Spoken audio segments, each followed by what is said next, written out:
Let's get the YouTube stuff set up. And then it is go time. Thank you very much for your patience, everyone. I am slow AF in current form. Even more so than normal.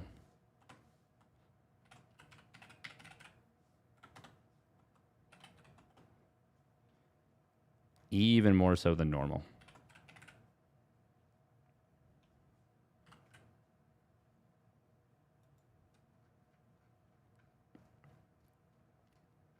I'm legit hungry to play some SC2.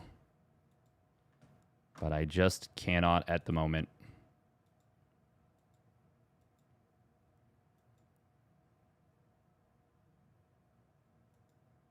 All right, there we go. That's good. Let's go. Welcome, Armandillo. It's a good game. It is. Thank you, Pogolisk, for the prime resub at 4 months. Appreciate it. Power in the stream. Keeping it going. All right, let's get into it here. Finally, the time has come. Oh. Felt that one in the old... I don't even know. Tendons? Anyway, spawning down on the bottom left, it is Percival. Here we are in the round of 8 of the winner's bracket of the OSC midseason playoffs. Number 1, 2026. There'll be a second one as well. That's why it's number 1. Spawning up at the top right, it is MaxPax for Storm Gaming. And you'll probably notice that it is, in fact, Old Patch Gaming.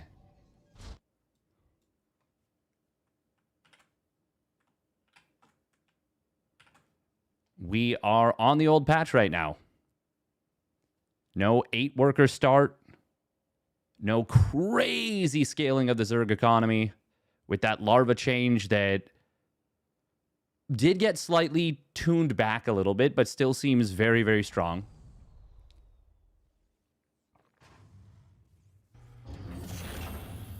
I will say at the very least, the change from PTR2 to live was, there was at least an effort to undercut some of the glaring problems, which is that Zerg just scales too fast. They slowed down larva from 9-second spawn rate to 9.5, but it's still a 1.2-second boost, which is a big deal percentage-wise. They kept the increase to the hatchery's cost back up to 300, its original cost, and still kept the cost of the queen at 175. So a small difference to slow Zerg down a little bit. As well as, what else did they do? They reverted the Carapace buff from going down from 150 to 100. They put it back up to 150. But I don't think any of that is enough. I think it's a little bit too strong still right now where we've landed. Forgive me, the observing is going to be a little bit on the lazy side. And by that I mean efficient. The efficient side, we're going to be doing a lot of follow commands. It is a 3 Marine opening, Marine Reactor. Percival has challenged MaxPax in recent history on current patch. Well, when I say on current patch, I mean on 5.0.15. The live version of the game right now is 5.0.16. That is the one that cut the starting worker count down. Ooh, this is very awkward for Percival. The low HP Marine does get caught first, and it goes down. That's a 20% DPS lost on this clump of units. MaxPax is being very careful here. Percival not wanting... He wants to chase these Adepts down, but he does not want to go too far and let the Adepts maybe get some good shots. MaxPax, of course, though, knows he had a slight disadvantage there. He does shade just one of these Adepts. And Percival, he's going to lose at least a couple of SCVs. This is not ideal for him. If he gets away with only losing one right here, that would actually be a big win, all things considered. But it is a huge L in the actual state of the game. That was pretty rough. A lot of lost mining time right there for Percival. MaxPax already up 8 workers. Very nice start for him. And yeah, having the mule, one of your early mules, pulled for as long as he did, that was maybe 3 mineral trips on the mule, which is 75 minerals on its own, not to mention the like 5 or 6 SCVs he had pulled. MaxPax has always been a terror with his early adepts. Now, the Cloaked Banshee could be a problem. It is 3-gate Robo Blink out of MaxPax. Once again, I'm going to be saying this a lot. This is on the old patch where you don't need to pay the Warp Gate tax.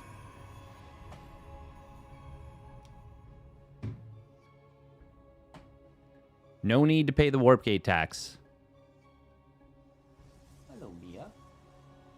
Mia's down here next to us. She's investigating. She's saying, hey, pay attention to me. Cloak will complete. Banshee is going to get in here before the Observer's out. It just popped out. It's going to be a lot of damage. Meanwhile, other side of the map, we've got MaxPax trying to press the issue. A lot of probes falling. This is very good for Percival. If he can find a way to defend. MaxPax press back into the corner. There is no detection on this group of stalkers. This looks really, really good for Percival.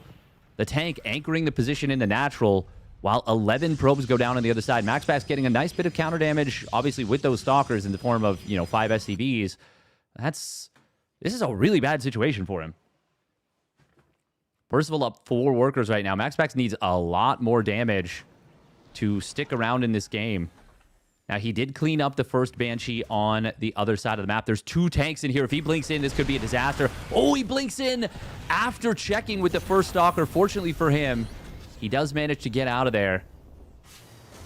Percival deciding, okay, I don't need any more tanks. I can start up my second infantry upgrade. Gonna stop at 3 tanks. They are very well positioned. That's a lot of confidence. Ooh, MaxPax.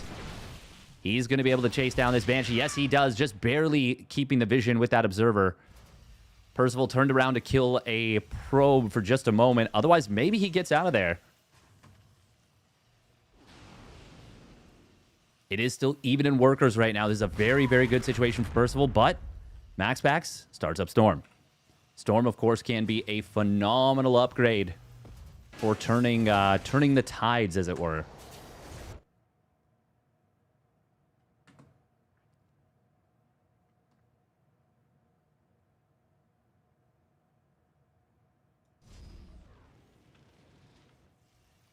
Charge is getting closer to completing. MaxPax is up to 5 gates now. 3 more in production. The classic 8-gate setup. This will probably not be a thing anymore for Protoss, not for a while. Now you basically just rush up to 8 gates, and that's your production for a decent bit of the mid-game.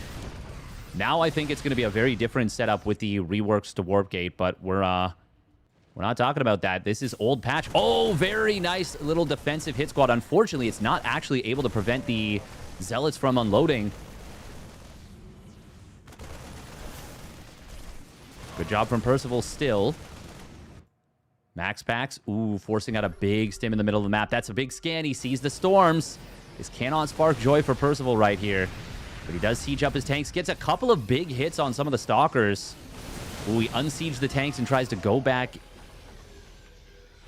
Well, MaxPax kind of pokes in at the time there.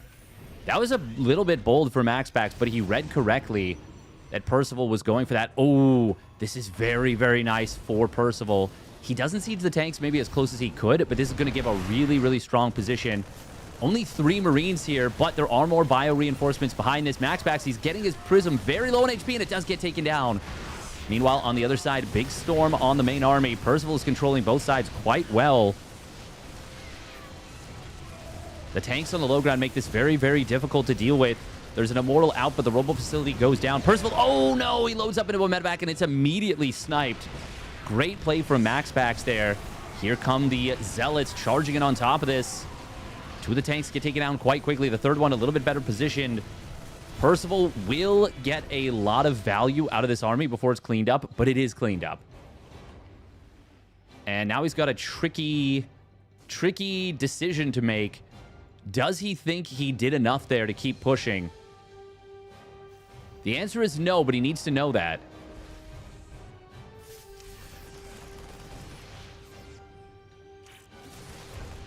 He can kind of feign. He can fake. He can stay fleet of foot. He's got to be very careful. There is an observer here. He's going to spot some of these Widow Mines. Another observer with the main army. Percival could get tricked and think he's not being watched because the observer is actually with the main army, but there's another one back here. Storms are going to come in. There's a lot of room to split. Meanwhile, on the right side, well, that's a decent fight here for Percival. MaxPax forced to drop a storm on just 2 Marauders. Does get a kill on 1. So at least it wasn't a totally wasted storm. Ghosts coming in right now. The fact that the Robo Facility was killed is huge. That did reset the tech of MaxPax, and he hasn't rebuilt that. Once the ghosts come out, this becomes a dire, dire scenario for MaxPax. Percival in a phenomenal position, both tech-wise, eco-wise, and upgrade-wise.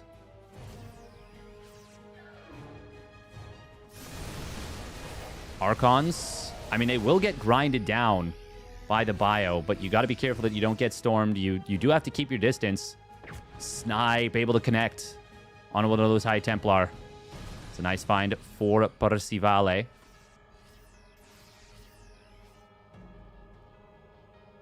We saw him in Maestros the Game have an outstanding series versus MaxPax where, well, I'll just say you should watch it. And it will change your entire perception of Percival as a player. If you didn't know, if you were unfamiliar with his game, you will very quickly become familiar with his game. Now, we do see Percival got supply blocked with the loss of a depot on the 3rd, and he stayed blocked for a long time. Pretty painful, but he does get out of it now. Robo Facility has been rebuilt, and now we've got a double Robo Colossus transition coming in, as well as +1 weapons about to complete. Percival wasn't the fastest with his swap into double engineering bay. Oh, well, not even swap, just progression. And that may very well let MaxPax back into the game in a big way. If Percival can't find something... Ooh, a little bit of F2 syndrome. Oopsie. Drop on the right side. MaxPax is going to jump it, force it to lift up. Oh, the fact that he pulled this back, it actually gives away the drop. The drop had snuck past. This had gotten through, gotten past the screen of MaxPax. Still, it is going to cause a kerfuffle. Oh, that's a big blink. Finding 2 medevacs. One of them was not that full. The other one was completely full. Storms come through. EMP on, well, nothing there. Percival is getting into the natural with this early medevac. It will get sniped down, but the Marines are going to be able to find some probes. This one drop from earlier getting pushed away. Percival does have his own 4th base up and running now. MaxPax double Colossus. 2-1 upgrades on the way. He is getting back in this game in a big way, and he's actually now taken a supply lead. He's been ahead in workers for a decent bit of time, but of course, mules have been, well, certainly compensating for that reasonably well. But as Percival gets back up to his 4th base, or gets up to his 4th base for the first time, I should say, eco-wise, he's still chilling. But considering how this was going and where it is now, this is not something Percival, I think, will be thrilled with if he looks at the replay. But MaxPax, you can never count him out. He is so good at fighting back in these tough games where things start to go awry. MaxPax is playing a very techy setup here on 4 bases. Usually we see Protoss players on like 5 gases, but he has gone up to 8 on 4 bases. Just maybe wanting to keep things tight. Saying, hey, it's going to be difficult to defend 5 or even 6 bases, but if I tech up really hard, get a very, very powerful army, maybe things can go my way. Hold that thought. 2-2 not quite done. There are Vikings here. Help deal with that big EMP, but also huge storms on the Vikings and Bio. Sensor tower may burn down. Kind of funny. It looked like it was taking storm damage. It obviously was not. That's another decent storm right there. Zealots on the right side. They did run into a couple of Widow Mines. God, these storms are actually landing huge. Scan sees these High Templar, but they are reasonably well split. 2-2 has completed now for MaxPax.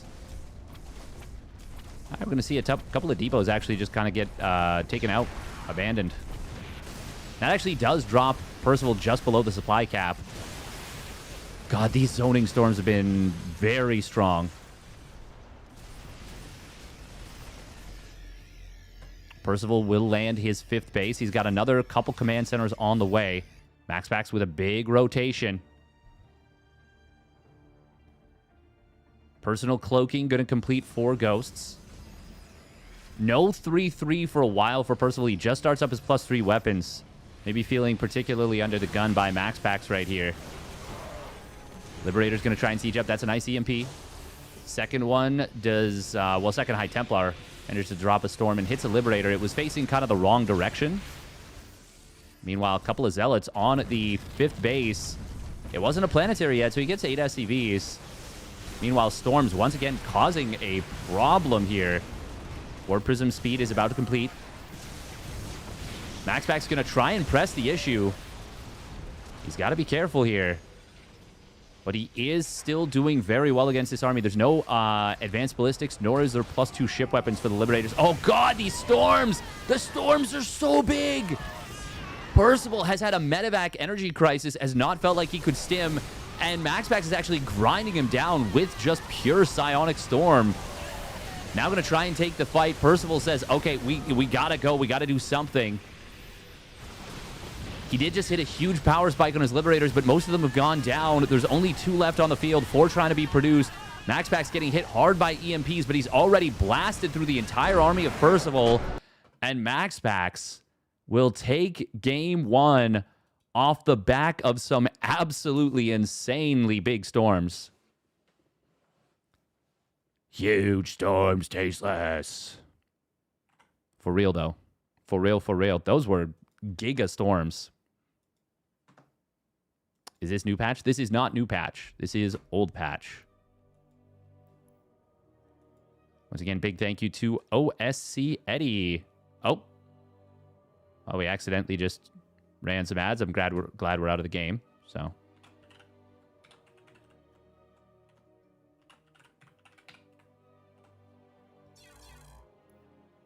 Oh.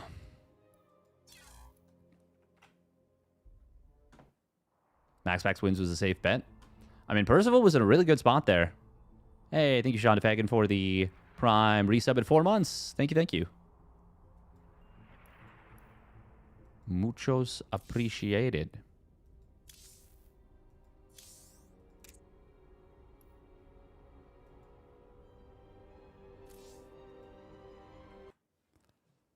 All right, we're going to try and get right into game number 2. Keep the ball rolling here. Keep the ball rolling. Yeah, Percival is definitely, in my eyes, he is absolutely capable of going toe-to-toe with MaxPax these days. But MaxPax, I mean, he is just... He's on a kind of a crazy level, you know? Is the consensus that we'll continue playing on the old patch, or do we know if we're going to be starting new tournaments on the new patch? My understanding is that both Maestros the Game and Home Story Cup will be played on old patch. There is a mod for sure that is being built for... Well, there's just a mod that's being built. For Home Story Cup, my understanding is that, yeah, they definitely want this... they want it played on the old patch. And I believe that they want to do the same thing for Maestros the Game, but I'm not 100% certain on that. Obviously, that's, you know, that's the lad's decision to make. But I personally, I think that would be the right choice. A triangle, which is the strongest shape. It's true. It is true. All right, let's get into it. Game number 2.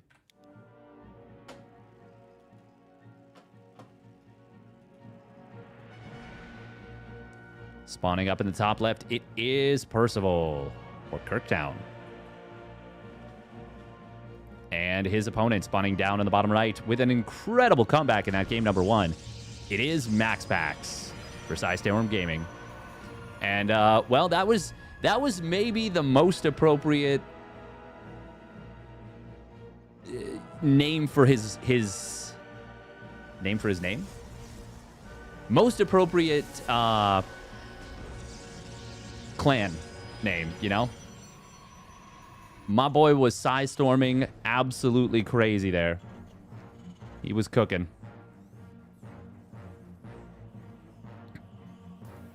Yeah, for weeklies, I'm not 100% sure, but for main big tournaments, I expect that we'll probably see most of them want to stick with the old patch.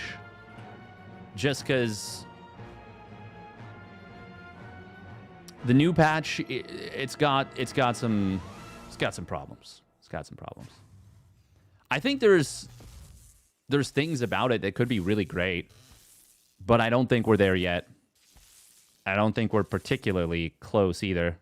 Well, I shouldn't say we're not particularly close. I would say we don't know. I would say we're far too... There's far too little testing. And for 2 of the biggest tournaments of the year, it's pretty important that they play on a patch that, while many people may agree, at least I feel this way, that it was a little bit Protoss favored. Maybe even more than a little bit Protoss favored. I think it was far closer to fair than what this current patch, the new patch, is at the moment. I think there's a lot of tweaks that'll need to happen. Lambo was saying on his stream earlier, you know, if you're a Zerg player on the ladder, get if you want to hit an MMR peak, now is the time. You know? I legitimately cannot believe that Zerg, the strongest it's going to be in probably... This might be the strongest it's ever been in Legacy of the Void. Maybe. But for sure in at least 7 years. Ooh, nice snipe on a probe right there by Percival. The strongest has been in at least 7 years. Maybe all of Legacy of the Void's life. That is when... Oh, 2 SCVs. That is when I break my wrist. That is when I literally cannot play the game.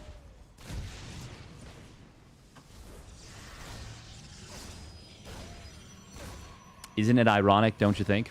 Welcome, Little Bit Dicey. The new patch that saves StarCraft from mass toss everywhere. Heh. Haven't actually really broken a bone. Ever. Like, I had, like, a fracture in my foot when I was a youngin'. Which, yes, that's a break technically, and I wore crutches, or I used crutches, but I didn't need, like, surgery or a cast or anything super, super serious. You know, I've broken, like, a pinky... like broken toes, but never like, okay, this is bad. This is a major injury as described by the doctor and you need surgery. Very good stuff. Man, oh my God, the damage from Percival here. Wow. 6 kills right here with just a Reaper and a Hellion. Meanwhile, other side of the map, the Adept. It is not a good game to be a worker. My God. What is the count going to be at the end of this?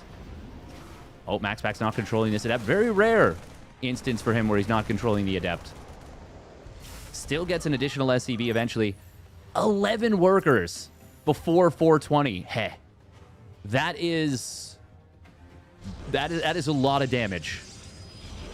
And it's kind of even. Oh, Widowmine drop. Stalling out in the middle a little bit. Was he tracked?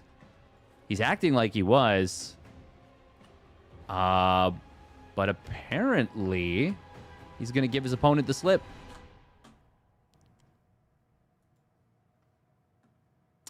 I think that just evaded the Prism.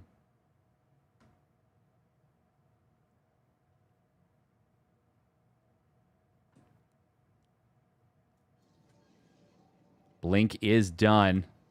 Ooh, MaxPax is positioning in a way that he kind of hides the Stalkers. Medevac will get pushed to the corner, but it won't go down. One Stalker will fall. Oh, nice blink forward there for MaxPax. He manages to sack one probe, get the Medevac.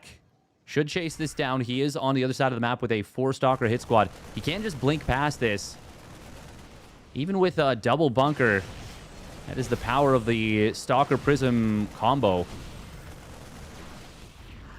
5 SCVs going to go down. Sweet spot here for MaxPax. He's got to be very careful, though. That Prism is low on HP. Oh, no, no, no! He recalls in the worst possible spot. Just barely in range. A huge blunder, and now loses the Observer as well.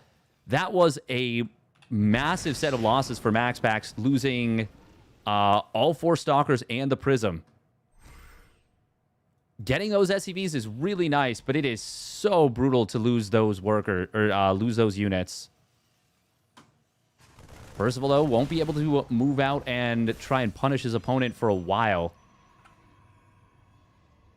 He's got 2 tanks, but generally speaking, even after a nice find like that... Oh, hang on. Did this get spotted? Feels like it did. Generally, after something like that, you still can't move out without stim and combat shields. Now, MaxPax is very far away from having Psystorm. But he's got a decent amount of gas in the bank. Oh, this is a really nice Raven just for actually delaying that gas mining, if nothing else. That is really, really nice. MaxPax will need Storm to hold here. Not a doubt in my mind on that one. Nicely placed tanks, but MaxPax is going to go for this. We do see SCVs surrounding the tank to repair. Not quite going to be enough. Great control there on the Stalkers in the Prism. Now, Stim's going to complete. Combat Shield is moments behind it. +1 weapon, still another 20, 30 seconds away. Probably about 20, maybe 740, 745. We'll see. Storm not yet done. If Percival goes right now. Oh, yep. That's it. That's it. He goes and he gets it. Wow. I looked away for half a second and MaxPax was like, nope, can't do it without Storm. Percival evens the score at 1 apiece. This could very easily have been a 2-0 for Percival. And by very easily, I mean not that easily. Killing MaxPax is not easy. But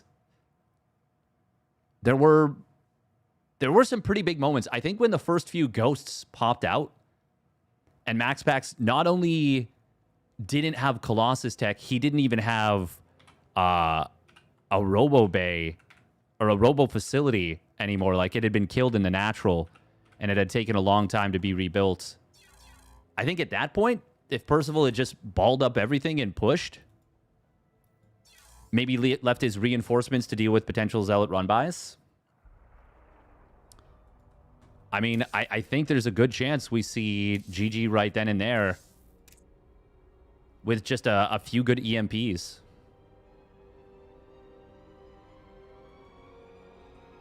But that does, of course, raise the classic conundrum of... Or not even conundrum, the saying, if my grandmother had wheels, she'd be a bicycle. Which is just... That's just great. I just love that one. It's a good one. We got 1-1. We're just not good at handling that much change. That is... Yeah, that is a big one. Watching MaxPax's stream yesterday was painful. Lost like 200 MMR. It's going to be pretty rough for Protoss players. For sure, there's a part of me that's like, Protoss has had it really good for too long. And I do believe that. I do genuinely feel that way. But I don't think that the level of buff nerf is anywhere close to what is fair or valid. I think Protoss got absolutely smashed in the face when they deserved a slap on the wrist.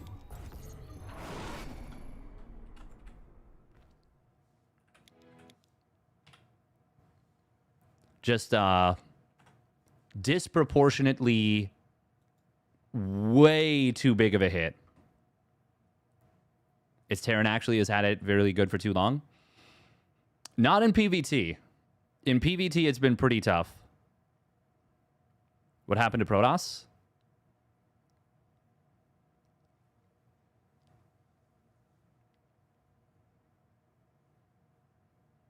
I think Terran was in finally at a decent level, especially in TvZ. I think there's been phases where both are.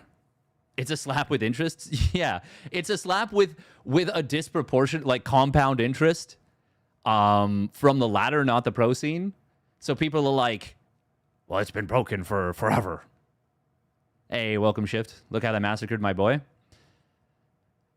I will say I do think that it will be interesting to see a lot of, like, it'll be interesting to see what Protoss looks like, where it's like, okay, you actually don't build, like, you don't transform your warp gates for a long time. I actually think that's very interesting. I think TvZ was more Terran favored last patch. Yes. Please explain why I think Protoss has been weakened too much. I think Zerg has been buffed too much, to be honest. I think that's the main thing. Zerg has been buffed a little bit too much with the larva scaling. Although it's hard to say how bad it's going to be now that they've kind of walked it back ever so slightly with the increase in queen cost keeping queen cost the same as it is now, but reverting the buff to the hatcheries cost. They're going to roll back the larva change, right? No. It seems like they need to, but I don't know. We'll see. What else? So the larva change is really the biggest thing. And then I think it's going to be really difficult for Protoss players to deal with Terran early on.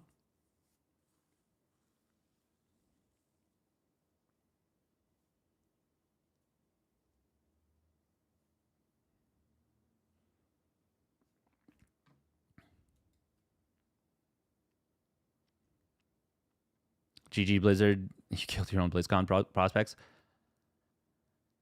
I don't know. The thing is,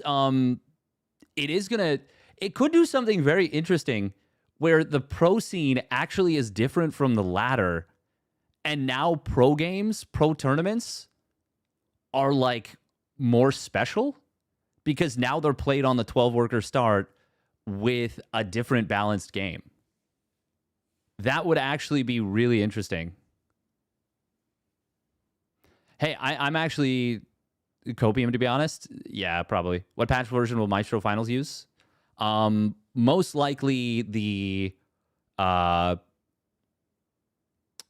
almost definitely the old version. That's interesting, but also a bad thing in my opinion. Oh, it's a terrible thing. It is a little bit of copium to be clear. All right, let's get into game 3. Once again, on the old patch with a 12-worker start. Thank you for the follow. Anita. You almost got me. Thank you. Damn it. Almost. Spawning down in the bottom right. It is Percival. Or Kirktown. And his opponent spawning up at the top left. It's MaxPax. In the red. This has been a banger series so far. This has been a great series. Are they using a mod? No, this is the... this is played on the... Like, before the patch got pushed live. These are from replays. They are currently unseen. This is first view, first look. Terran did get the Cyclone, which is the illegal Diamondback in disguise. I will say it was pretty gross that there was a working mod that would have removed the Cyclones bug from EWC last year, and knowingly they left it in for a very, very long time. That I was very upset about. But that does not mean that I want things to be the other way. MaxPax still going to go Gate Nexus here. Even after getting Engineering Bay blocked. Okay. Interesting. That's probably fine.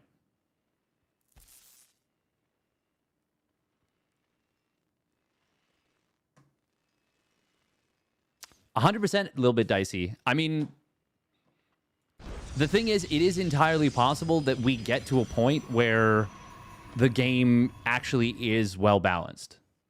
Again. It just...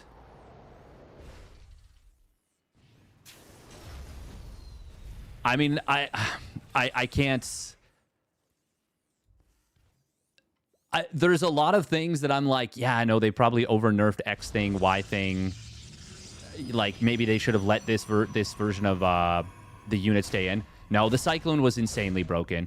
It literally, everything, it counted everything in the Zerg arsenal. Everything. Literally everything. It was a genuinely terminally imbalanced unit, and it was a big problem. And it's good that it's gone. A lot of damage on this SCV already. But also a lot of damage on this shield battery. However, once it completes, it gains the armor and will... a quarter of the DPS of this Reaper will be gone from it. I don't even know if you get the battery at this point. You might barely get it. Yeah, he'll get it. But losing the bunker for that and the SCV...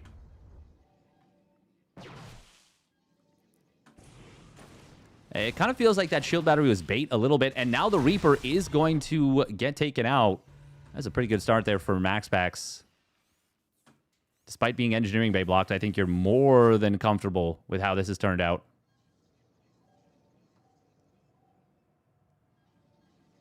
I don't think people appreciate what a miracle it is that a 55-45 matchup is the worst balanced one in the game.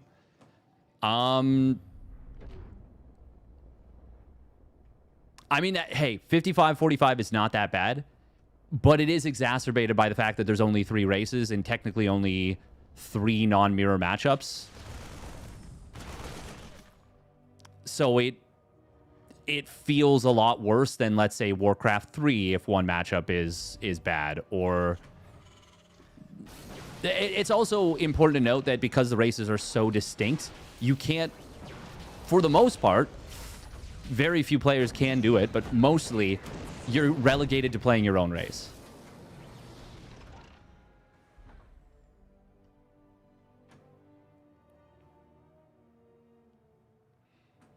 I will say I would have rather stuck with the old patch than what we've had this change into. But that may change if it gets a lot better. We just didn't have enough time for this to cook by any means. Ooh. Big tank shot right there gets a kill, but a couple of Marines will get sniped down. And this does stall out any kind of push out. It is an attempted push out. This is a...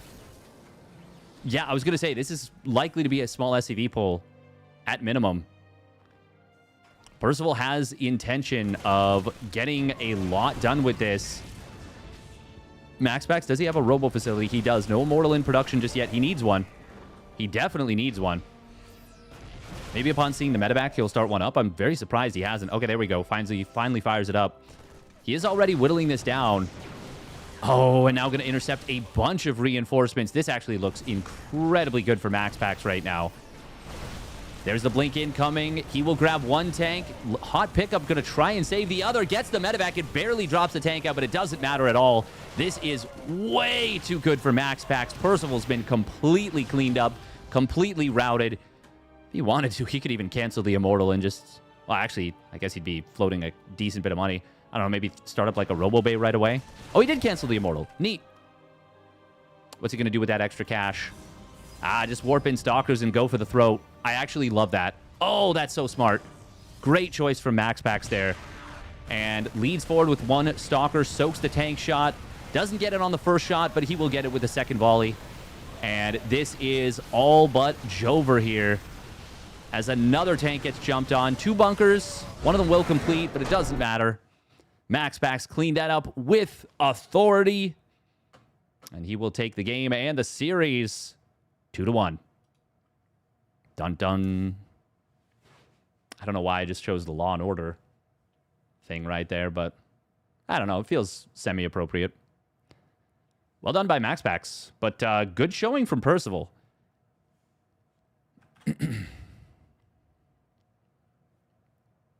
So this is old patch because Protoss can win games at top level without Sky Toss. Oh, yes. Yeah. Ha. Nice.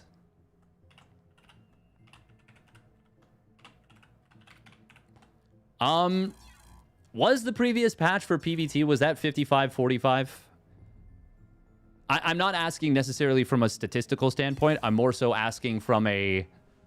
Did it feel like if players were of equal skill, one player won 55% of the time, one player won 45% of the time? That's a subjective thing, so you can't really say. I would lean towards... It's probably pretty close to that. Just tuned in. When is next match? Almost immediately. Seeing that overall PvT was 53.8% win rate in the previous patch from non-APA data. Once again, I don't know that I would say... I know that it's dumb to say I don't care about the data, but like... There's so much noise in the data.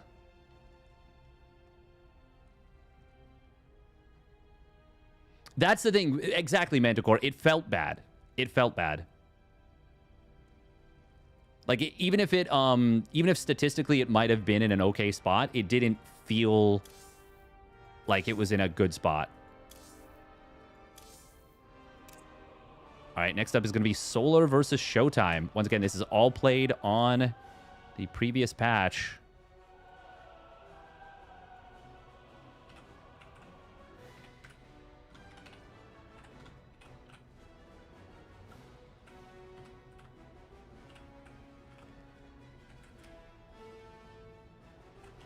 This will be a best of 3. I mean, I definitely think Protoss was a little bit overtuned, but I don't think it... And I've said this the whole time. I don't think it's anywhere close to the amount of seesawing in the other direction. This legitimately does feel like punishment to Protoss players. And I'm just mad because I don't get to punish them, you know? I can't even do it. Heh.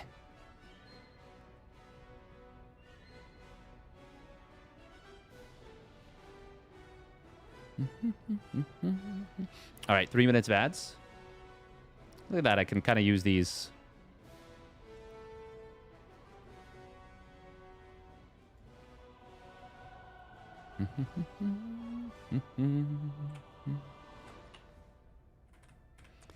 Solar ShoWTimE is a very interesting matchup on old patch, not new patch. Heh.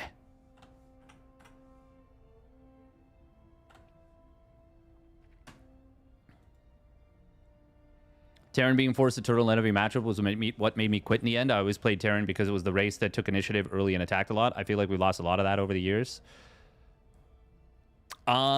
Where can I watch ShoWTimE Lambo? I actually have it on my YouTube. If you look Pathosum, I believe that was day 4. No, day 5. Day 5. So if you look up... Actually, I have the link, I think, right here. I think this one has it. I put day 5. This is day 8. I have day... What am I doing? It was day 4. It was day 4.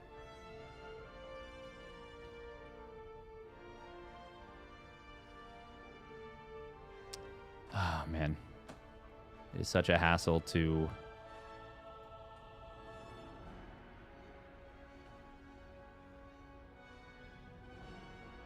Let me see if we can get this.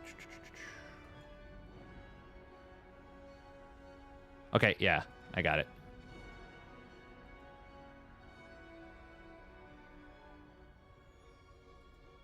I like how Twitch is like, oh, you put a period here? You must clearly mean for this to be a link. Here you go. Here's the link you made.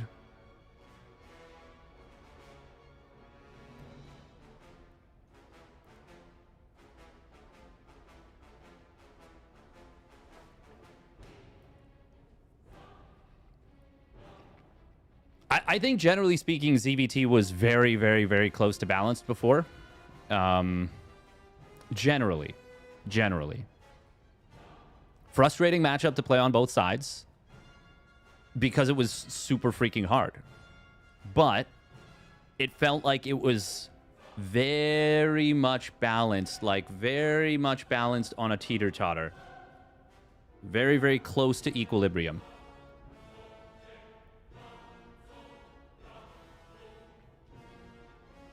100% CN toxicity, 100%. It feels like it's way too much right now.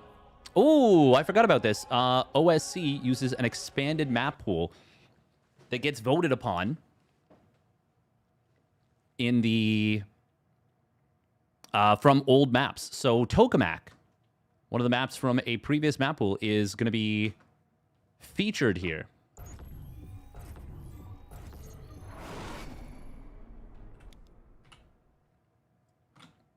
All right, Solar versus ShoWTimE.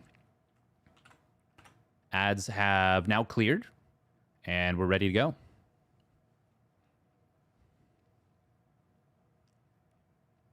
Never thought that Terran could safely and blindly open with fast third ZC and still put pressure on Zerg until minute 7 was exactly right on the previous patches.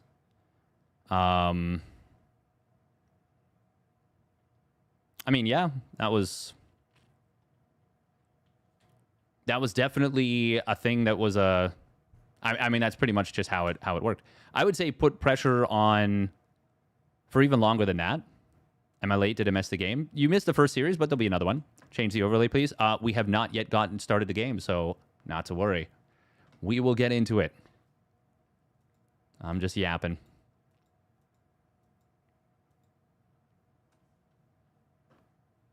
All right. And with that, let's get into it. Here we go. Spawning up at the top right, it is Solar. In the red. And his opponent spawning down on the bottom left, it is ShoWTimE. In the blue. See what he can do. I think my audio setup might be a little bit too quiet. We're going to boost the levels a little bit and see how that works. Let me know if it gets too loud. I can drop it back down, no problem. All right. ShoWTimE was looking for a block on his opponent's hatch, but it was an Extractor Trick 15 hatch. Solar going to be quite happy about that.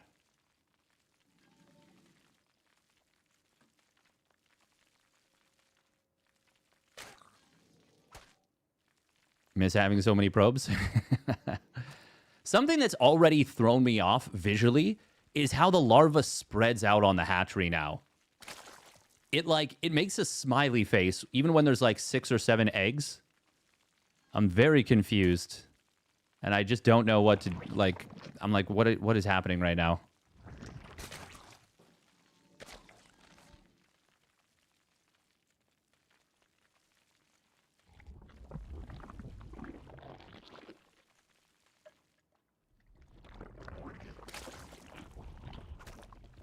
I do think that if if we can get to a place where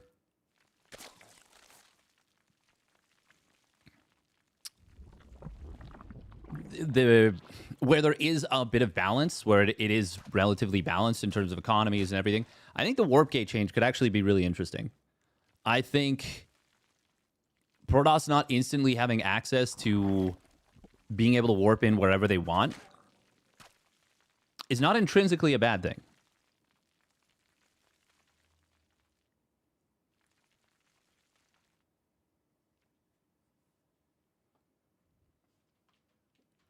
Now, there may need to be some other compensatory buffs, but I think the idea of Protoss being caught out of position more easily is not a bad thing. I think that's been a lot of people's frustration with the race overall. And I think it'd be nice to see, you know, the potential of, oh, I baited my opponent out of position, and as a result, they're now punished for it, as opposed to, oh, they warp in 3 units. Or, I mean, obviously, they're still going to have recall. But at least it's one more scenario where there's potential for that.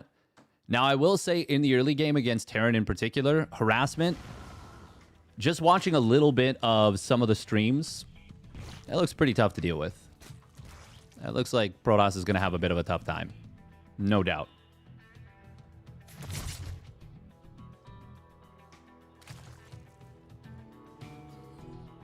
I don't know. We'll see. We'll see.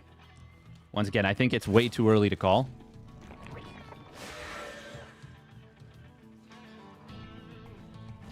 I do think it's going to be interesting how the Protoss economy will currently scale. Oh, ShoWTimE electing not to shade forward. I mean, that would have been pretty bold. This is a late ling speed, actually, from Solar. But, of course, with the Extractor Trick 15 hatch, things are a little bit different. So he still gets it up by, what was that, like 342? We'll just call it 340 for argument's sake. We have queens. We do. Spore Crawler is in time. And that is the first Oracle turned away without any damage. Nice job there from Solar. Once again, this is played on the old patch. Ye old patcharoo. Oh. This could be a small opportunity for Solar. He's going to get in on top of the Adepts as they shade back in. Very awkward for ShoWTimE. But with where they were positioned, it could have been a lot worse. Oracle's going to dive in on top of the third base. There was no Spore. And that will be a little bit of a punish from ShoWTimE. In fact, he's going to dive back in, gets another drone. That was an expensive dive for one additional drone. I don't know if I liked that last bit. I liked the first bit quite a bit. But taking, what is that, 71 hull damage for one extra drone? That I'm not such a big fan of. Still, you obviously want to slow down the Zerg as much as you can. And he's done that. ShoWTimE is keeping pace with the Zerg. In no small part because of that damage. It is going to be a blink opener here from ShoWTimE.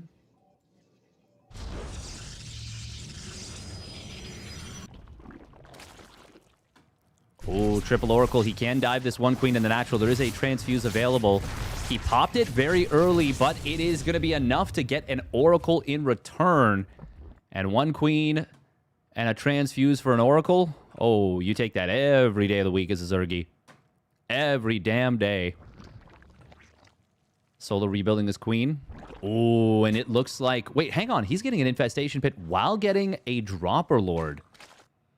So it looks like he wants to just maybe harass with 8 lings in the Dropper Lord. That can be a very nice play, just as a...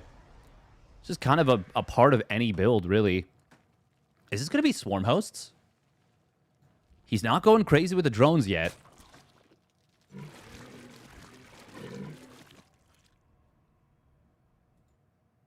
That is quite intriguing, this Infestation Pit, and it feels like Swarm Hosts.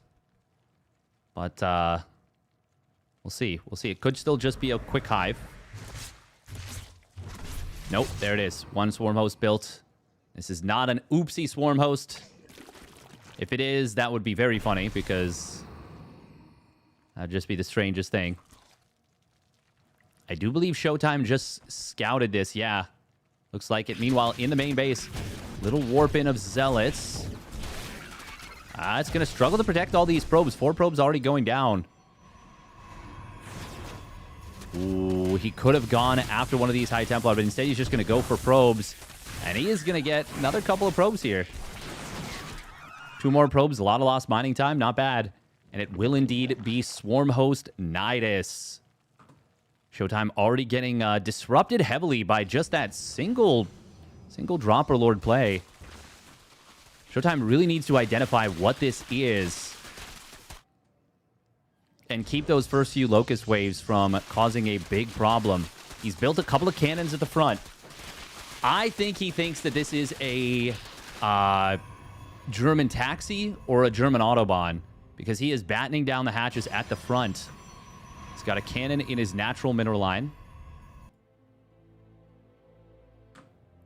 Solar already adding a Hydra Den, so despite the fact that like this is a big committed play and a huge investment, he's already thinking about next steps. Yeah, there's a Hive even as well.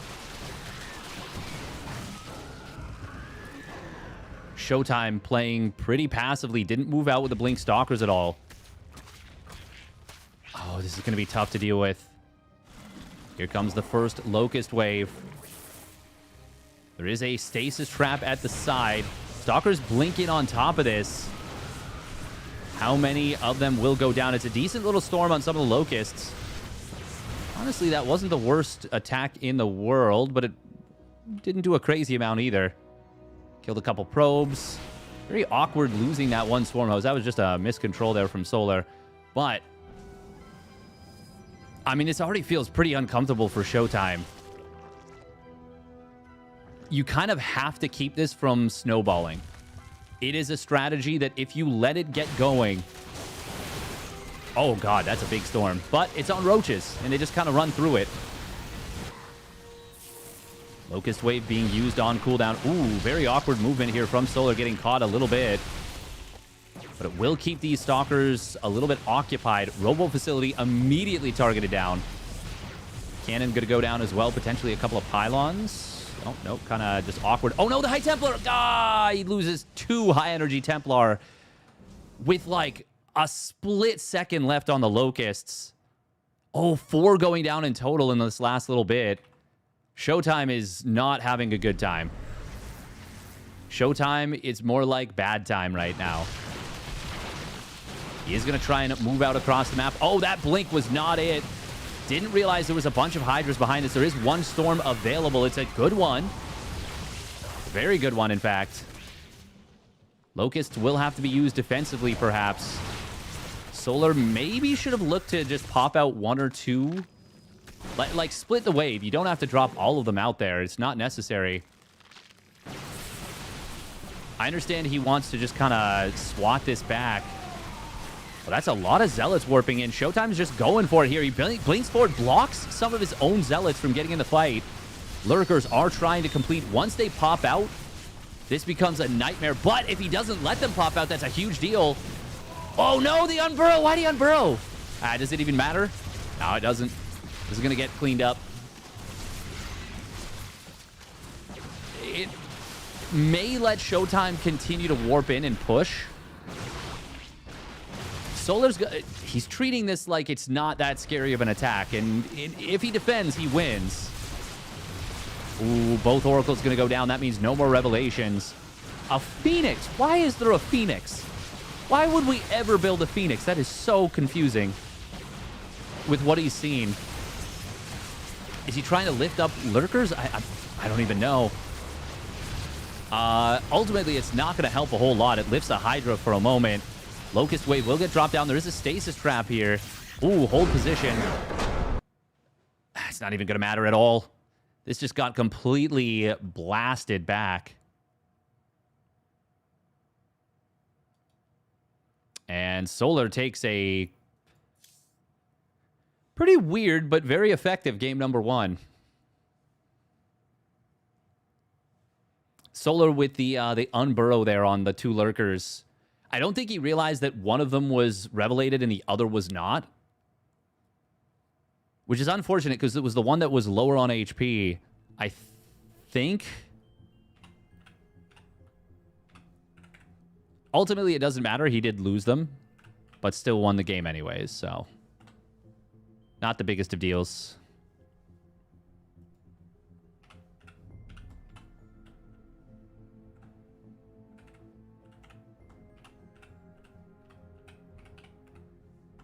ShoWTimE was just so committed with that attack.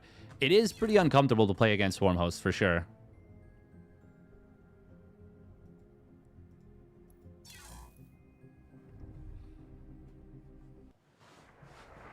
Especially when you don't know what you're playing against and you're thinking it's something else. Good job from Solar to kind of play into his reputation as a, well, as a very aggressive player. And say, hey, you're gonna have a rough time against this.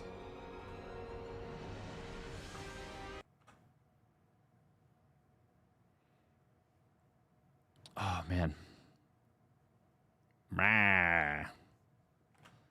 Oh, somebody was asking before what happened with the wrist.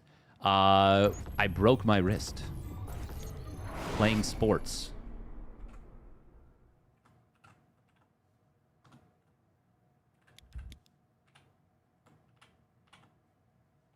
I don't think I was doing it right.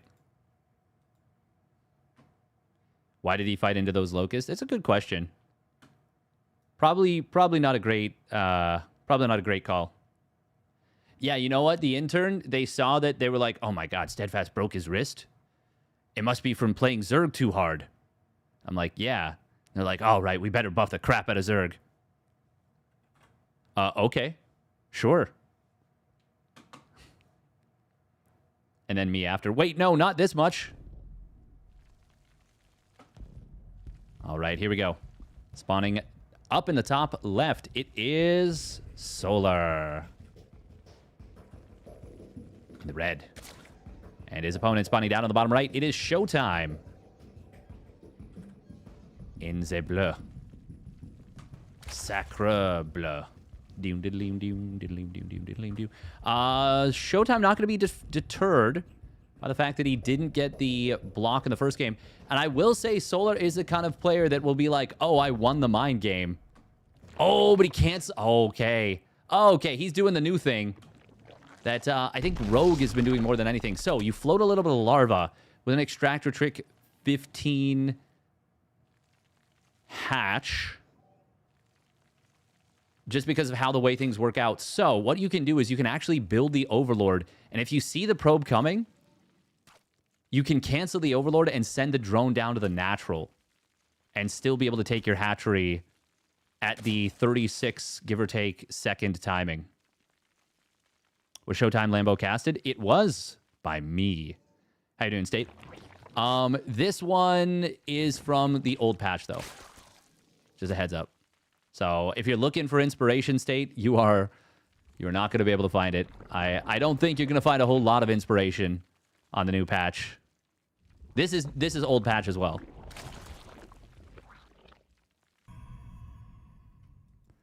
I think you're going to struggle to have that. I'm gone. Wow. Rude. Rude.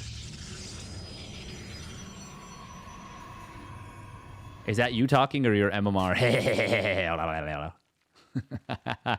Oh, poor Protoss players. We're going to get to make that joke for a little while.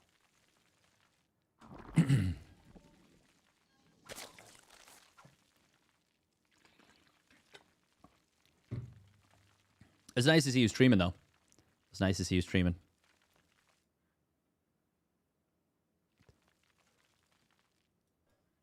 Oh.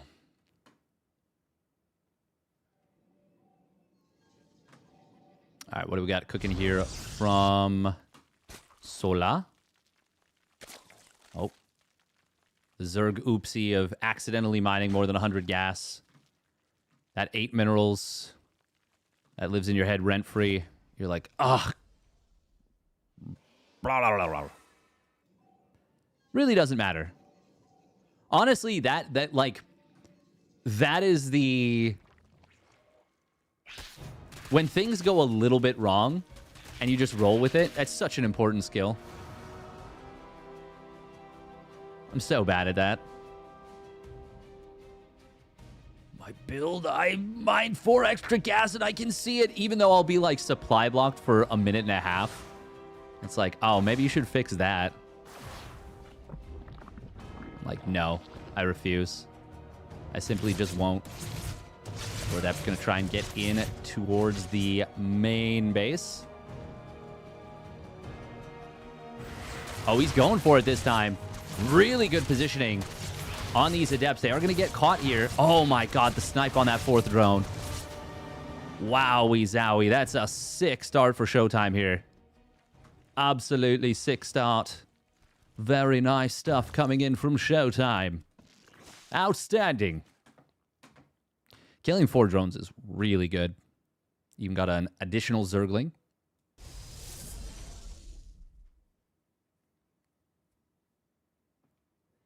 Now, this is potentially a little bit of an awkward situation. He took a really, really fast 3rd Nexus behind this. His economy is going to boom. That's right. I've been watching Age of Empires too. They talk about booming. One of the few games where you actually want to be a boomer.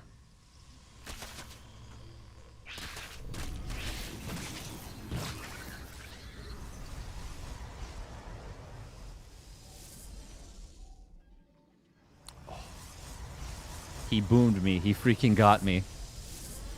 Is this gonna be... This is gonna be Glaives, is it? No, okay. He got the 3rd gate and had me wondering for just a moment. No Forge as well.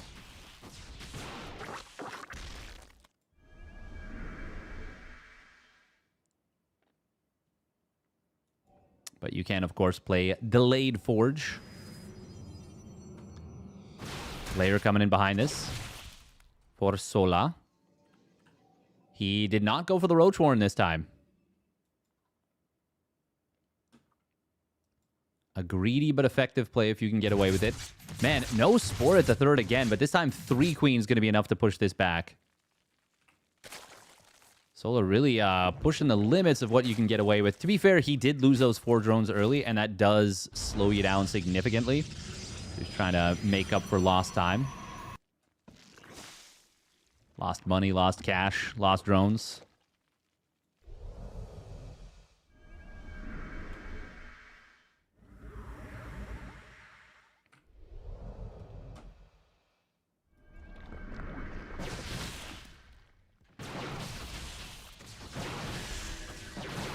It is a very quick Hydralisk Den coming in. This is a fast blink from ShoWTimE. And I think this might lead to the death of this base, but a nice trigger on the Stasis Ward means that he should be able to actually defend this with what he's got. A couple more Stalkers show up, but it's just 3 gates. So it's only 3 Stalkers worth of reinforcements. That's very, very minor. ShoWTimE is powering behind this quite nicely. He's got to be very, very careful he doesn't overcommit. That's a nice Stasis Trap positioning. Oh, last second pullback from Solar prevents this from being a massive stasis that almost certainly would have taken down the base. Solar tried to trigger that, tried to kill that stasis, wasn't able to do so. Hydra's starting to pop out. There's 1 more stasis behind this. ShoWTimE is doing a very, very good job of this. He's not yet lost a unit with this little push. But, oh, that's a banger stasis. Okay, now you blink forward for the hatch, snipe it, and then just recall? Maybe? Maybe? Maybe? No, he doesn't want to. He doesn't want to. He's going to miss a little bit of an opportunity, I think. I don't know that blinking forward necessarily would have been the best call, but, like... there's no +1 weapons yet, so these slowed lots, they're not charge lots, are actually not having the best time. They do finally get it. But Solar, as a result of ShoWTimE not really taking advantage of the opportunity he gained himself, will actually end up having to retreat. And, well, Solar holds. ShoWTimE will have to retreat. He's still in a good position, make no mistake. Storm nearly done. 4th base pretty far along, but he could have been in a very good position if he had killed that 4th base. Now, though, he sees no additional gas in the main. Is this only 5 gas? Yeah, there's only 5 gas. 72 drones for Solar. +1 missile. Hydra speed about to complete. This is going to be a full send attack with the drop. The Doom drop. Oh, this is going to be tough for ShoWTimE to deal with.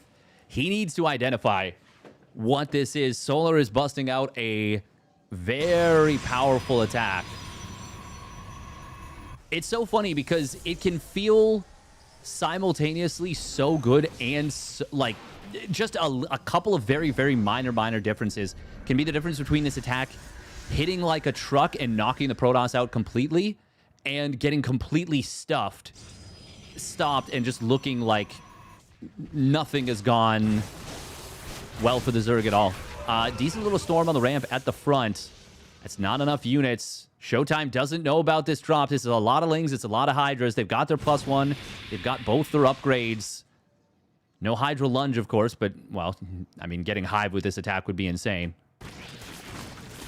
And impossible at its timing. This is a really precarious situation. One pylon goes down. Probes have been pulled away. Meanwhile, at the front, Storm does get avoided. It's a decent stasis trap. This looks like, so far, a pretty decent defense for ShoWTimE.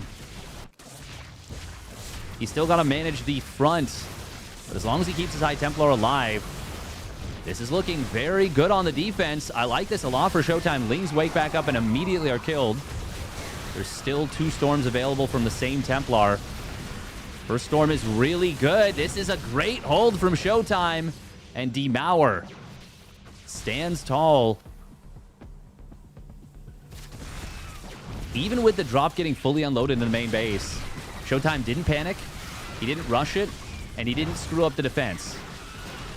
He nailed it, in fact. And now, looking to push out across the map. He's got his +2 weapons done. I mean, with no front line, these Hydras are just made of meat. And like meat, they will get minced. Oh, that was good. That was good. That was good. Yeah. Yeah. I like that one. Just going to pat myself on the back with my good arm for that one. Thank you, Old Boy, for the tier 1 resub at 36 months. 07's in the chat. That's a struggle, but we got there.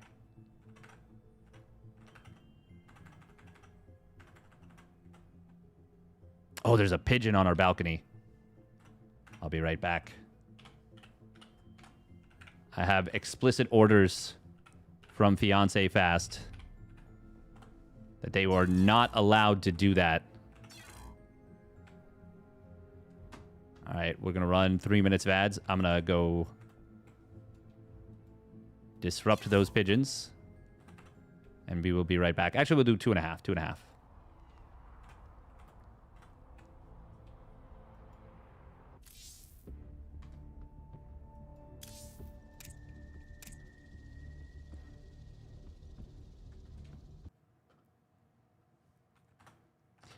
Hope you folks are having a good afternoon, good evening.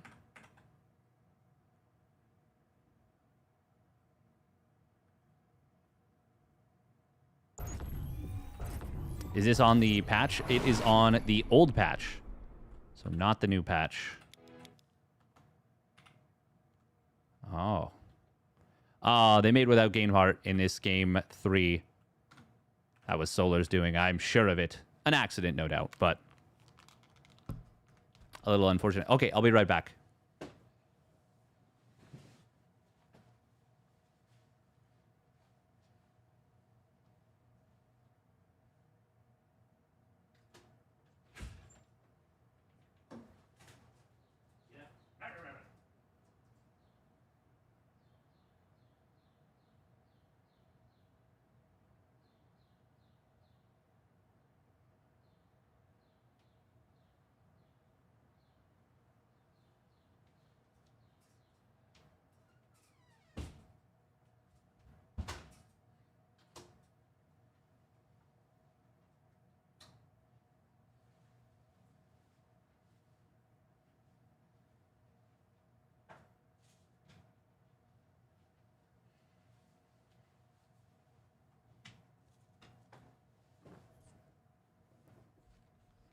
40 degrees. Oh, geez.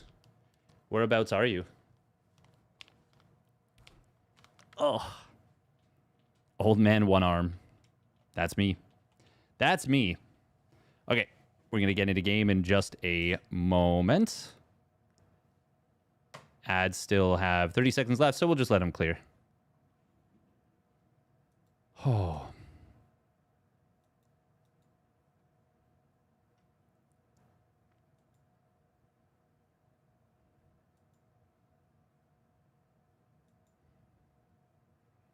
Did you ever break any bones as a kid or teenager?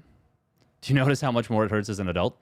You just don't heal as quick. I did break some bones as a kid and a teenager for sure. Yeah, it's a lot more debilitating for sure. It's a lot more rough. All right, here we go. Spawning up in the top right. It is Solar in the red. And his opponent spawning down on the bottom left. It is ShoWTimE in the blue.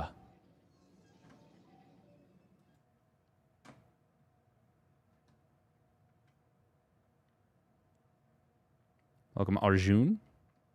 Is he going to go for the OV cancel? He sure is. And there's the hatch down once again. Cha-cha-cha. The new patch just isn't fun to watch for me. Yeah, it really doesn't feel like there's any tension in the games.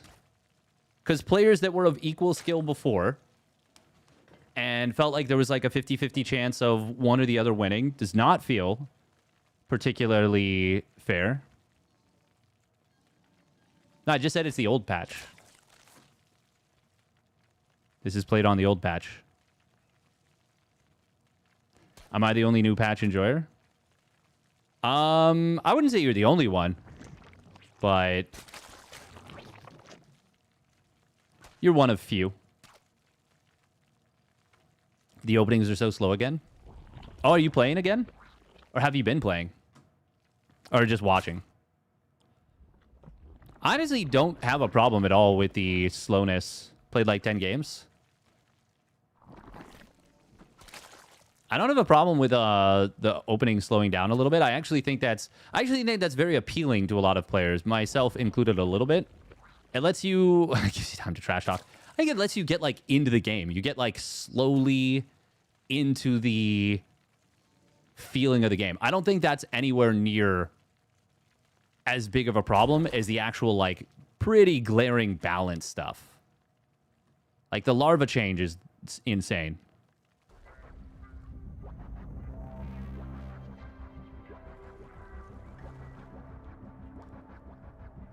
Yes, we know, Deadly Donkey Kitten, you're a Protoss. We would, it's a tragic time to be a Protoss. Tragic.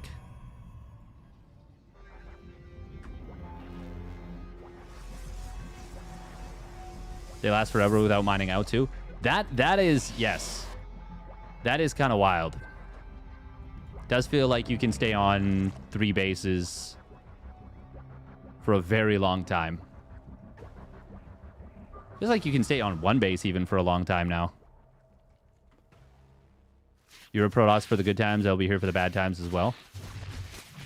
I'm just sad that as a Zerg, I've been here for so many of the bad times.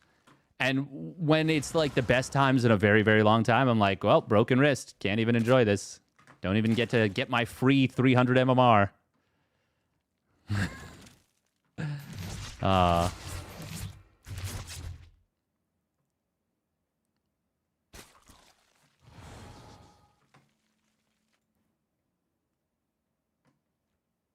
Play mouse only. It would be left-hand mouse only is the thing, which would be insane.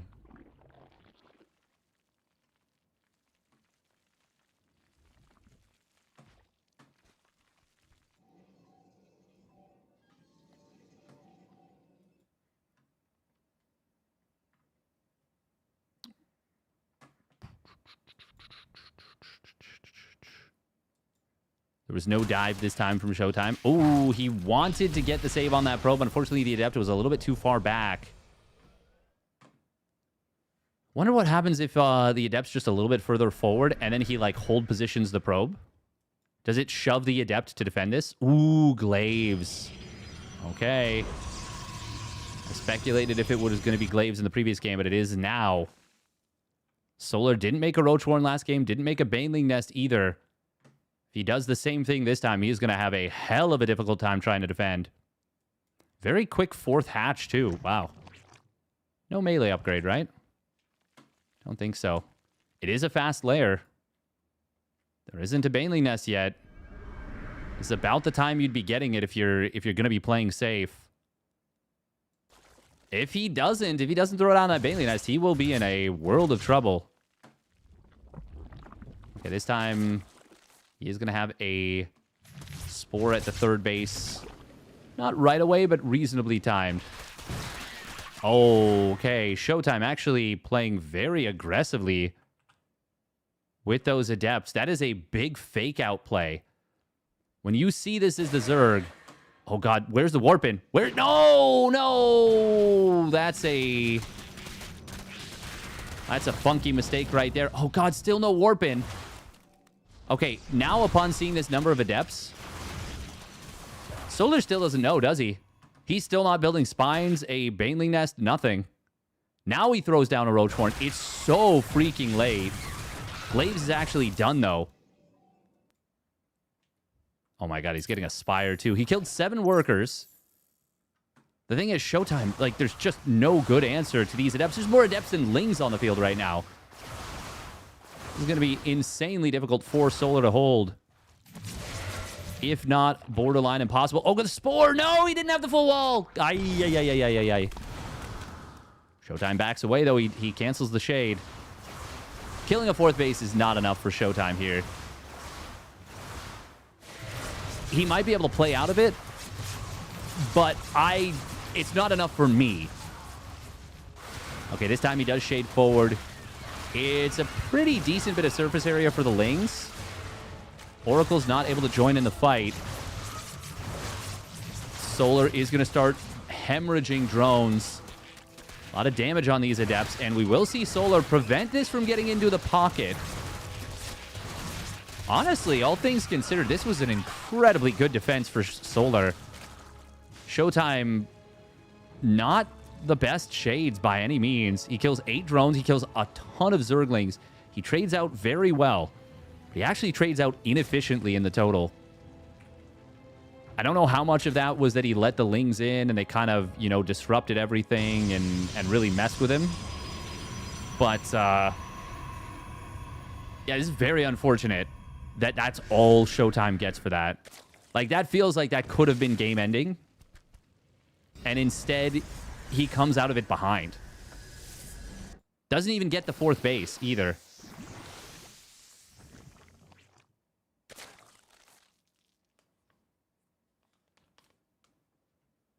Solar now has gone up to straight Muta off of this. The Roach Warren was a fake. And I don't think ShoWTimE saw the Spire. He did not. Oracle's drop a Revelation. Does he see the... Or no, he didn't even drop a Revelation. He might have seen these gases.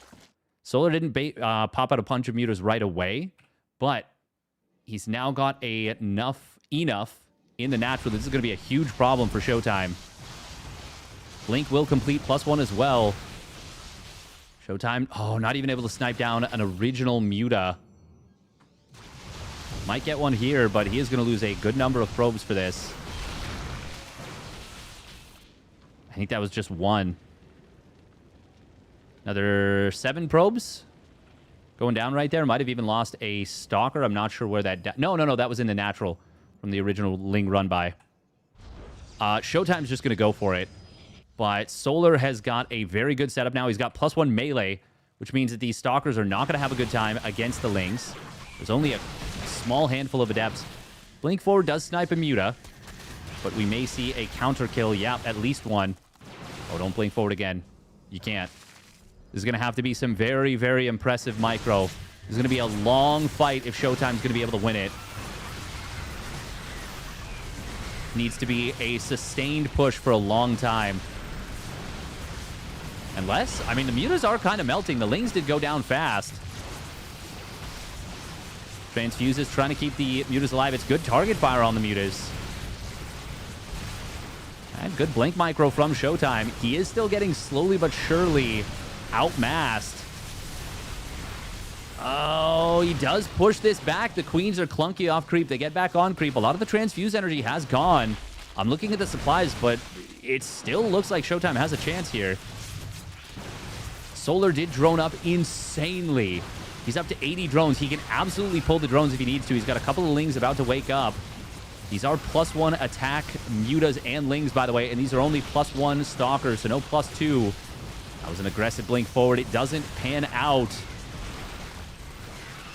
Oh, ShoWTimE made it close, but I don't think he's got the numbers. He's going to get another little warp in here, but the Prism will get sniped. There's even a stalker inside, and Solar has overwhelmed ShoWTimE and will take the game and the series 2-1.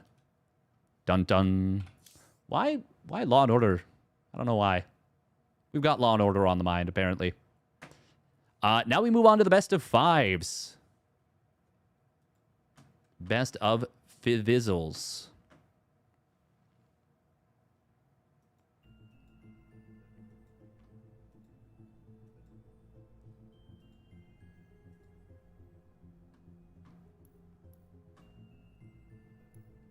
This doesn't look like the OP insane busted Zerf I was promised. Zerg. Well, yes, that is because it is old patch. It is old patch, Casual Samuel.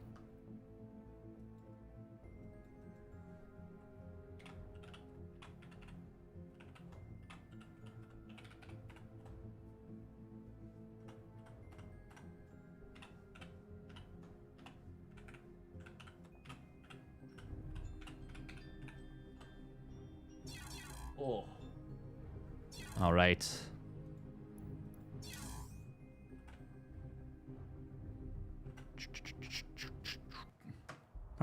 Not enough arc slop. Nice.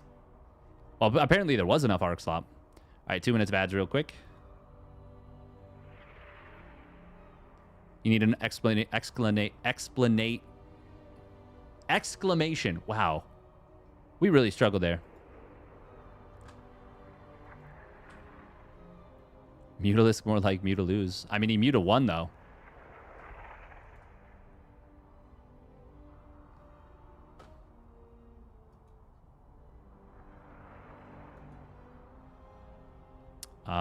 Okay, so now we're going to have Lambo Arrogfire. Followed... Wait, what order? What order is it? Lambo Arrogfire, followed by YoungYakov versus GgMachine. Krystianer versus Art. And then Nightmare versus Iba. So, bunch of Protoss, bunch of Zerg.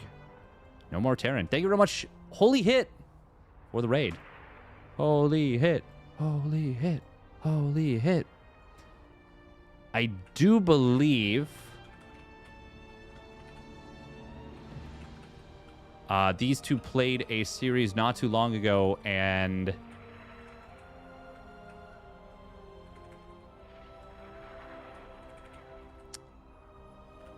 have a good stream. Gotta go to bed. Nice. Hope you have a nice rest. Instantly got hit with the ads. Ah, sorry. Wow, you can't even hear this, but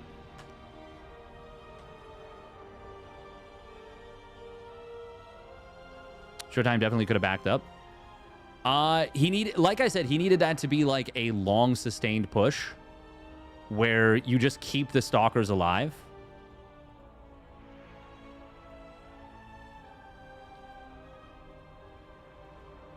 It's tempting to blink forward very, very aggressively, but I feel like that's not the wave, you know?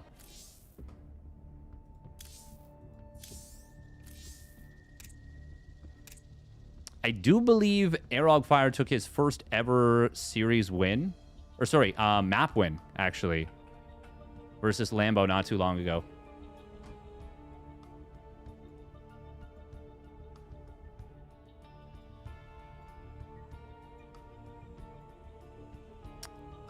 No, he didn't. Oh, he had it, but he did it. Yeah, right. That was Meister's the Game preliminary stage.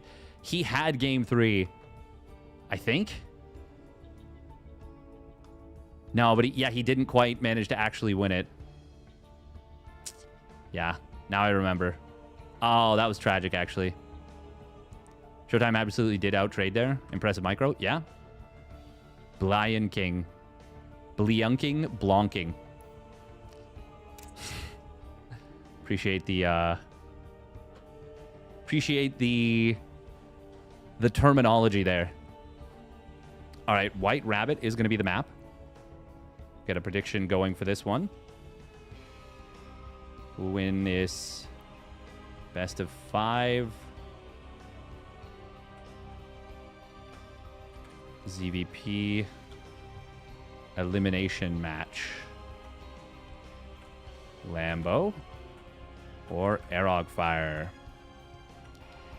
This is also on old patch. Yes. So it is, as I like to say, fair. Or at least, as the Zerg player, we still can have the moral superiority of playing the weak race, you know? I can't believe they've taken that from us. Unbelievable. Unbelievable. But yeah, ShoWTimE was obviously extremely all in with the previous attack. And was not able to make it happen. Traditionally, you would think a 3-base blink all-in would be very good against someone that went and rushed mutas as hard as Solar did. However, ShoWTimE didn't achieve what he needed to with the Glaive Adepts, I think. I say I think, but that's just a fact. He just didn't.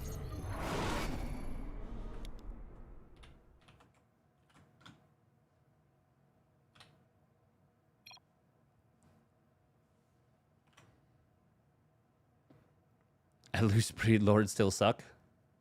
So games will be actually live. On this today, none. They're all played from replay. None of them are on the live patch. Which, to be honest with you, I'm currently in the board of... I think that's more interesting. Playing-wise, I would be very happy to play on this patch. So I'm a Zerg player, and therefore I was buffed substantially. But for casting, for watching, I'm not super on board right now. This patch needs a lot of time to cook. And a lot of stuff needs to be changed, in my opinion.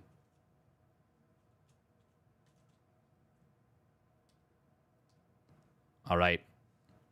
Let's get into it here.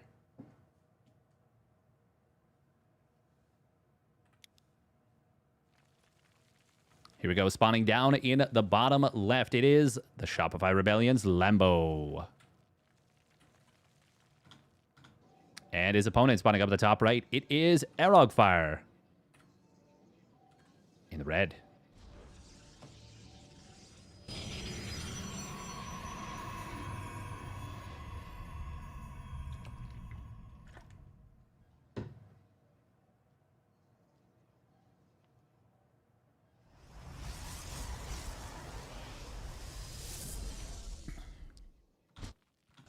Oh, for a second I thought he was going Nexus first. I was like, that's crazy.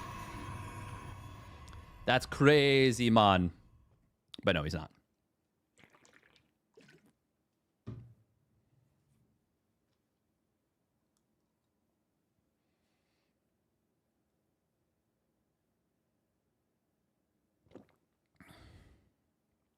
I'm a little bit slower right now than I normally am. As I said, I am recovering from an injury, just taking some Tylenol right now. Finals tomorrow, also replays. Finals are not tomorrow. No. This is a tournament that will be happening over the course of a decent bit of time. But states that the new patch is included. On Wikipedia? Oh, I mean, maybe it will be.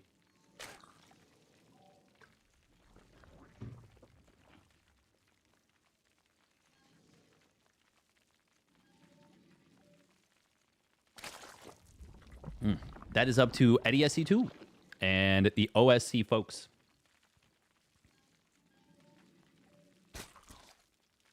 Of course, once again, big thank you to Eddie for putting on these tournaments.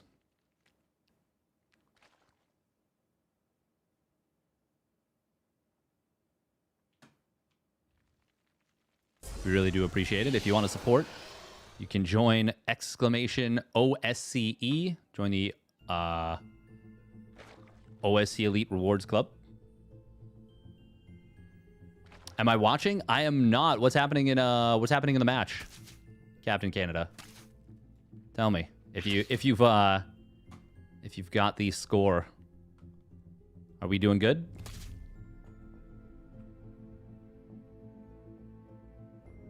Lambo gonna get away with just 2 lings. He's been doing this a fair bit recently. Just started? Ah, okay. And it is pretty nice if you can get away with it. Not having to build a second set of lings, but get that 3rd hatch down.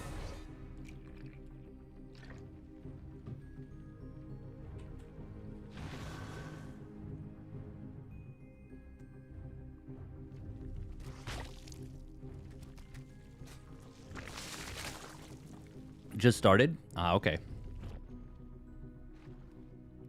This is to win the group, right?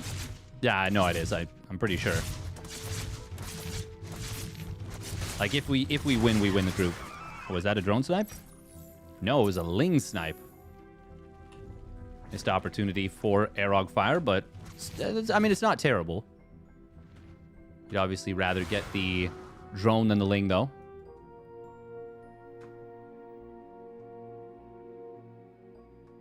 Where's the overview on when games are played? I don't know when games are played.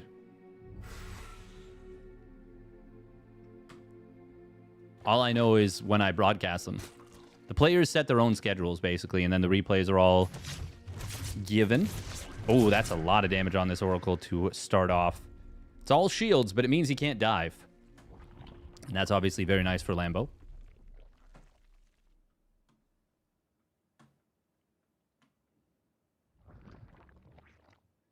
Yeah, no, I can't provide that information because I don't really know.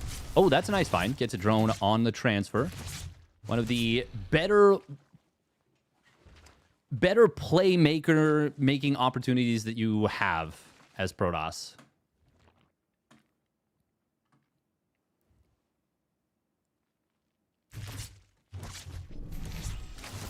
Oh, Arrogfire is going to dive in. Gets 2 more drones. Not bad. Arrogfire, a big Colossus enthusiast. Also a big fan of the proxy robo in PvP. I'm very curious what PvP will look like, actually, on new patch. Once again, for the 50th time, and I'm sure I'll say it a lot more, this is old patch gaming. Oh, losing one of those oracles, very expensive. He might lose a second. God, 6 drones for 2 oracles? That's a terrible trade. That is an absolutely abysmal trade. But it was actually worse than that. It was 3 drones for 2 oracles. Oh my god, that's so terrible. Ugh. That is absolutely... That is the worst trade. That is just the worst trade. I don't want to say that's game losing, but it might be game losing.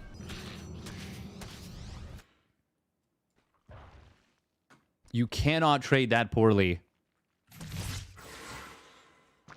Not against a player of Lambo's caliber. He will punish you very hard for this. Okay, there's that robo facility coming down. It is going to be a Spire. And one of the big downsides of losing those oracles, it is a lot more difficult to scout. He's still got 1 left over. But if he wants to be even a little bit safe, he's going to have to use some potential stasis traps. Stalkers can't move out if they don't have oracle support. Not against +1 melee lings. Yeah, this already feels like Lambo's got a pretty clear path to victory, and Arrogfire's in just so much trouble. Nice warp-in positions on those Stalkers, but we're going to find a couple probes, get to cancel on a cannon. Going to force the Oracle back home. This is making it less and less likely that the Spire gets scouted. And if we just end up seeing Mutaling versus Colossus, well... with how much gas Lambo already has, this is going to be really bad for the Protoss. That's a big blink forward right there. Stasis Trap will get dropped. +1 melee is almost done. Stasis does not go off, and Arrogfire is going to lose so many Stalkers here, potentially. He will get a good position on the recall, and it actually only ends up being, I think, maybe 2 or 3 Stalkers? Yeah, 3 Stalkers, 4 Adepts. That is the best case scenario. But even before Lambo pumps out his Mutas, he's already ahead in supply. And that's with Colossus in production, I might add. Once he spends all that gas, he actually, very rare situation when you're going Mutas, he is mineral starved by like a lot. You build too many, I'm not even sure. At any rate, this is an amazing position for Lambo, no doubt about it. Oh, he even catches two of the Stalkers before they make it back in range of the shield battery, before they can get into a choke. Cannons are going to get blasted down. There's an Oracle, of course, shooting from overhead. It's going to rake in the kills. Actually, it doesn't even get that many. It only gets 5 kills in total. Yeah, this is a terrible, terrible, terrible situation for Arrogfire. And Mutas are going to be able to move across the map. Colossus will pop out, but the jump on top of these Stalkers once again is disastrous for Arrogfire. He is going to have a second Colossus show up, but the Stalkers are already absolutely getting blasted. Colossus number 1 is going to fall. Second one, surrounded by Lings. It actually will survive the Lings themselves. Arrogfire can't actually save this, though. For a second, I thought he was going to do a little bit of fancy Prism Colossus juggling. Even if he had, it wouldn't have mattered. And a Contaminate on the Phoenix as well. My goodness. Lambo just not going to give Arrogfire anything here.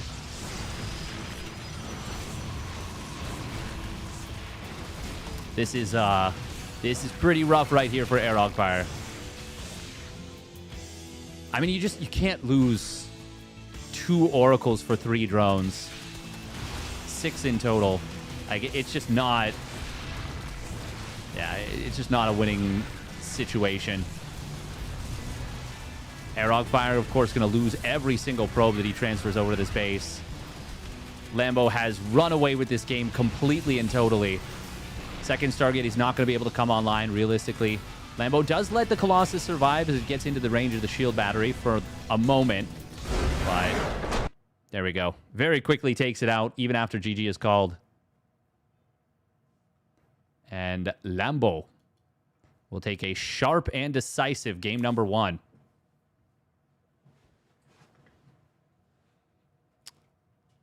Yeah, I mean, you really just cannot lose those Oracles. If it's a push out, this is new patch, old maps. This is old patch, mostly old maps.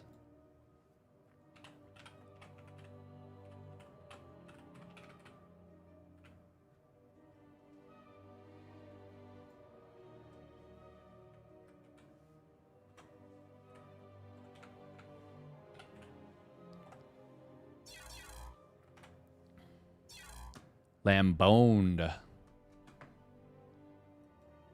He's got a Lambow out of this one.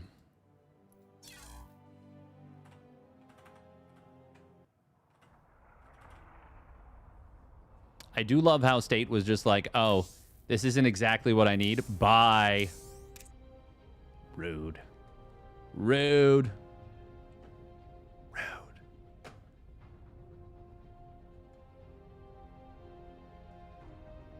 Would be funny if he's still watching, though. Actually, what time is it in South Korea right now? No, it's late. It's late AF. It's super, super late. Oh. Did he actually bounce there? Oh, I think so. I mean, to be fair, it was like probably 2 a.m. at that point. So maybe 3 a.m. South Korea time. It was late. It was late. Not actually going to bust his balls. 4:17 a.m. right now, yes. It's probably like 3 a.m. when he asked, oh, Ripperino? Yeah, it's fine. It is fine.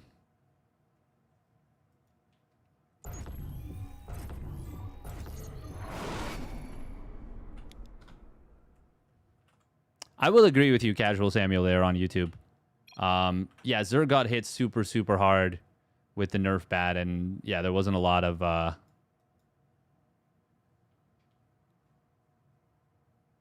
yeah. What wasn't a lot of like people didn't seem to care.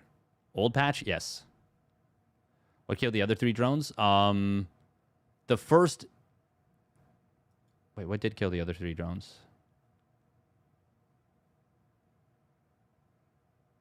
Maybe he shaded forward with the 2 adepts? Huh. Did I miss it? He killed 1 drone on the ramp.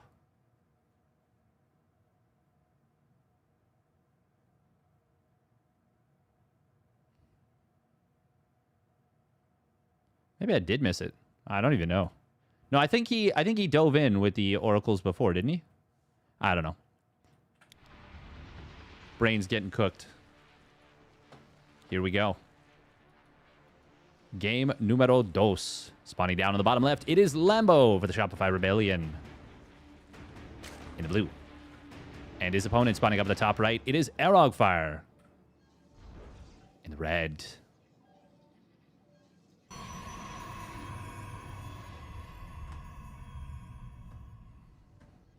I do think Stalker Colossus has a place in StarCraft 2. Well, actually now, I don't know. I think before it did. I think on this particular patch it did. But I think Arrogfire is a little bit too predictable. Like, Lambo was confident to go mutas there, knowing his opponent was highly likely to play Stalker Colossus.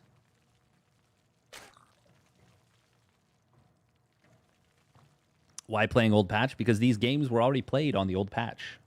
These are replays. Also, I think most people are currently in agreement that the new patch is nowhere near tested enough in order to be fair and balanced. And so tournament organizers, at least for big tournaments, are probably not going to run new patch. And by big tournaments, I mean like Maestros the Game and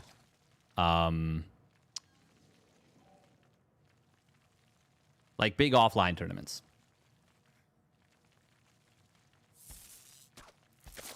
Obviously, it's on an individual case-by-case basis. This is still a pretty big tournament, but it's online, and it's like it's a little bit more at the leisure of the players, played over a longer period of time. It's obviously up to EddieSC2, and he can do what he wants. New patch live on the ladder already? It is. It is, it is. People like Deadly Donkey Kitten are over it. And to be fair, I get that. I get it. It's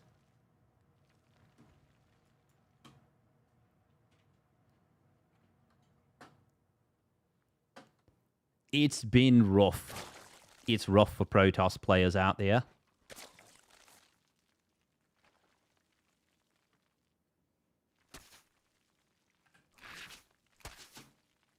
But I think just about every Zerg has basically said, like, yeah, this doesn't seem particularly fair. There's been a lot of honesty. Honesty maxing. Out of Zoigs. You're going to see Lambo going for the Triple Queen. Glad they aren't. I think it's pretty important for tournaments that are as big as they are, with as short notice as there is. Yeah, that it's not played on a patch that is so completely untested. What's so broken about it? The thing that's the most broken right now is they made it so that larva just spawns faster, just intrinsically. So Zerg economy scales up relatively way faster than it has for any other patch. Lambo getting caught without any lings, really. Lings were very late here. Okay, Arrogfire does shade out. Decent micro from Lambo. He only loses 1 drone. That could have been a lot worse, but a couple of lings go down. It's also a lot of lost mining time. I do like this. He morphed a Spore Crawler, and it's like, oh, okay, well, I need that Spore Crawler for the Oracle anyways. Why would I cancel it? I think that's something that Zerg players get in the habit of doing. They just auto-cancel the drone, or auto-cancel the Spore. Oh, he actually had too many drones on the gas here. It's actually very good for Arrogfire. Gets 3 drones, 2 of them on the transfer. It's a 3rd one in the natural. The chaos of those initial Adepts leading to some knock-on damage from Lambo misrallying a couple drones. Oh, and now he's going to find one of the queens, dropping a creep tumor, and Arrogfire gets a lot more damage there. That is a way better start than in game number 1. 7 drones already going down, and he saved... No, 8 drones. And he saved one of the, well, both of the early Adepts. A night and day difference of a start here for Arrogfire. Night and day difference.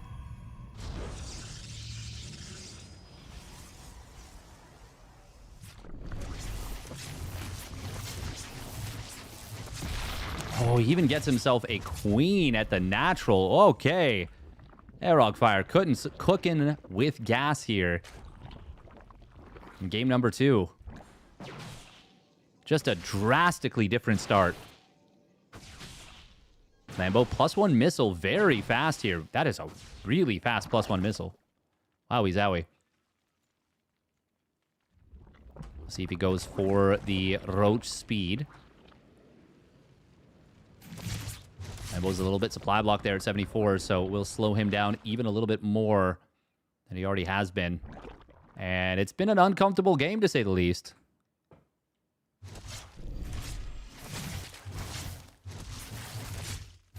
Oh, another 3 drones going down. Nice job by Arrogfire. He's cooking. He's on point. Okay, Hydralisk then. All right. No roach speed. Just a safety/fake roach warren. Meanwhile, Arrogfire pumping up to 8 gateways. Lambo with some decent creep spread, actually. Arrogfire is definitely going to want to push this back as much as he can. You do not want to... When you're going for Blink Stalker aggression, which it really looks like Arrogfire wants to commit pretty hard for this, you do not want to let the Zerg get, you know, very forward creep. Yeah, look at this. Revelation only gets the 2 active tumors. Now we'll have to drop more Revelations. That means less stasis traps, less energy for fighting Zerglings. And there's even still a creep tumor in front of this base. Now, we will see Lambo's base here in some trouble. Counterattack from Lambo is going to find 1 Stalker. No, 2 Stalkers. How many Stalkers did he find, actually? 3 Stalkers and a couple of Adepts. There's no reinforcing pylon here. Ooh, stasis trap. Does get spotted. Lambo gets the trigger on it very nicely. That's going to trigger this other stasis trap as well. Oh, that's an MVP Ling right there. And all of a sudden, Arrogfire with almost no energy left on the Oracles for Stasis. Well, Lambo has handled a very, very scary situation, potentially scary situation, exquisitely. And now finds himself right back in this one. Arrogfire is taking a 4th. He was taking a 4th behind this. It's +1 missile. Infestation pit as well. Arrogfire is now starting to clear up creep pretty aggressively. He did deny his opponent's 4th. That's important to note. And Lambo just now getting the base on the left side up and running. Stalkers. Oh, nice surround right there from Lambo. Does Arrogfire blink forward? He does. That might be a mistake. Lambo's going to try and punish. 2 Stalkers immediately taken out. Don't blink again. Don't do it. Oh, he does it again. This time he gets away with it. Very cute little Hydra snipe. You gotta be so careful with those aggro blinks. Because there's no Hydra range, it's actually a little bit more difficult for Lambo to punish this. God, there are so many Hydras here, but that's a really big stasis behind this army. Gonna catch the majority of the Lings. Arrogfire will get caught with his blink on cooldown once again. These are +1 missile Hydras. They now complete their grouped spines. Arrogfire warping in charge lots behind us. He's almost got +2 weapons done. Oh, Zealots at the 3rd base. They're going to find some value here. Good positioning from Lambo. And a nice drone pull protects this.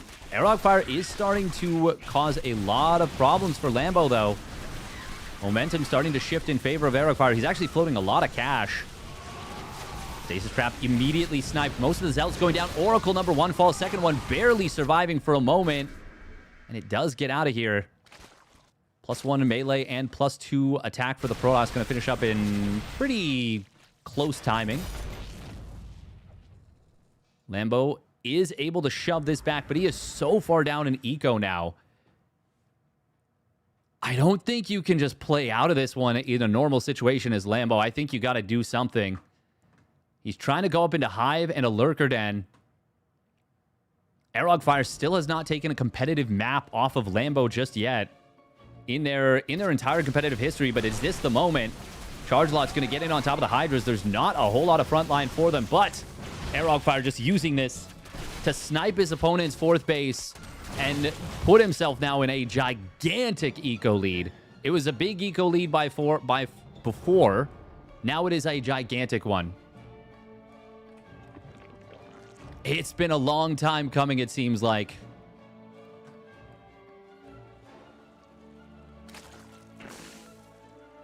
But I think Arrogfire is finally going to do it here. He still needs to be careful. God, 6 cannons and 3 batteries. He is really, really not wanting to die to a counterattack. I do think double Robo would be in order. He's only on single Robo. He is getting towards Storm. Plus 3 weapons is actually already half done. Lambo trying to get up towards Lurkers just to slow the game down, stall it out. Arrogfire is... This is quite funny. He's gone up to his gases on his 4th and 5th bases, but never took the ones at his 3rd. With 85 probes, I mean, his economy is just absolutely roaring right now. Storm on the Hydras is big. Lambo, maybe he just goes for a maxed out Lurker Hydra army and just hopes for the best. Oh, big blink forward does snipe down a Lurker. Honestly, with what Arrogfire has, his army is not amazing. He is attacking with an army supply deficit. The Storms are good, though, and he is going to cook the front line of Lurkers, getting the last one with a long-duration Storm, but Lambo going to find a very good cleanup. Takes down one of the Oracles, was trying to drop a Stasis. Lambo's still up 30 army supply. He's got +2 missile done. Arrogfire's teching in towards Tempests. Thing is, I don't think Lambo can actually keep pushing from here. That was a pretty darn good trade for him.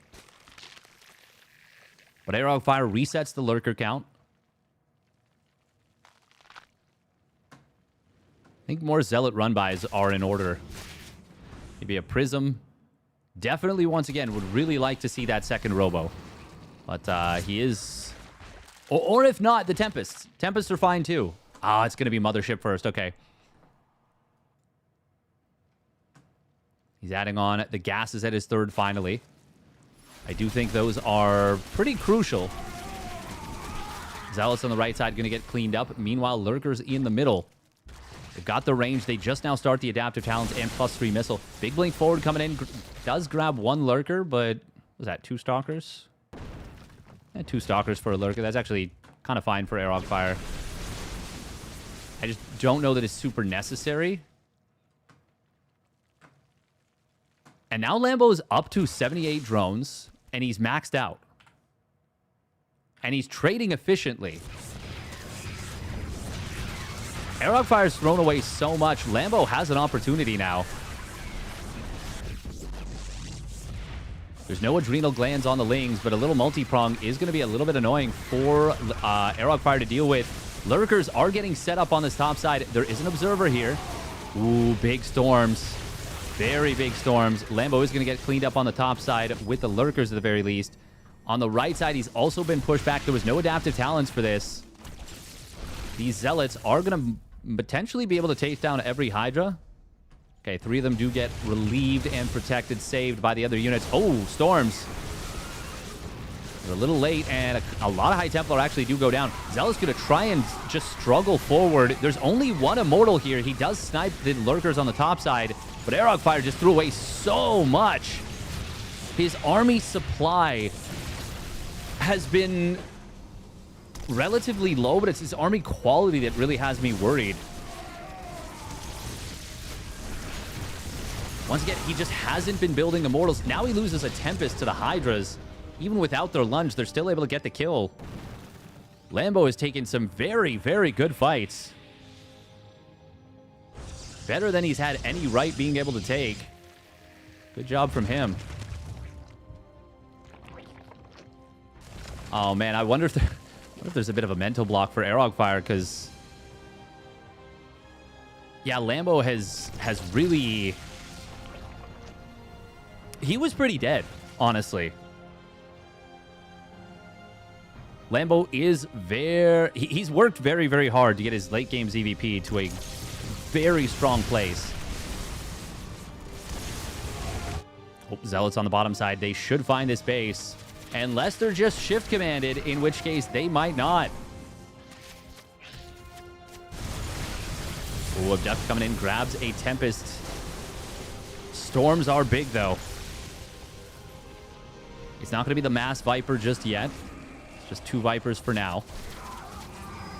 Oh, Prism on the right side. Ooh, he wasn't moving it right away. Lambo, will he be able to snipe this? No, the Hydra Lunge was just a little too late. Unless? No, not quite. Close. Storm could be quite good here from Arrogfire. The Hydra's got to be really, really careful about these Zealots. Meanwhile, reposition from both armies on the left. Lurkers are not quite fully in position, but enough of them are to discourage Arrogfire. And Lambo will hold on 5 bases and manage to finish up his 6th. Damn, I really did not think he was going to be able to turn this around as well as he has. Ooh, nice Abduct on an Oracle there. Gets the kill. That's no Oracles on the field. One is being rebuilt immediately. I would say that's quite crucial. Abduct going to grab a couple of Immortals in the front. Arrogfire, God, he's got to be so careful with these High Templar. The Lurkers are causing such a problem for him. Zealots shift-clicking down some drones, but even getting a few drones is not gonna change the outcome of this game necessarily. Not if Lambo continues to take the caliber of fights that he has. Really good fights, that is. Meanwhile, on the right side, Storms did come down. A lot of Lings were added into this position. Lambo will want to rebuild a few drones, but he is going to lose this hatch in the middle. The Tectonic Destabilizers. Fireball Tempests to get the job done. Meanwhile, on the right side, Lambo is trying to counter-push his opponent's 6th base and get a kill there, but it's not going to happen. Are there no High Templar in this army? There are not. It's just 5 Archons and 3 Tempests. There's the Templar now. They show up very late to the party, but the Cloaking Field and the Time Warp was enough to let this be not too bad. Oh, God. Oh, he hold fire. No, he didn't. He just didn't have detection. Those High Templar. God, this could be a big surround on top of Arrogfire's army. Vipers. It is the Mass Viper now. Parasitic Bomb comes in. Decent little splitty last second.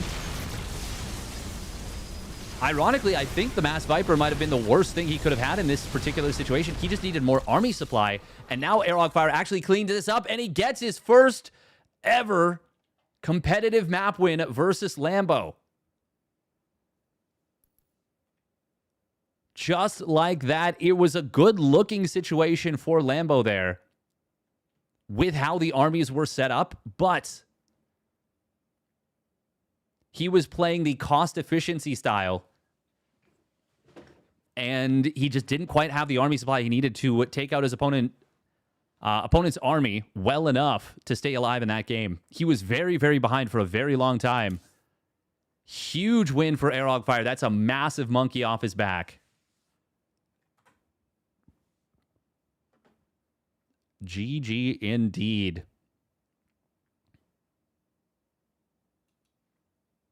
Massive monkey off his back. To put it in perspective, where I just had a YoungYakov open. Why did I close it?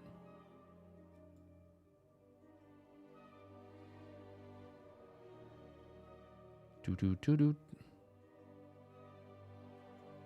we go. To put it in perspective, they have played 6 series before this. Lambo was 12-0 in maps. 6-0 in series. That is the first time ever Arrogfire takes his opponent down.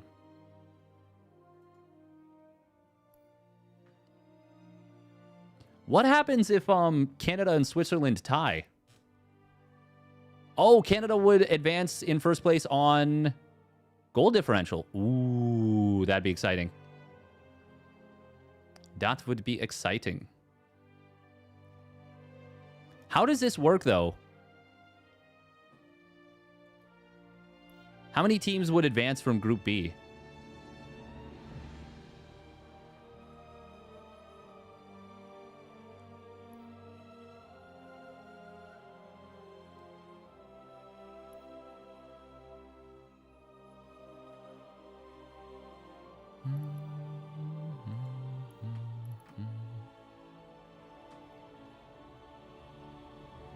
When I see Mothership, I make Corruptor. It's pretty tough. Still only 2 teams advance. Really? Oh, the blue bar is who can possibly still advance. Wait, is that right? No, that doesn't seem right. I don't think that's Group L.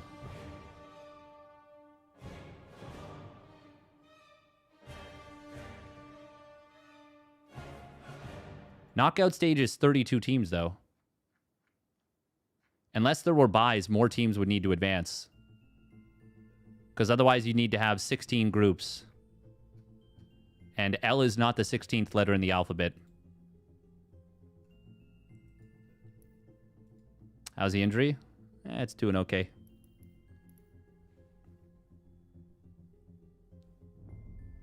If they tie, we get maple syrup chocolate.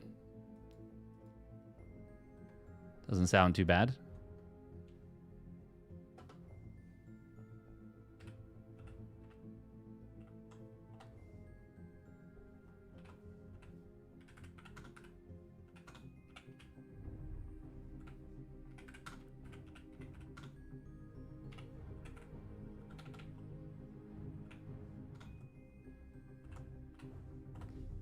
All right. Oh my God. Okay, 1 minute of ads real quick. The definition of a true caster. Ah, nice.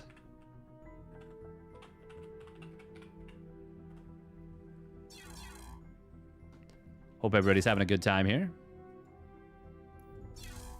Oh, that's got to feel really, really nice for Arrogfire, because once again, when you just don't even take maps off an opponent, that's got to feel tough.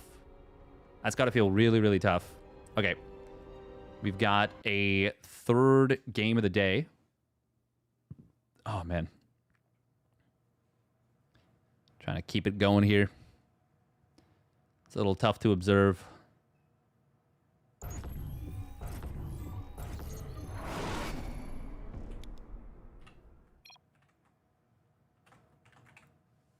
But we're doing what we can. Thank you, Coca Master, for the Prime subby. Very much appreciated. Thank you, thank you. Appreciate the follows as well. Melty Ruse, Bird Prime 82, and Herp Derp 1. It's me, Herp Derp 1. All right, let's get into game.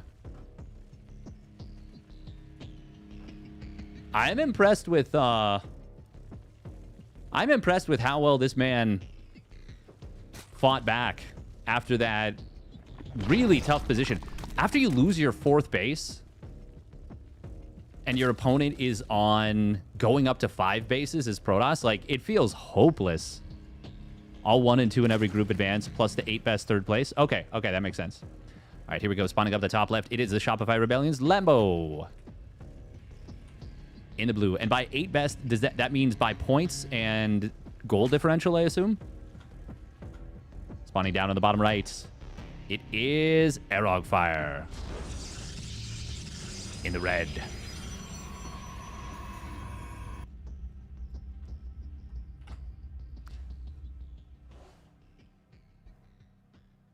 There is a ranking system to find the 8 best if they are even. Yeah, apparently, the tiebreaker eventually can, if it's like, what is it? Points, then goal differential than head-to-head, but it wouldn't matter for head-to-head, I don't think. Head-to-head would be before that anyways. But eventually it gets to their FIFA ranking, like going into it. Can you imagine losing a tiebreak on FIFA ranking? That would be so upsetting. Head-to-head scored goals? Don't know all of them? Yeah. Eventually, though, my understanding is it goes down to, yeah, their FIFA ranking going into it, which, once again, would be insane. Like, to be fair, they can't just flip. It's better than flipping a coin. But, like, also it isn't, you know? Like,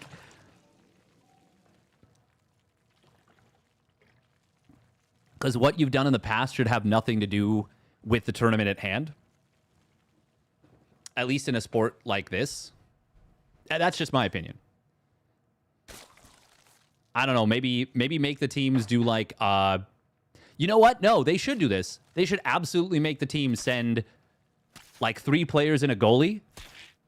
And they just do a sudden death shootout. Yep. That would be so hype. Oh my god, that'd be so hype. Or like a skills competition or something.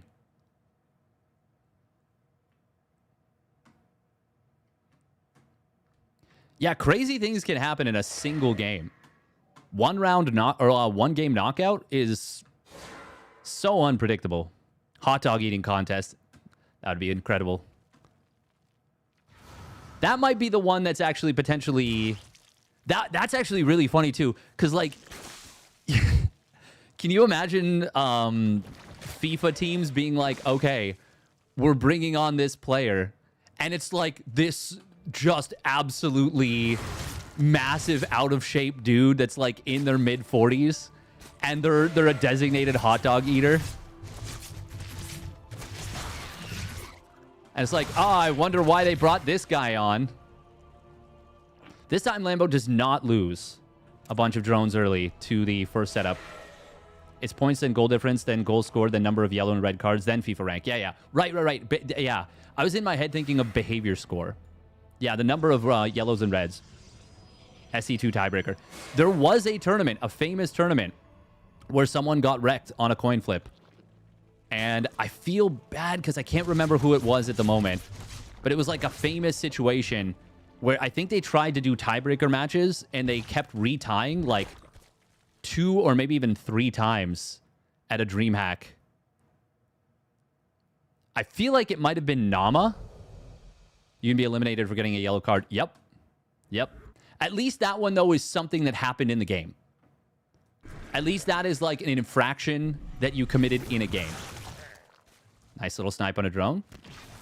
Meanwhile, goes into the main base, gets another 2. Oh, not bad for Arrogfire. It would be pretty cool if in his first ever... in the series where he gets his first ever map win, he also gets his first ever series win against Lambo. Now, he's still got a long ways to go. It is effectively a best of 3 now. God, I can't resist that. I can't... Ever since I noticed that casterism, I cannot get away from it. I just cannot resist leaning into it. Oh, is that the right call? He actually is going to get the queen, and he gets out. Oh, baby. Very, very well done. That's a lot of lings being produced here by Lambo. Is he pulling the queens? Oh, he sure is. Oh, he sure is. Getting a layer behind this. A lot of overlords in production. 9! Oh, no! That's so many. That's way too many overlords, Lambo. Ay. Oh, the trap of thinking you built overlords, and then you didn't, and then you didn't, so you start some, and then you're like, oh, man, I didn't build any overlords, and then you start some more, and then you start some more, and all of a sudden, you're 40, 50 supply ahead of where you actually are. 50 free supply extra. Now, this is going to be a creep drop with this. This is going to hit hard. It is very early. Charge is not yet done, and it won't be for a while. This looks really, really scary for Arrogfire. Lambo has answered back in a but with a nasty, nasty setup here in game number 3. Oh, he gets this around on some of the Stalkers. The Stasis Trap actually does allow the Stalkers to escape temporarily. Corrosive Bile will get the Stasis Trap as he does pull back in time before it would have gone off. Lambo with a Creep Tumor here, who of course can transfuse. The Oracles cannot really contribute to the fight, not directly. Force Fields come down, they're not very helpful. Immortal is out. There's a lot of batteries, but they're mostly out of juice, at least at the 3rd. Arrogfire is doing a good job of not getting run over yet while his charge completes and while his additional gateways come online. Corrosive Biles, where did they land? Ooh, on top of a couple of the Stalkers. Wasn't the worst it could have been. Lambo is starting to break through here. It's mostly Ravagers. This Immortal needs to pull back. It will just barely get back to the safety of this position. One of the Oracles did go down. It was the only one, I think, with even a little bit of energy. Zealots are going to get their plus... Well, I mean, the Protoss units are going to get their +1, but there's the depower. Kills a couple of warping in Zealots. Depowers 3 shield batteries. 1 Oracle going to fall. Probes and Stalkers in huge trouble. Recall tries to save them. Oh, even now Immortal stepping way too far out into the middle of... Well, the middle of a war zone. And while they are warriors themselves, they were not equipped for that fight. Probe's going to pull into the front, but Lambo bypasses them, gets this round on the last Immortal, and he is going to end this game here. Arrogfire. Yeah, he's down 70 army supply. Going to lose the 3rd base. Lambo going to start to drone behind this. Taking a 4th hatchery, getting Roach speed. He can end this game now, or he can macro out of it. There's no wrong answer, really. And Lambo will retake the lead. Little tut-tut. Says, all right, you won your first match. Won your first game. Competitive game. You're not getting anything else here. Not out of me. Bishu. Dignitas Bishu. That's the one. Thank you, 17. Okay. Oh, Nama was involved. That's so funny. I was thinking Zaka and I was thinking Nama. Oh, yes.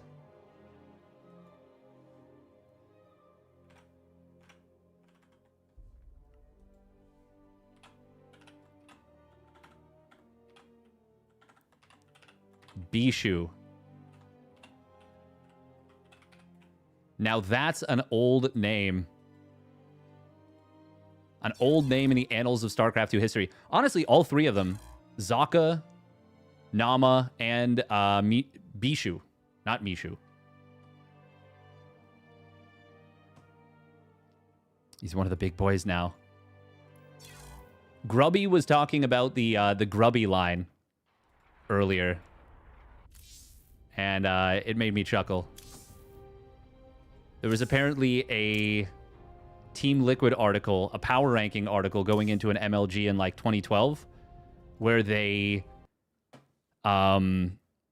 invented something called the Grubby line, which was a way of determining how good a player was based on whether or not they were better or worse than Grubby. And if you were better than Grubby, you had like a genuine shot to take down Koreans. But if you were worse than Grubby, you were ranked below the Grubby line and didn't have a real chance against the Koreans, supposedly. Which is really funny. I forgot that this was a thing.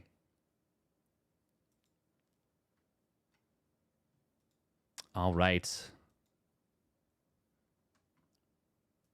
Could you defend Grubby's cannon rush? If so, you graduate to Korea. That's really funny. Did Grubby do a lot of cannon rushing in early SC2? I legitimately cannot recall. I honestly cannot. Oh, God. Even my left wrist is still like... It's struggling.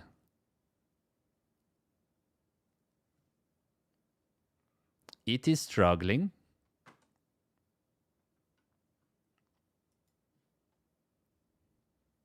Probably not an early SC2. Not really, nope. I remember he used to do, like he would, like, all in a fair bit. But I think every Protoss player did. It was so strong to all in. You could warp in off of a pylon, like fast warp off a pylon. At points, you could warp into the high ground off pylons were insane before. We complain about warp gate and, like, it being strong and frustrating and prisms and all that. But, like, it used to be legit insane what you could do with it. It used to actually be crazy.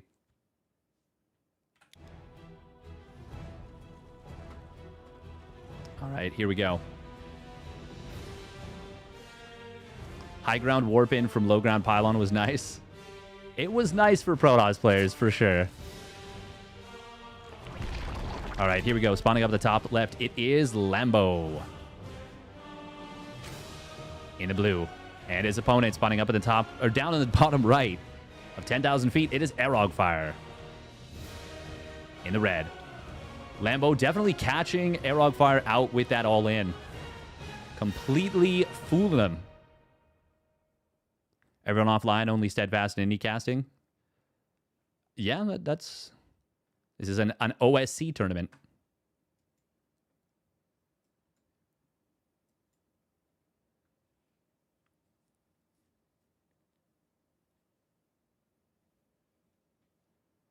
Can't remember how Terrans were playing without medevac boost, to be honest.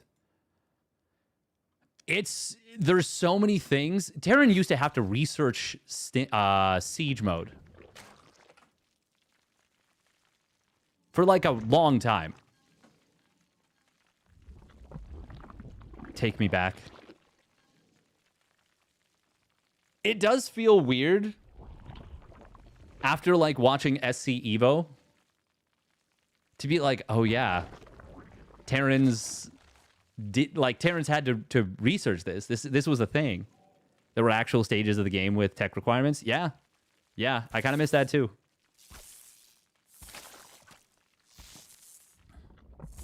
Lambo's got to be a little bit careful here.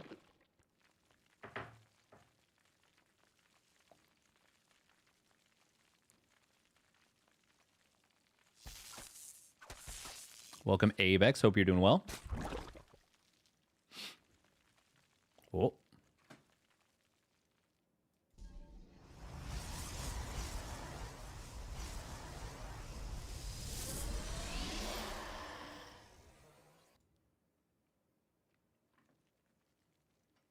Yeah, there was the Wild West of early esports and early SC2. I say early esports, but what I mean is early modern esports, because early esports technically goes back to, like, the mid-1980s when some guy was like, hey, if you win this tournament, you get a Ferrari or something, or you get a car.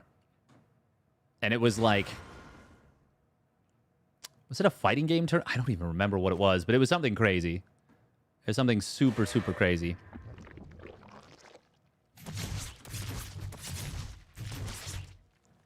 We're going to see... Oh, wow. That was really cool, by the way, if you guys just saw that. The Adept loaded up its shot, fired, but the shade went through, and it fired from where it shaded to. So that's why it took a little while for the damage to actually go through. That was actually cool as hell. Early esports was like Donkey Kong. Yeah.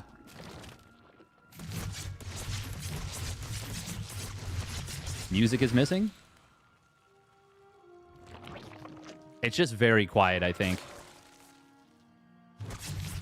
I turned up the volume. I'm just going to turn up the music. I'm just going to turn up the music a little bit.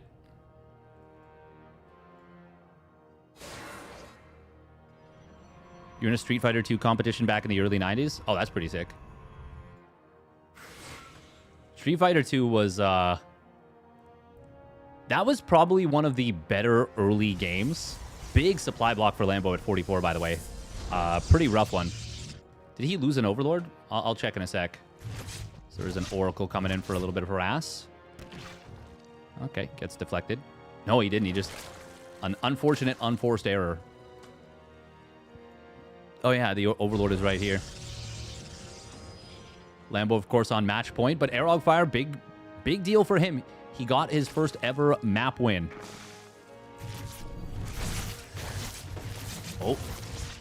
Ooh, nice little bit of harassment there from Arrogfire's Oracles. Arrogfire's Oracles.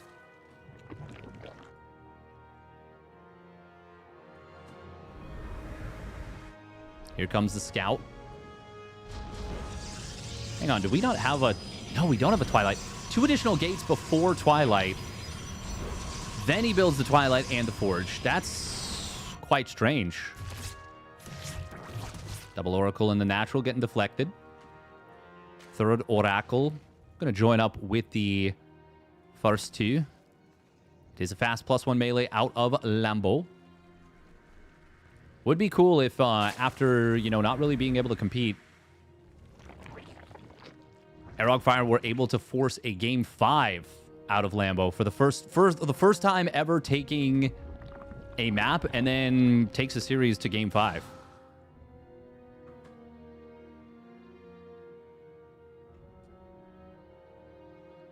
Oh, yeah. Yeah, the 25 Bitcoin for 5th to 8th for a Brood War tournament.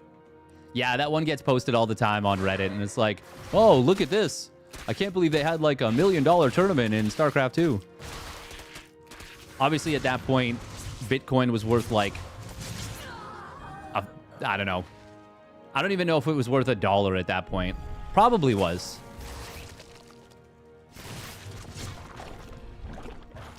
But at any rate, obviously it, oh.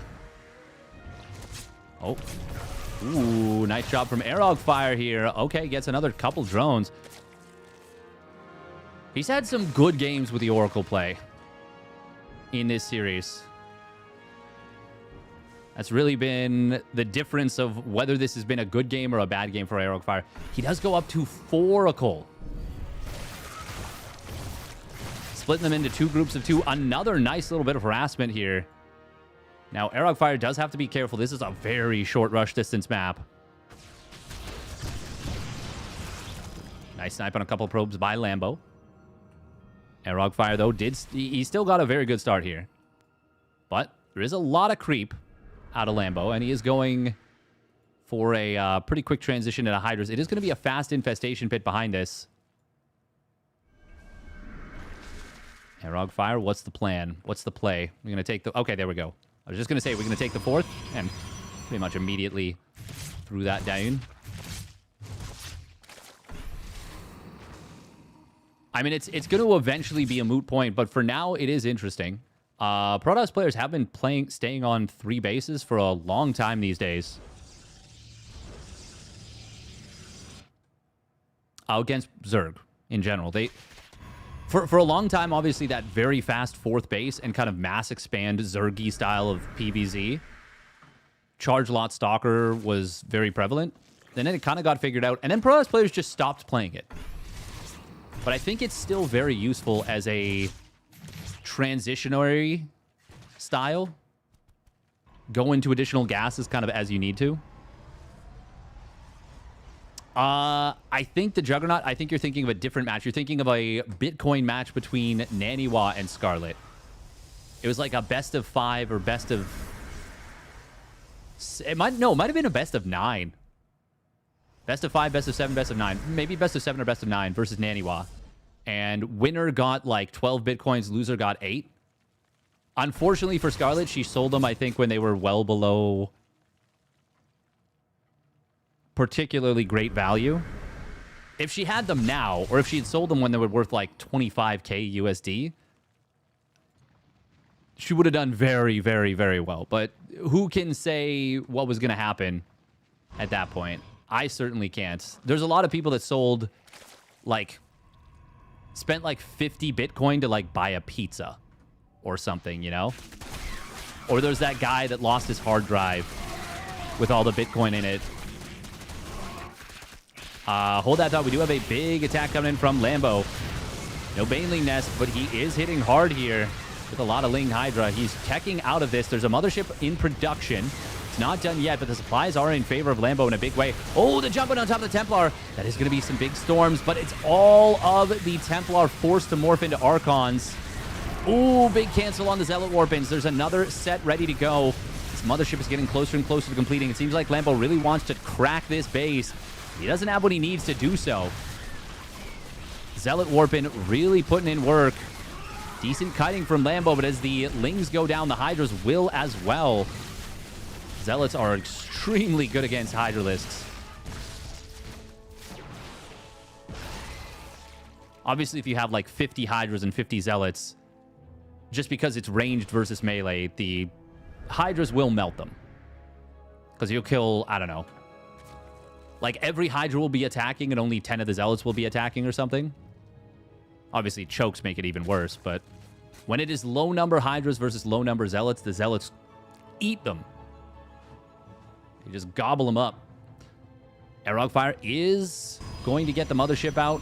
He's also going to keep his 4th base alive, and he is going to start up his Tempest production. Lambo. Oh. He's going to clean up this Zealot run by on the left side. Still not a terrible position for Lambo. He's ahead in supply. He's on 92 drones. He's got Hive done. The Lurker upgrades are nearly completed as well, and he's continued his attack upgrades. Did he make Dropper Lords? He did. Just didn't have Overlord speed. Nice revelation from Arrogfire. He does need to play a little bit defensive for a decent bit of time, I would say.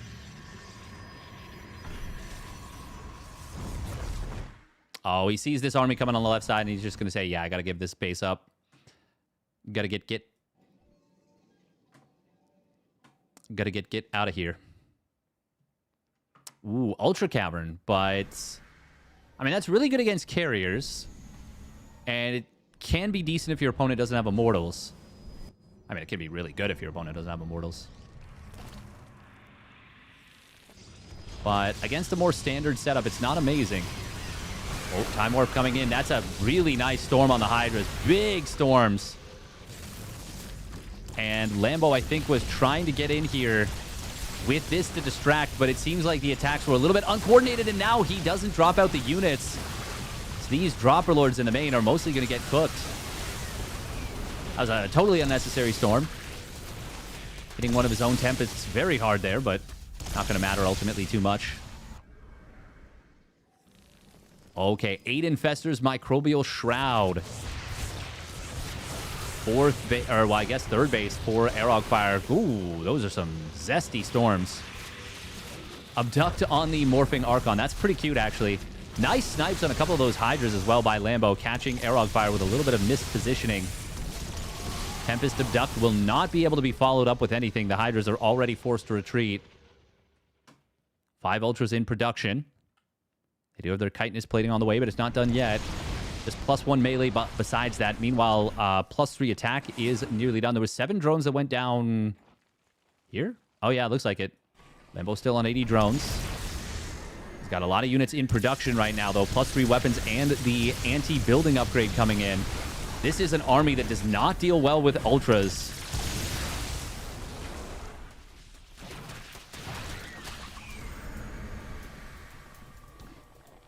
Not if you can get enough out of them out, especially if you can Microbial Shroud them. Meanwhile, counterattack of Ling Hydra on the right side is going to kill the 5th base of Arrogfire. Lambo losing his own 5th. Here come the Ultras, though. Storm is decent on the Lings. Big fungal growths. Where's Microbial Shroud? There it is, the Orange Cloud Lumith. No Parasitic Bomb, though, and the Tempests are uncontested. Oh, looks like he... No, he didn't lose detection. He just retreated. Transfuses could be very good on the 2 low HP Ultras. Arrogfire killing a lot of drones there. Lambo going to be forced back, though, with the Lings. And it's now 4 base to 4 base, and that's a very good situation for Arrogfire. He's got a ton of Tempests now. The Vipers were miscontrolled a little bit as well, so they did run into their death, unfortunately. Very difficult to control that complex late-game Zerg army. Very difficult. Double Robo coming in from Arrog. Lambo is able to clean up this Zealot run by on the right side pretty efficiently. He's trying to double expand now. But now he is in a really, really tough position. Arrogfire has traded extremely well. And triple Immortal production on the way. This looks... Oh, he's even going to get a cancel on that left side base again. And now a push to the right. There is a lot of creep to see this coming. He recalls a couple of very low HP zealots to the army. I don't think that was worth it. I think you just let those die and you save that recall. Even though it's separate from the other recall. Oh, man, he's just going to kill his base, though. Lambo is too late to rotate. And that will equate to a bad circumstate of the game. To a bad state of the game. Yeah, that would have been better. I don't know why I said circumstate. That would be what the Archon name would be if there was someone who was named Circumstance. Or or perhaps Circumference, or maybe another word that starts with circum. And state, and they made a casting Archon.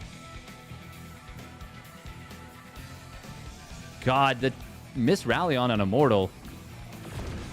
Does it actually get protected by the stasis trap? No. Not even a little. A lot of damage on one Ultra, but it's not going to be enough. Lambo still has an alarming amount of creep in the middle of the map, but Arrogfire is now up to 5 bases. Both players are going to be maxing out. +2 air weapons is done for Arrogfire. Arrogfire finally getting a very nice complex army. Tempest, Immortal, Archon, Storm with a Mama Ship.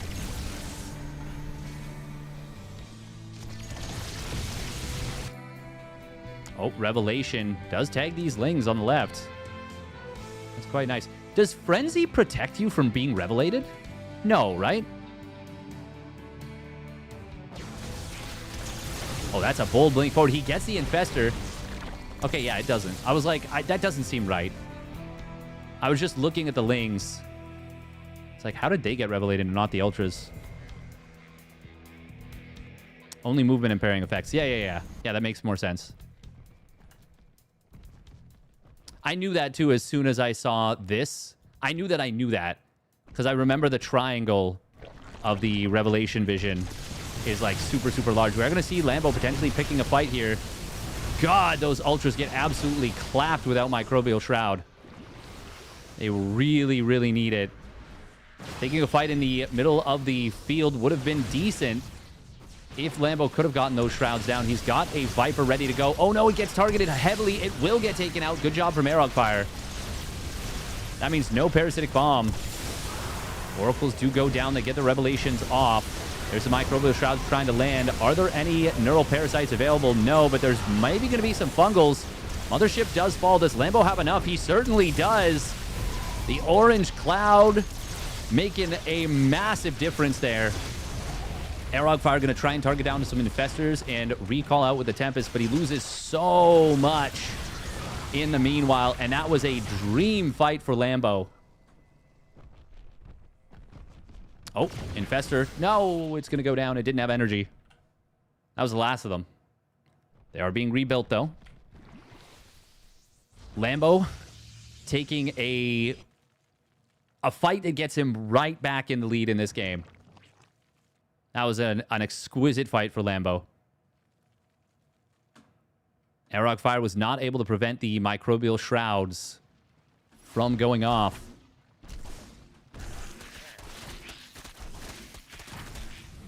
And the damage reduction made all the difference in that fight. Allowed the Ultras to cleave through. Cloven in twain. Oh, another Zealot run by on the left side is cleaned up. Arrogfire is now pretty damn broke. Both players have been operating off of a relatively shoestring economy for a long time.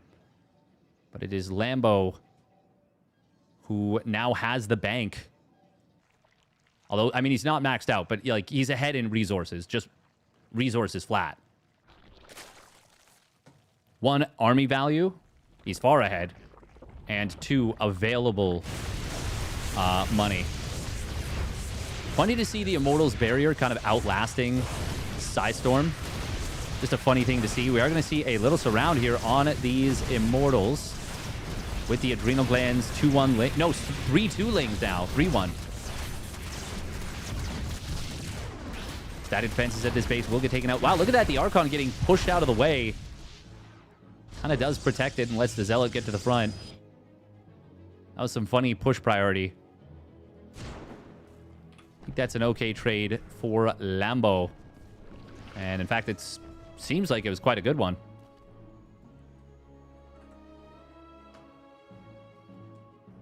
It also kind of cracks this base a little bit more open for Lambo to break through later with more run-bys.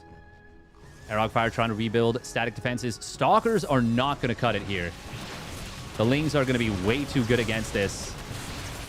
Especially with almost no shield battery energy. That's going to force a big recall. Oh. Not everything being recalled. Arrogfire does now have a 6th base up in this contested position as Lambo is also taking his base on the left.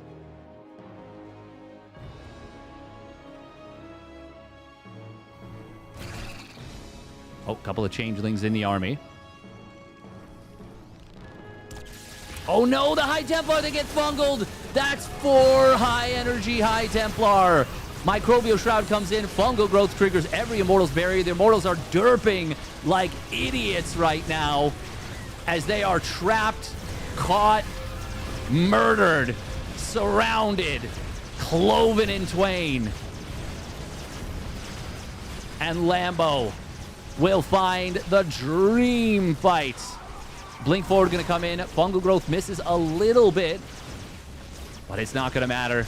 Arrogfire loses everything, and Lambo will crush the 6th base and crush his opponent with a very, very good fight.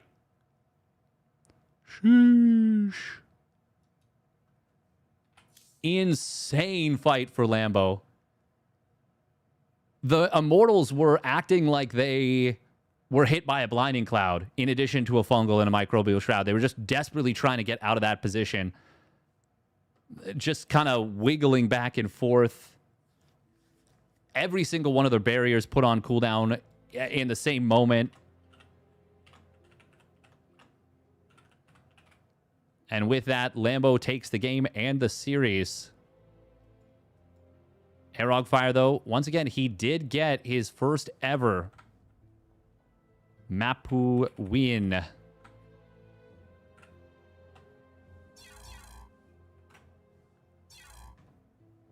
Thank you for the follow, Sianu.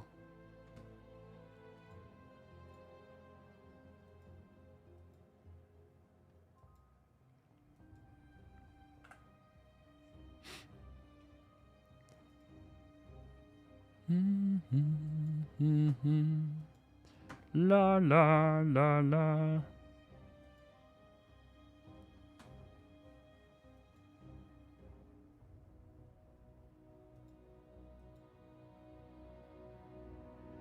Oh, okay, well, we now have confirmation that the like AI thing is definitely listening, because it said Arrogfire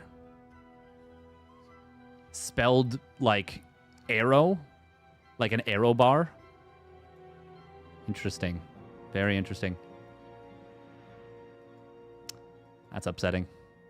Okay, next up is going to be a ZvZ between these two.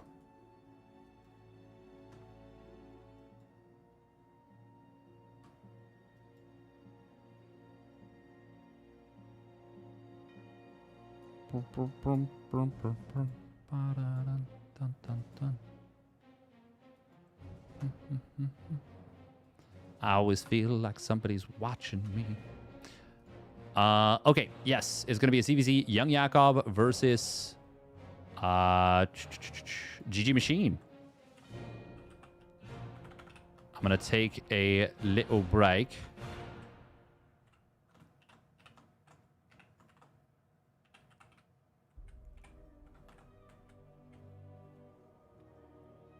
And we'll be back in a little bit. 3 minutes of ads.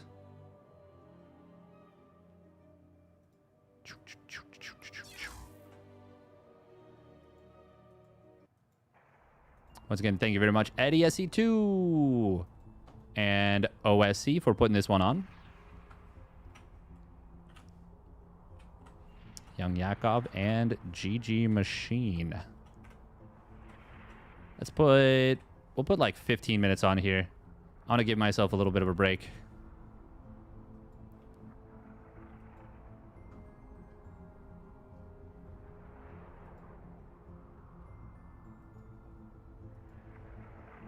All right, I'm going to mute the mic and we will step away.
All right, we're back.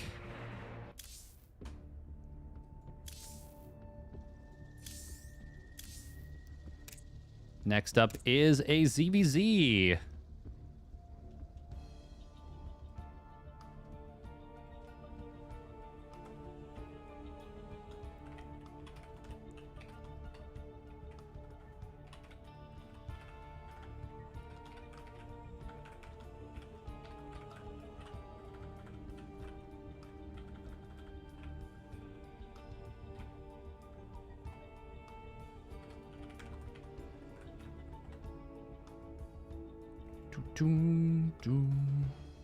Where are art games?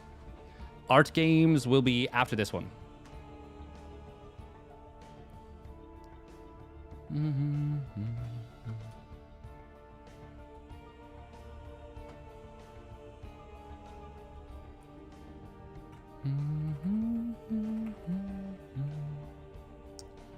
All right, YoungYakov, GgMachine, game number 1. Let's go. Thank you for your patience.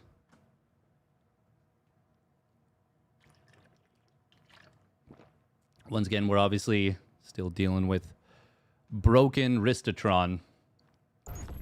My least favorite of the Autobots.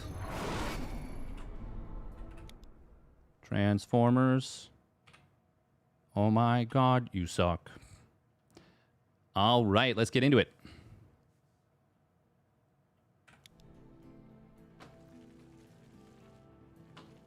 Ooh. Looky what we've got here. Something spicy right away.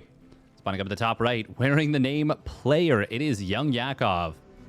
And he is going for a 12 pool.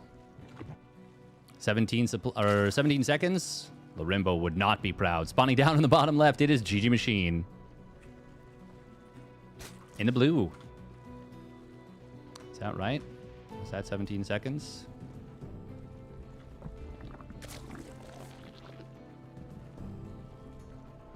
Almost exactly as it ticked over to 17. Not the worst thing in the world. But you don't want to hit those timings. It's important. Now, is this going to be a drone pull? I mean, if it's not, he's going to send a drone down to the natural very, very soon. Yeah, he would have sent drones across the map already, I think. GgMachine is keeping the second Overlord at home. So this is just going to be... Oh, hang on, he's building a queen before expanding. That's weird. That's actually... Hello?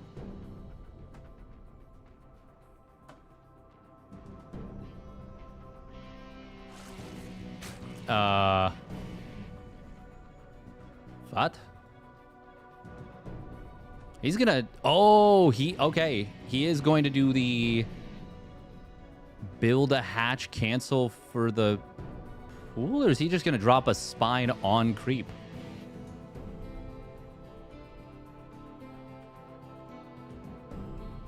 Well, this has been spotted. Okay, he is expanding behind this. He already has the queen done. There is the spine. It's not tucked up right against the hatchery, so it won't get diminished surface area.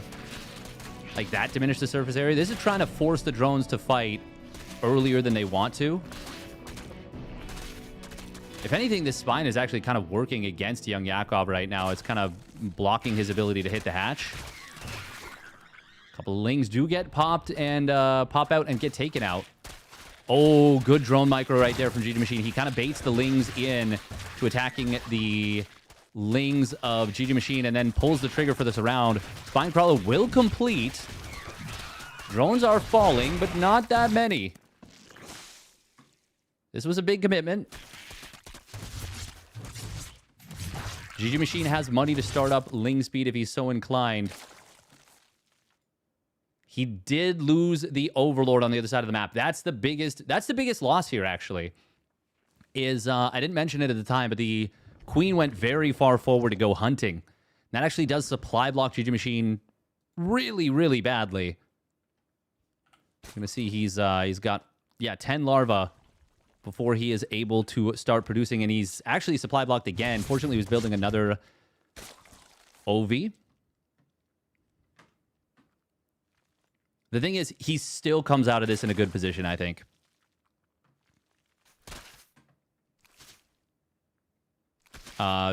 It would have been much better if he'd been able to build those drones earlier, but having the extra larva is still obviously very good. And I still do prefer GgMachine's position. The main thing that's uncomfortable for him, unpleasant for him, is that he lost the Overlord, and his first Overlord stayed at home for a long time. Okay. Since he's getting Ling speed, this feels like a little bit of a bait, a little bit of a fake out.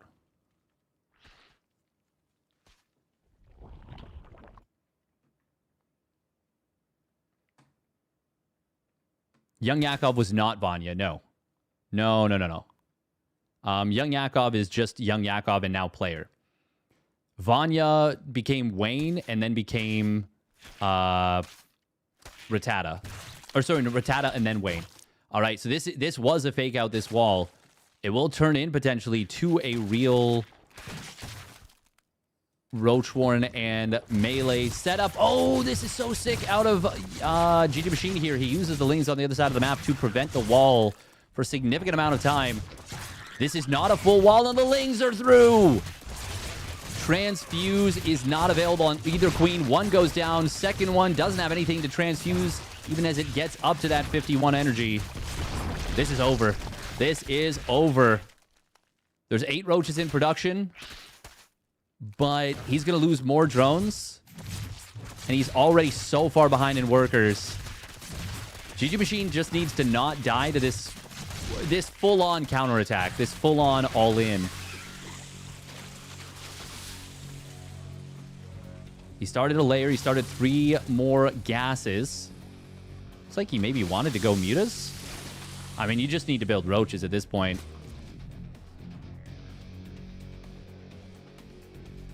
It's a 20 worker lead. This game is functionally unwinnable for YoungYakov. The only way would be if GgMachine, like, if YoungYakov attacked right now and GgMachine completely botched the defense.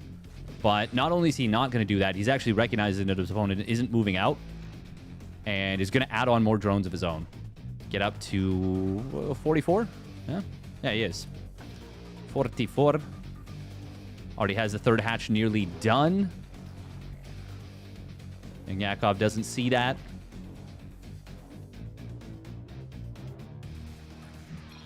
Okay, oh, there we go. Okay.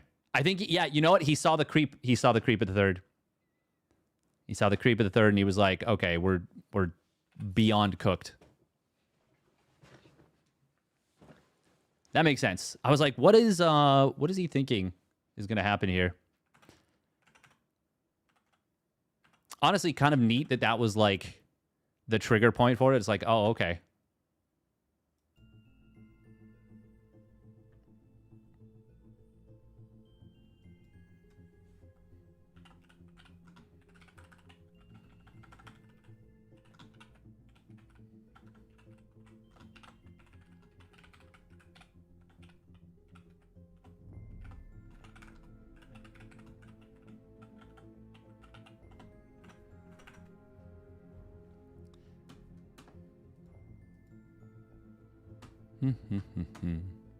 Virtua Fighter 5 is a great fighting game. I don't think I've ever played that. Do not believe so. Do not believe so.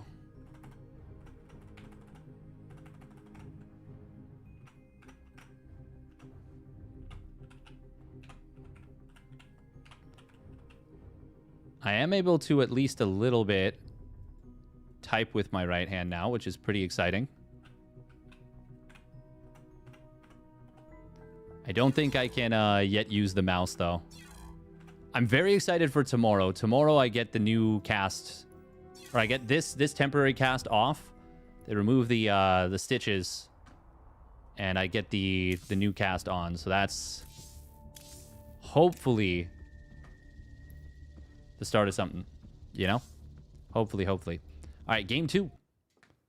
YoungYakov, GgMachine.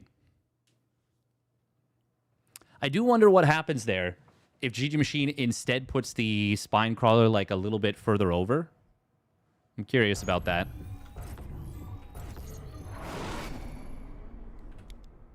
I don't think you're ever, with that setup, going to cancel your opponent's, or rather kill your opponent's natural.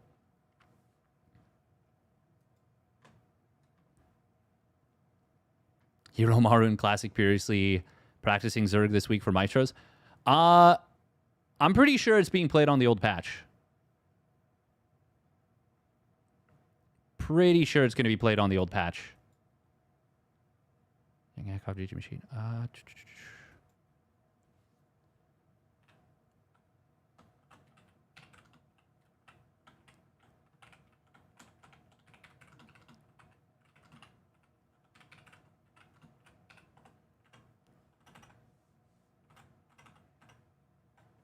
All right. Here we go. Game numero dos. Spawning down in the bottom right. It is YoungYakov. In the red. And his opponent spawning up the top left. It is GgMachine. In the blue. Didn't panic. Didn't mess up the defense at all.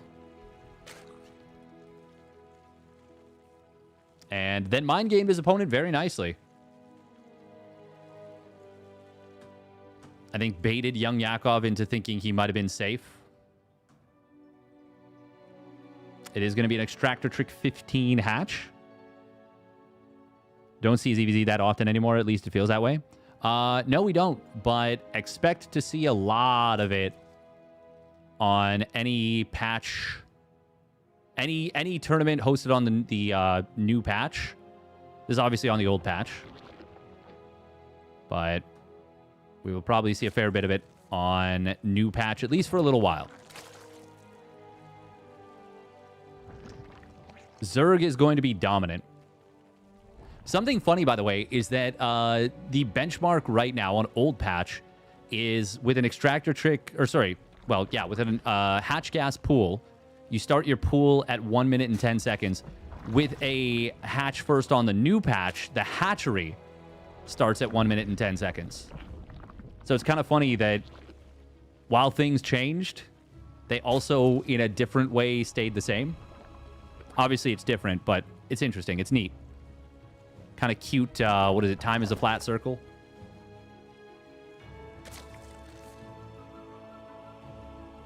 Now, who knows if that's the optimal way? Can we say for sure that the patch has introduced a lot of bugs? I mean, there's lots of Zergs everywhere, isn't there? I actually don't know that, Bane Supper, but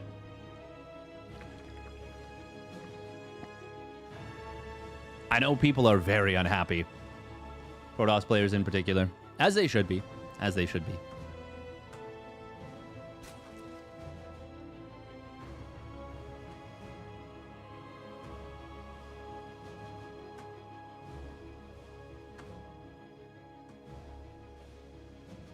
Steaming pile of sunshine.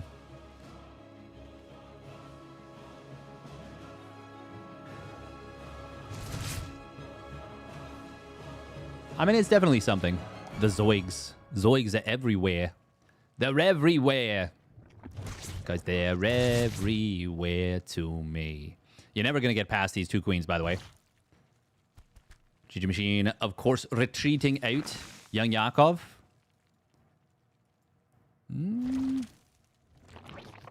Oh, he canceled his fourth queen. Ah, cancels his fourth queen to get down the Roach Warren. Maybe building that just in case of a Ling Flood.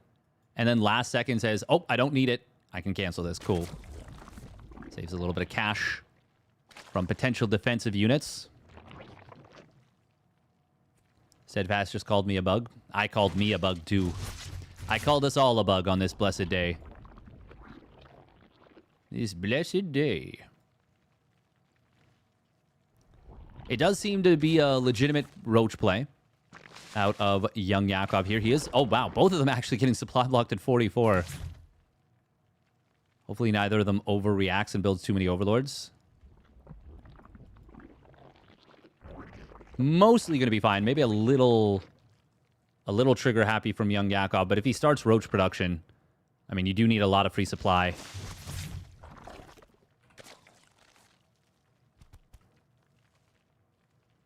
There's a +1 missile. Oh. Decent-sized Link Flood. Wants to see what's going on behind this. I think he might have spotted that one roach. GgMachine is building his own roach speed and +1 missile. YoungYakov, of course, no third base on the way. Maybe hoping to run into a fast Mutaplay and then maybe drop a Nidus Worm. He does need a third base, though, if he's going to play macro roach. And there it is coming down. GgMachine will, of course, see this with his Overseer, and he's going to see not a whole lot of Spire, which is what he's looking for. You need to know if it's 2-base Spire. You need those 4s. You need extra queens. You need all the goodies. Zergantier is nothing if not lacking.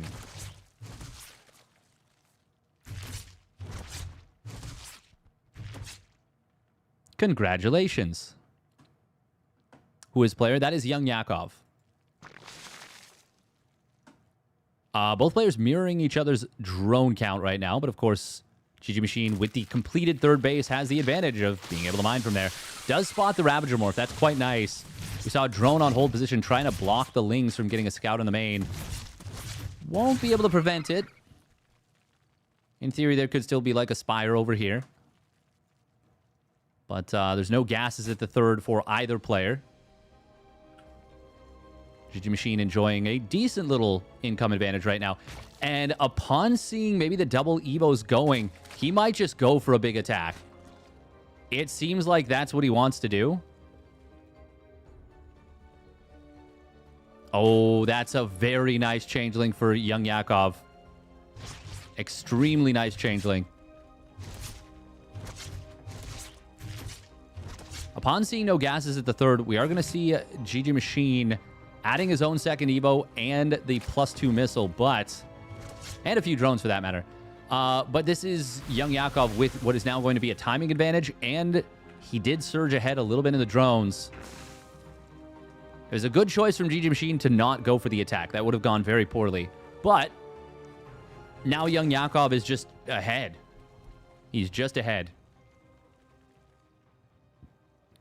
GgMachine is going to posture here, but he's got to be extremely, extremely careful.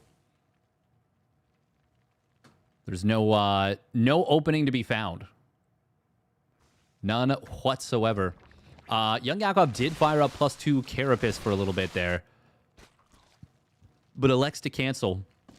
Now, when both players are heavily committed to Roach, Ravager, or to Roaches like this, and there's really no potential of mutas, adding the Ravagers is so good.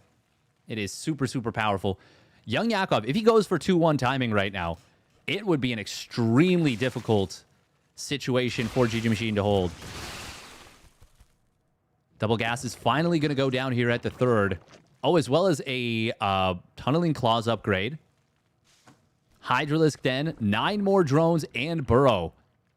Okay, YoungYakov, instead of trying to attack with a really nice timing that he's got, it seems like he doesn't know how much of a timing he's got. We can see that it's a big one. And he might even still hit it as he's moving out here. But he's electing instead to advance his tech in a pretty significant way. Maybe would have actually attacked if he wasn't supply blocked here. Behind this, Lurker Den. No Hive. You can get yourself in trouble by trying to play a little bit too fancy when your opponent just hits you in the face with a big Roach Hammer. And with the counterattack coming in, oh, GgMachine, I think he needed to just attack here. But instead, he's going to go back home. YoungYakov could click the hatchery. May want to just trade out against the Roaches. Or at least try and save as much as he can. It is going to be a full surround on this. And GgMachine is going to have a very funky timing where his army supply is insanely strong relative to that of his opponents. And the upgrades are even and the Lurkers aren't out yet. That timing is basically right now. I think getting +2 Carapace is a huge mistake from GgMachine. I think you just go, you dodge your opponent's Corrosive Biles as best as possible. He knows that his worker count is very, very low. Static Defense is trying to be added in by YoungYakov here. This is GgMachine's best chance. Corrosive Biles mostly getting avoided. Lurkers trying to get added in here. Corrosive Biles avoided on both sides. Good job there. Oh, the Lurkers are going to complete, I believe. And that will be enough for YoungYakov to hold. For some reason, I've got the player... I swapped the player positions. We swapped it back to correct. This is a fight GgMachine cannot take. Even just 2 Lurkers shooting at a clump of roaches will beat the living crap out of them. Good Biles from GgMachine on the retreat, but... yeah, I mean, it's 4 base to 3. It's 61 drones to 43. It's Lurkers versus roaches. And it's also Tunneling Claws against no Tunneling Claws. This game, for all intents and purposes, is over. Unless something absolutely drastic and outlandish happens. Churlish and insubordinate. YoungYakov, he knows he doesn't need to attack. He wants to end this game. But, honestly, probably the best way to do it would be, yeah, advancing the Hive and maybe even getting just a Nidus Worm. Drop a Nidus in the main of his opponent and Lurkers on the ramp. And then the game is over. Then there's no situation where GgMachine just gets to, like, sit back and make you come to him. Oh, even here, these Lurkers, God, they do so much damage against roaches. People think Lurkers are frustrating to deal with as, like, Protoss or Terran. They're right. But Zerg players get to experience the pain as well. And GG. YoungYakov evens the series of 1 apiece. Cha-cha-cha. Oh! My goodness.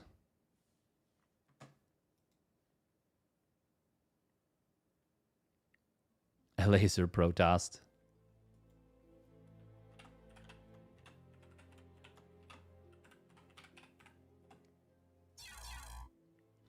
And I'd be like, void rays, void rays, void rays. Whoa. Banelings, banelings, banelings. Whoa.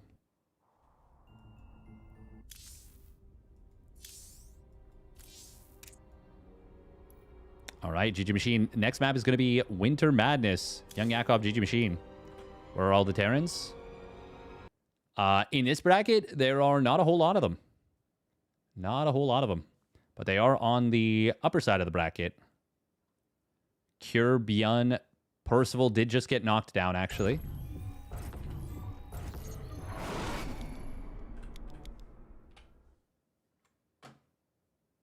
Meh. Nya.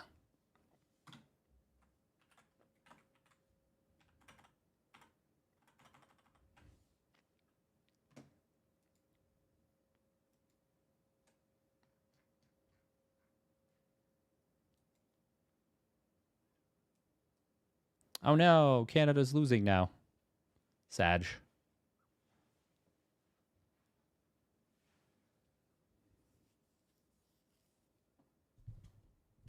It's injury time.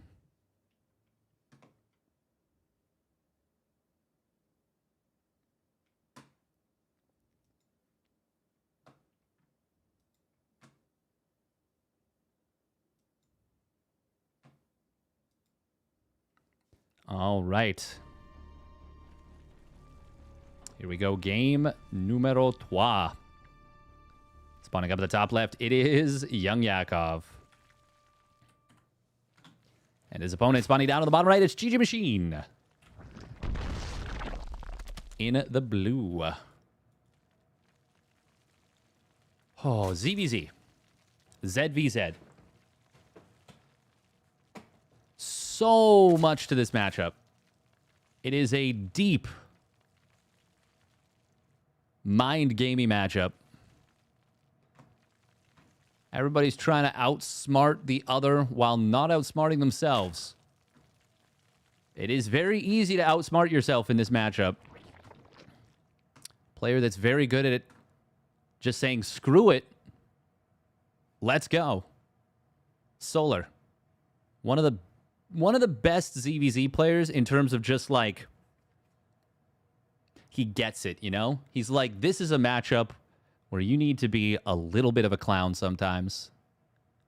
And he's like, already got the nose on, and he's like, well, that's just perfect, isn't it? He's just ready. He's ready for it. Obviously, it's a matchup where speed is incredibly valuable.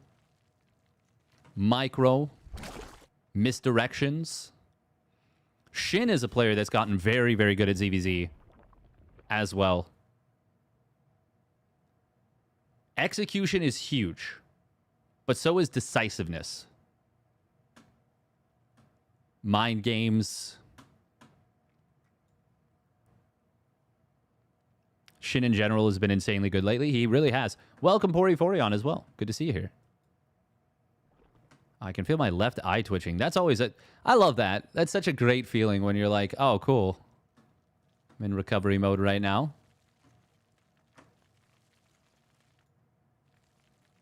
Just a little bit. Just a little bit. As soon as players change their name, they get better. The Oliveira effect. Little body glitches. Yeah, I love it. So good. Oh, so good.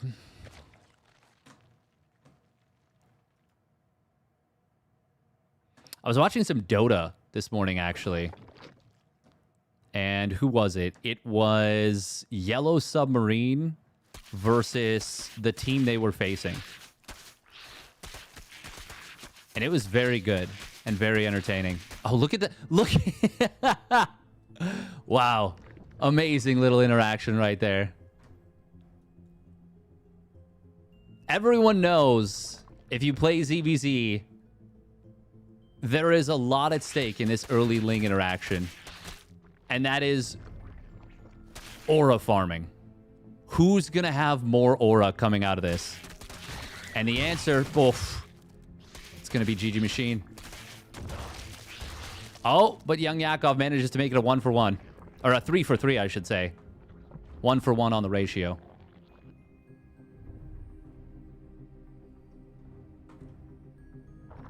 Obviously, getting the extra HP is nice for GgMachine, but still 25 minerals a pop. Still 81 minerals lost for each. That's, of course, factoring in the extractor trick that they do. Oh, little Ling Flood here. Out of YoungYakov. And GgMachine is going to be forced to morph a Baneling. Both players made a sneaky Carapace upgrade. And by sneaky, I mean... Well, one of them is sneaky. The other one is actually just right at the front. Talking about mind games. Talking about trying to outsmart each other without outsmarting themselves. Will either of them have a read on this? Oh, this Ling trying to get into the main. Oh, not able to see the Evo chamber. Sees the fake layer. Both players at 37 drones. YoungYakov adding a couple more. Kind of surprising to not get an additional gas. There we go. He does. He does. Okay. Does he know what his opponent's doing? That is the fakest gas at this third base, though. Surely. Right? I'm not crazy. You're not going 4 gas off this, are you? I mean, you could with just make it Ravager Ling. Like, just a huge focus on Ravager Ling. No, it's in fact going to be double gas cancel. Wow, okay. Maybe this is in response to the attack, though. He did drone up a little bit. He is supply blocked at 74. GgMachine does have a Baneling nest, which will be far less valuable than normal since they both were going to have the Carapace. And the Carapace, of course, makes it so you don't one-shot Lings with your Banes. This is very, very nice from GgMachine. He's going to be able to surround a Roach. Will morph into a Ravager. Actually will survive there. That's kind of sick. GgMachine needs to make sure he does not take a disastrous fight, but that's going to be really, really tough because his opponent has the same setup, but with Defender's advantage. Carapace does now complete. It mostly matters for the Roaches and YoungYakov's Lings against Banelings, but Defender's advantage is everything here.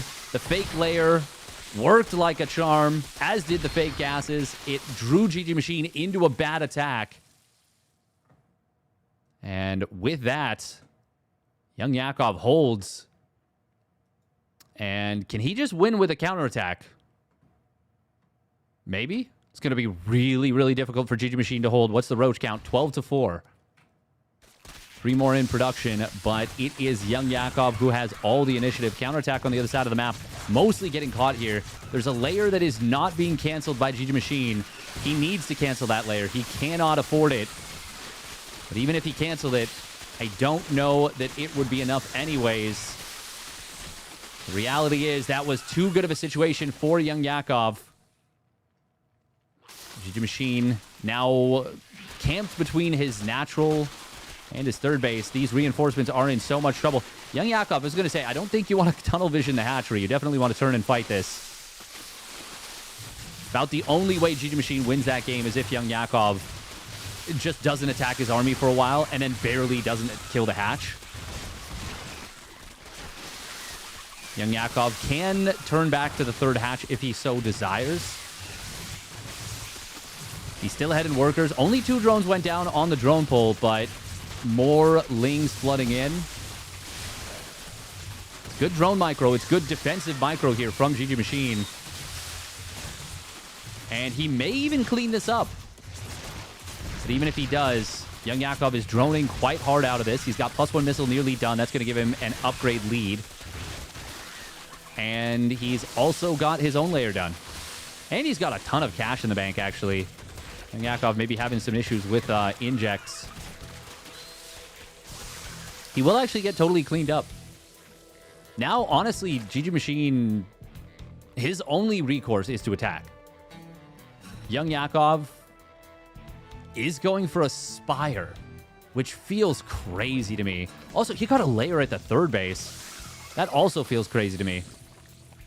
GgMachine's going to drone back out of this, or try to, but that's not an option. That's not a real option.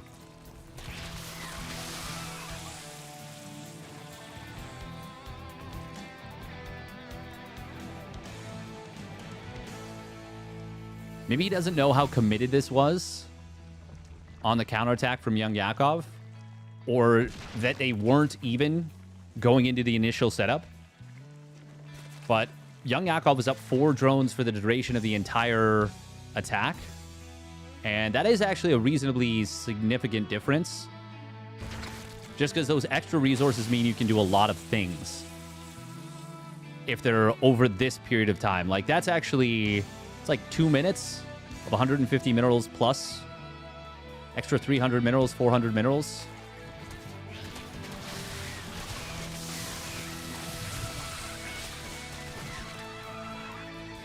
Okay, now the Spire looks like a genius maneuver, because GgMachine, it was basically an insurance policy of if GgMachine doesn't attack, that YoungYakov gets an incredible tech advantage.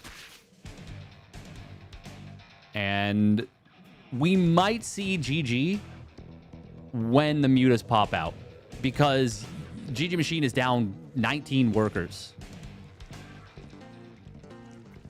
Oh, the mute is staying... Okay, they did stay hidden for a little while. Okay, there we go. Yeah. GG. Yeah, no, GgMachine was trying to mass up roaches. Best case scenario is he just is like, oh, okay, I was just way too far behind. You know, he doesn't let it get in his head. Doesn't get too distracted thinking like, oh, man, I lost that game. Like, it was really close. Just be like, oh, no, I kind of got out mind gamed. Oops. Out mind gamed. 1 minute of ads real quick, and we'll get into the next game. Are they playing live or replay cast? This is a replay cast. But I don't know what happened.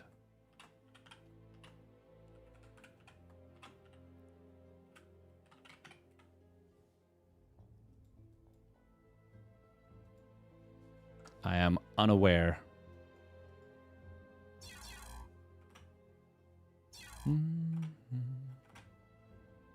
Such a glow up. Yeah. It is a pretty insane glow up for Shin. It's pretty awesome. It's pretty cool. Pretty cool. Oh. All right. After this one, we've got 2 more best of 5s. A PvP and a PvZ, I believe. Yeah. It's going to be Nightmare and Iba, and Krystianer and Art. A double Polish Protoss player showdown. Wait, no, that's Art with a lowercase. Oh, that is Art with a lowercase r. Okay, yeah. All caps Art is the Russian Art. Right.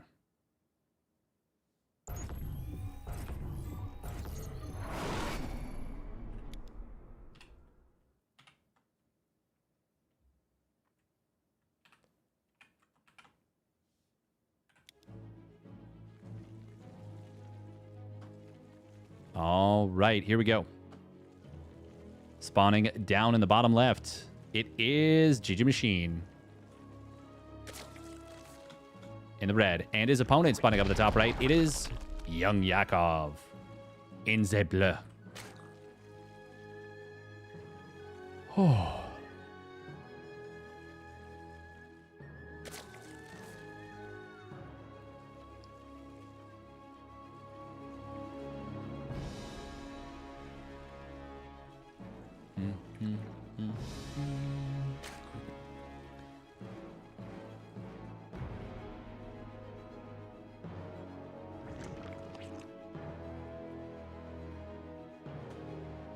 So how's everybody doing today in chat?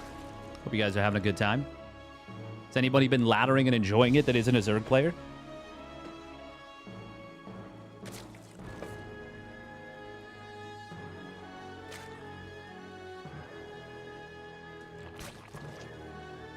I mean, I'm quite sure some of the Zerg players are enjoying it quite a bit.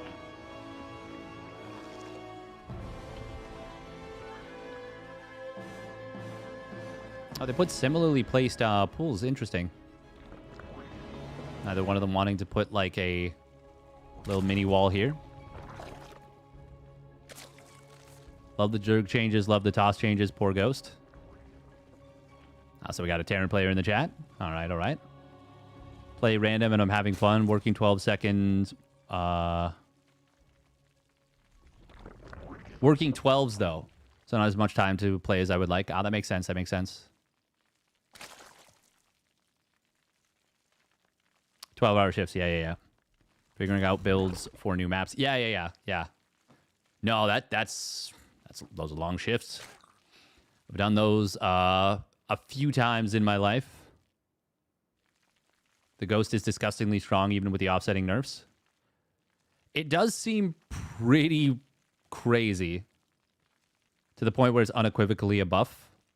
I mean, yeah, the change where you can't interrupt snipe anymore is kind of crazy. I'm big mad and haven't played a single game since the patch in Protest. Nice. Have you played any games before the patch also in Protest? Preemptive Protest.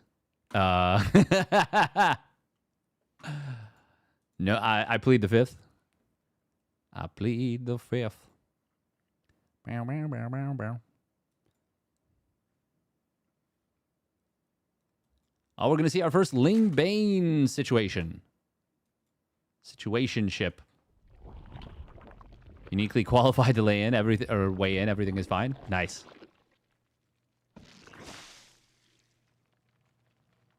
Decided you hate everything about them, like about ghosts, or about the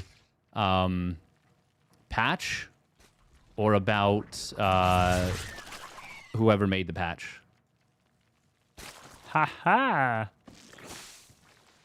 See what I did there. About the patch. That's fair. That is very fair. All right, we've got our first deviation here. Well, first real deviation. There's a little bit of additional droning coming in from GgMachine first. He just got kind of ahead. Part of that is there is a drone invested in this Roach Warren. GgMachine does need to realize what his opponent's doing. He does have his own Roach Horn in production as well as a second gas. Third gas being added in as well from YoungYakov. Now, is that a fake layer? Not necessarily. Nope, with more drones, it looks like it is not. Oh, this looks like it is going to be Muta, perhaps. Muta. Oh my god, Muta's over here. I am excited for the first time we see, like, proper new build orders in big tournaments. I don't think...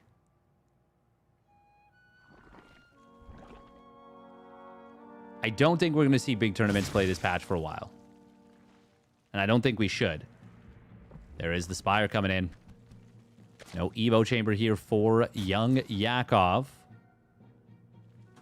GgMachine. He did just finish up that Evo. They also pumped out a lot of roaches.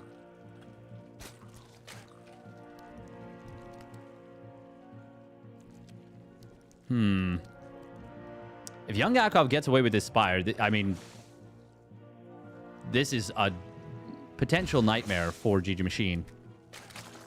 Especially since he doesn't have any upgrades. Yeah, this looks and feels very, very unpleasant for GgMachine if he doesn't attack, like, very soon. Okay, he's getting his own 5th gas. YoungYakov has kept off of additional gases here. He's building spines. This is a fake-out attack. Does GgMachine even see the spines, though? He did. Okay. Okay, that's enough information. He's going to throw down the Hydra Den. Do you go double Evo right now as GgMachine? Maybe you don't feel you can afford it. YoungYakov will survive to get up to the Mutas. And, of course, does cancel the spines as the attack has been given up upon. Given up on. Why would I say given up upon? Given up on.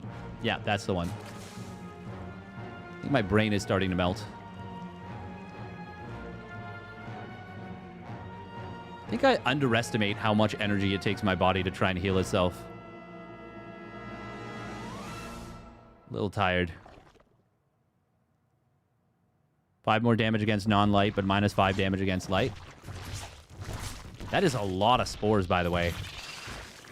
He is 9 spores. He is spored up, down, and around town. Yeehaw. Uptown, spore you up. Uptown, spore you up. We're going to see Roach Speed, Bane Speed, and no ground upgrades yet. Just now getting into an Evo. But +1 missile will already be done, more or less, by the time that the upgrades start up for YoungYakov. Okay, he is going Roaches with the +1 missile. Gonna do Roach Bane then to try and blow up the Hydras, I suppose. A lot of spores were made. That's a big investment for GgMachine. Ooh, Hydra's gonna get jumped a little bit here, but... oh, he only gets the 1 Muta. Second one barely staying alive. Fungal, though. Ooh, that's a nice fungal. That's a nice chain fungal. Triple chain. Oh, that's wombo combo right there. That's big time, baby. Hydra's getting a lot of DPS with her +1 missile. It is a big attack at the front from YoungYakov, but I think GgMachine's got what he needs to defend. He's gonna... oh my god, he's losing so many drones, though. Maybe not? Did, like, Banes run by? No, the Roaches just got in there. Holy crap. Thank you very much, Railgan, for the Raid Reno. No doubt having himself a fantastic time. Damn, I really didn't think that was going to go as well for YoungYakov as it did, but I guess there was a big commitment of tech. Big commitment of tech, and using all the fungals like that. Normally you think killing 9 mutas is a good thing, but in this case, it was a potentially game-losing mistake. I think when you couple in the cost of all of those spores, yeah, 3 infestors and 9 spores is a huge cost. Mutas have already kind of paid for themselves. GgMachine way up in workers. YoungYakov trying to drone back up, but not having an easy time of this at all. Good positioning from YoungYakov. I really thought GgMachine was going to be okay there. He just lost so many drones. Did Banes get in or something? That's a decent little fungal. There's a lot of Hydras here. That's a lot of DPS, but there's also almost no frontline for them. They're going to get melted as the Roaches get on top of them. And that will be YoungYakov crushing through. The Mutas was bait. They was bait, I tells ya. Behind it, funnily enough, he was actually going into +2 flyer attacks and back into Mutas. But it was the Roach switch that got it done. And it was a great bait mate out of YoungYakov. Takes the game and the series to move on to face off against Sham. Oh, man. Oh, big stretch. Ah.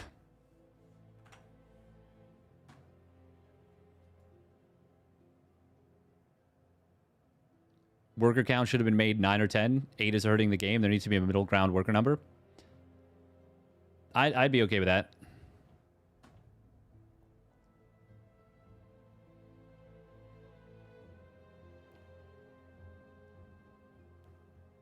The 2022-2024 NDAs are void after they dissolve.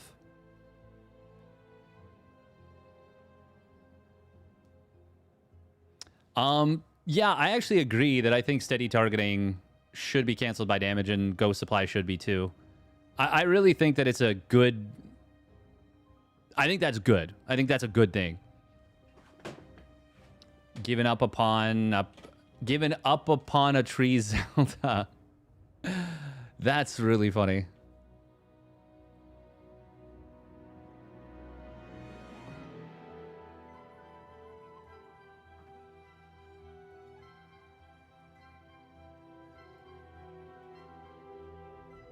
Back in my day, we had 6. It's true.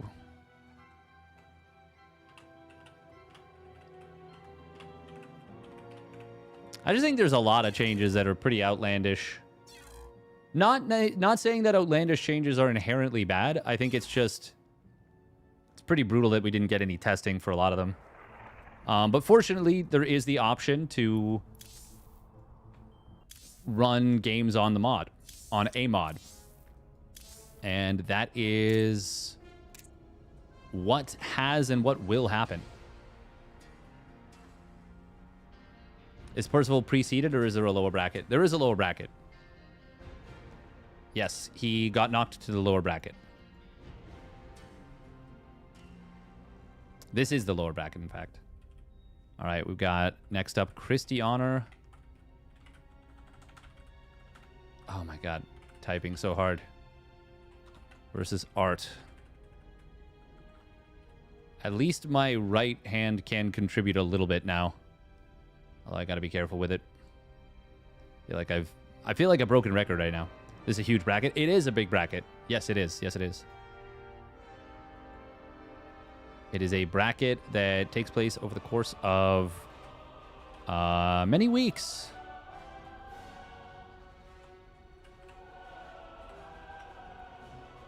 Krystianer and Art.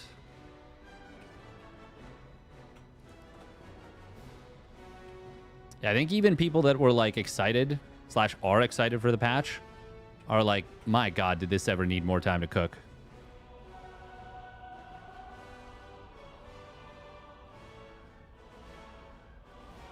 Would have been perfect if the larva spawn rate didn't get changed.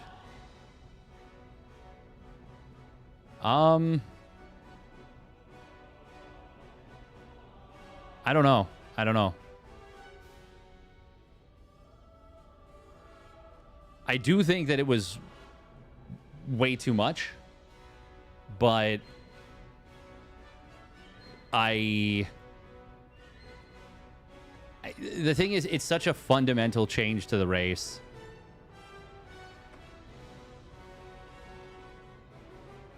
Larva spawn rate go up or down. It increases the speed at which they spawn. I was going to say, queen spawn larva used to be 4. I think that would have been totally fine. I'm surprised that that wasn't even tried. I think it's kind of crazy. All right, 2.5 minutes of ads real quick.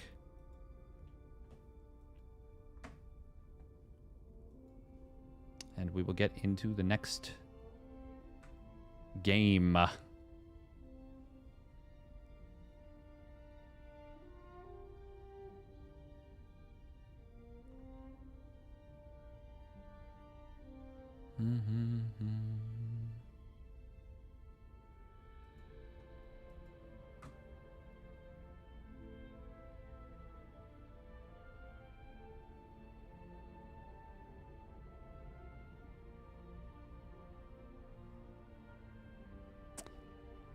+1 larva per hatch upgrade. That way it rewards the upgrade and a bit more 2-base Zerg cheese. That's such a small change, though. That's like... That's a really, really, really, really small change. To the point where it almost wouldn't even make a difference. Carapace is nice to upgrade. You can go Carapace first now. They reverted that change, actually.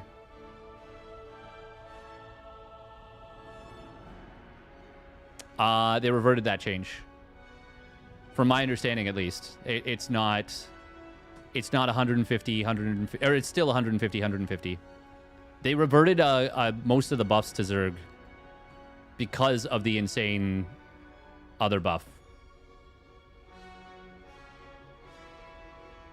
But I actually would have really preferred the 100 minerals, 100 gas of Carapace over some of the other stuff.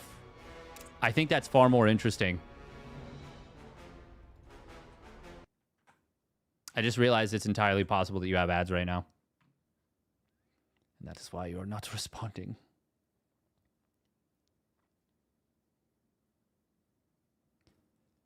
Oh.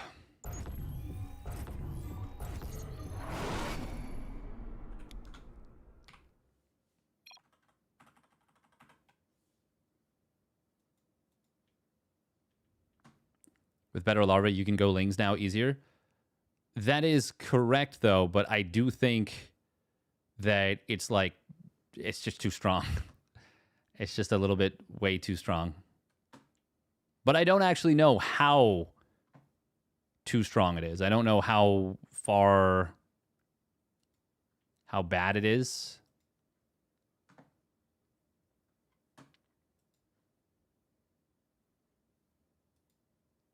Like how overdone it is. This is core fundamental race design thrown in the trash for variety because SC2 got stale from all the nerfs due to Cyril and Maru being better than the other pros. Huh? Imagine they improved mules or chrono by 12.5%. Yeah, it'd be crazy. That's why I'm against it. But I also don't think that making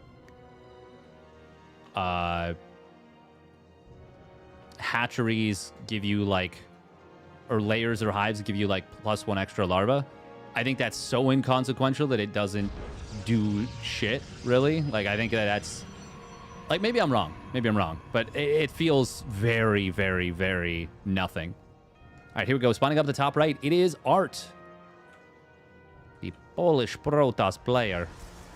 And his opponent spawning down in the bottom left, another Polish Protoss player. It's Krystianer.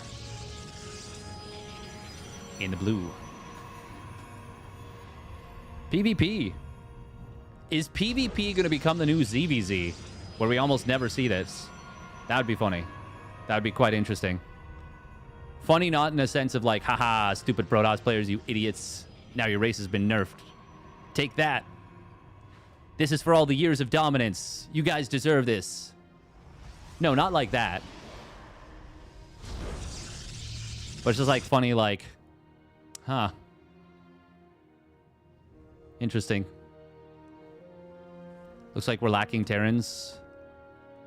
There's not a ton of Terrans in this bracket. But, yeah, we only had Percival today in the matches we covered. Oh, what was this about, by the way, from Art? Is he gonna... What is the plan here? Huh. Oh, wow. Krystianer dropping a proxy. Wasn't well designed or well tested.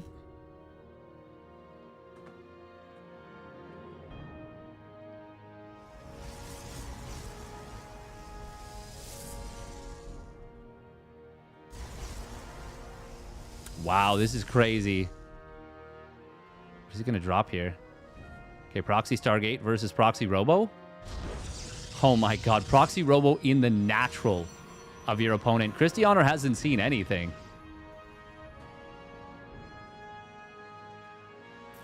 I like the positioning of this probe. Now just going to make it look like a super, super late scout. Oh, this is pretty sick. Changing 2/3 of the race's core designs they had since 2010 is just destructive. Yeah.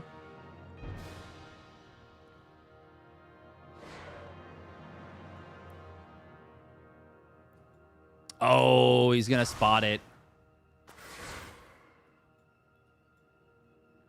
Meanwhile, we've got an inability to scout this one. He should have seen a missing third pylon. We are going to see probes pulling. Okay. That's a pretty smart choice here from Krystianer. He needs to prevent this Immortal from popping out, I think, with what he is going for. And I think he will. I think this is going to be a difference maker. With only one pylon here. Okay.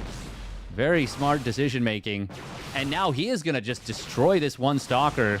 Actually, he's going to get both of them, isn't he? Okay, GG. Wow. Wow. All right, then. Krystianer takes game number 1. And it is a best of 5, but the prediction's still going. Prediction is still going. Wawa-weewa. I do think Art is absolutely capable of still winning this, though.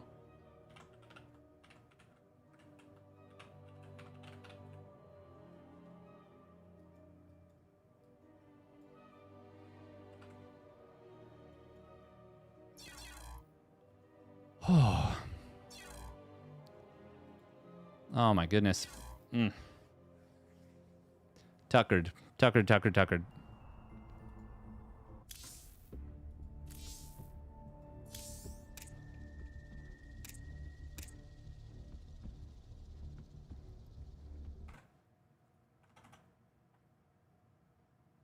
Hey, thank you, CJ, for the Prime resub at 31 months.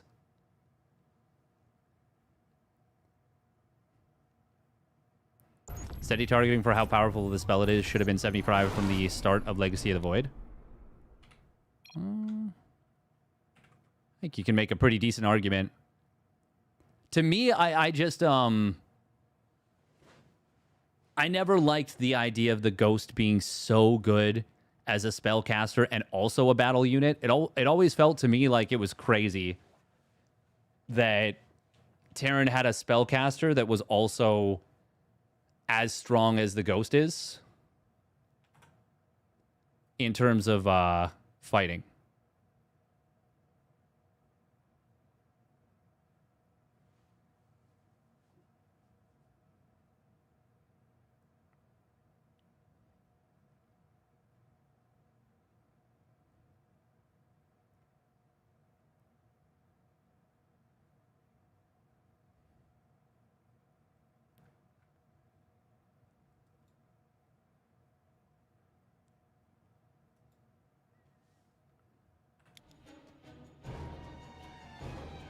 All right, here we go.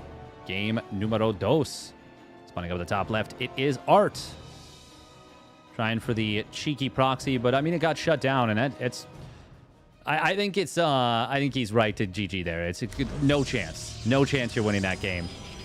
Even without the proxy oracle. Like, you've lost 2 stalkers, you've lost the pylon, your Robo's going to die. Yeah, it's just not happening. Spawning down on the bottom right, it is Krystianer. Going up 1-0. for Onside Gaming.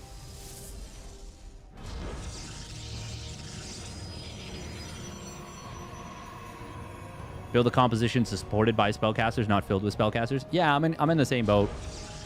Microbial Shroud did get buffed like crazy, though. 12 range cast for Microbial Shroud is really, really strong.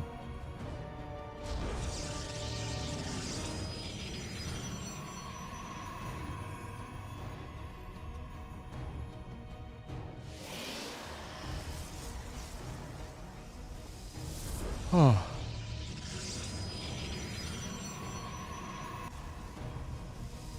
Krystianer doing the in-base Roddy Wall. Do we still call this the Roddy Wall? I think we still call this the Roddy Wall. Oh, man. I'm really tired. What the hell? Whew. Roddy Wall locks the oomph. What do we call this then?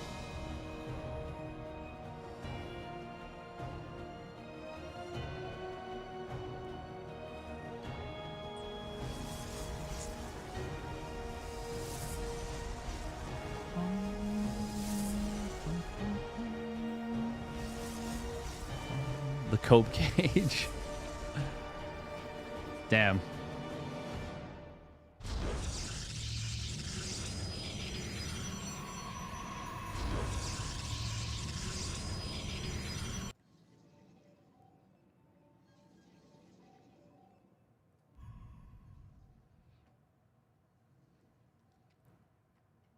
Welcome, El Muerte. Nice little trap here on this probe of Krystianer. Good job from Art there. Taking advantage of the fact that he built the wall.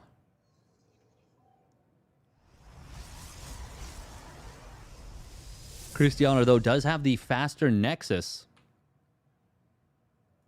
Art, really, the only thing he's got is the faster Hallucination Scout to let him see that his Nexus is very far behind. And also going to let him know that his Twilight Council is quite far behind. That doesn't spark a whole lot of joy. This feels like Proxy DT Shrine. This feels like no doubt in my mind.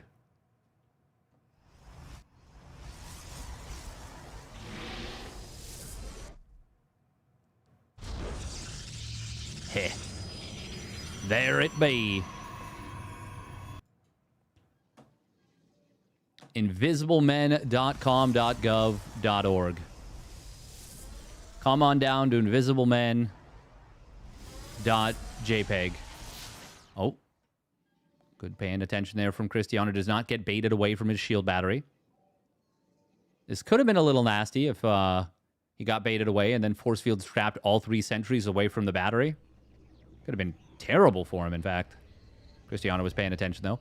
I don't know what this probe is doing here, because it cannot full wall with just one building. Needs another pylon here. There is a robo in production. I don't know that it's going to be in time.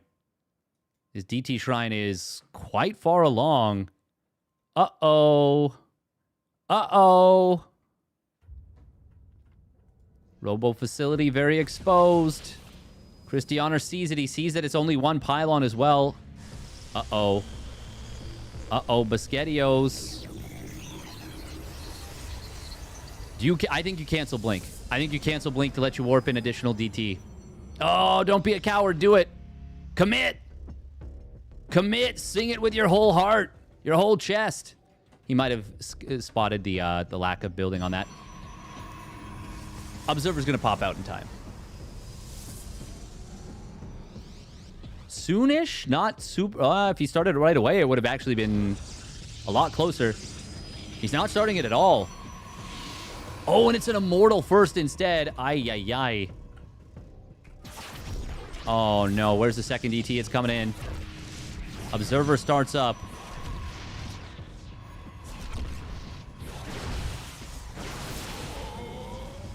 Fortunately, the second DT only gets a couple of kills. Quite literally just 2. But this is very bad for Art and extremely good for Krystianer. Wonder if that bugs him. Wonder if he's like, don't call me Krystianer. My name is Krystianer. Or if he's like, yeah, it's Krystianer. I'm Krystianer than the rest of them. Why am I like this?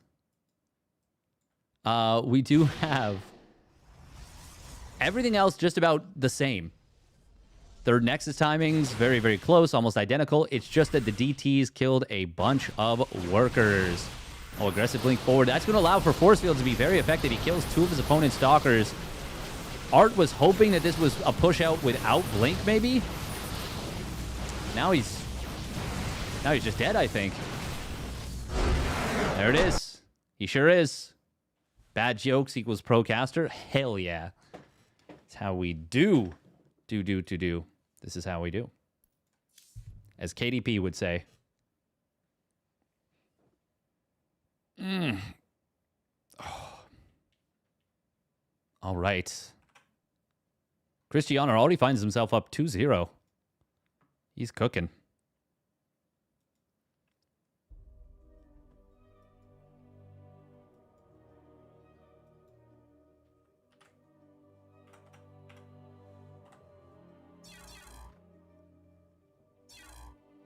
Oh.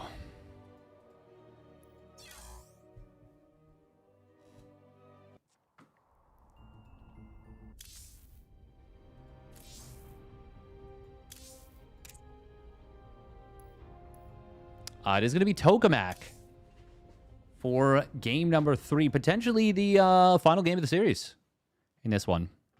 Which would bring us to Iba Nightmare and the final series of the day that we'll be covering.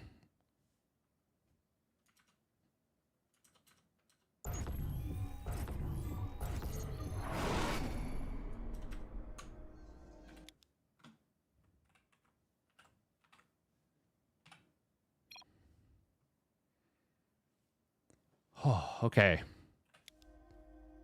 Here we go. Game numero 3. Spawning up at the top right, it is Art. The Platinum Heroes. And his opponent spawning down in the bottom left, it is Krystianer. Bronzide Gaming. Once again, going with the Crumble Bum wall, we'll call it now. So I think we're starting to enter that phase of casting where we're a little bit delirious. Just ever so slightly. We haven't completely lost the plot, but we're losing it, you know? That kind of, where am I kind of energy, you know? PvP tends to have that effect on people. It sure does, doesn't it?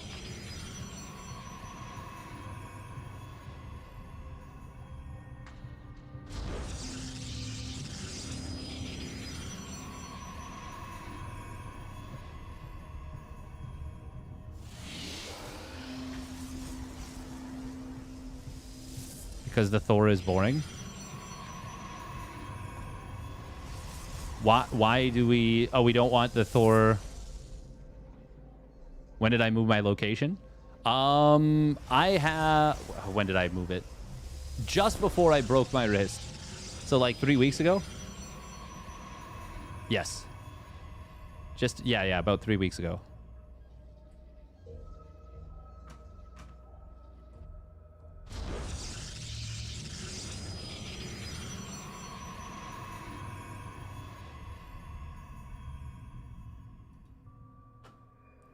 Nobody wants a scenario where people start massing Thors from the beginning of the game, which is what the 250mm cannons would probably do.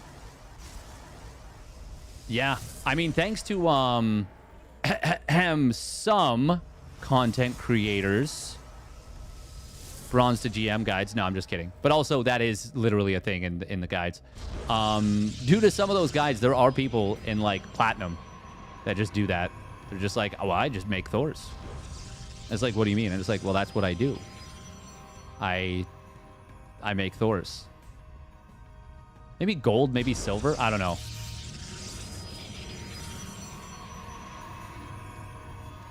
It doesn't get far enough in to see that. No, not even close. It is Proxy Robo versus Defensive Robo. This is an extremely good situation on paper for Mr. Art. And he's able to snipe that probe, not having to cancel his shade forward, which is quite nice.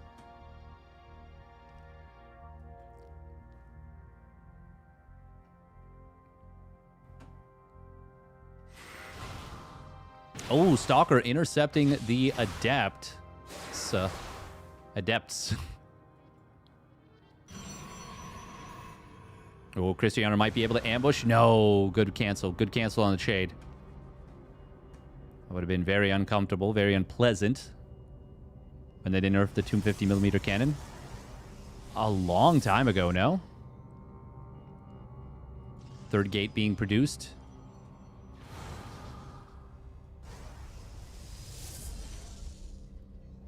Art went up to 27 probes. That is a lot of probes.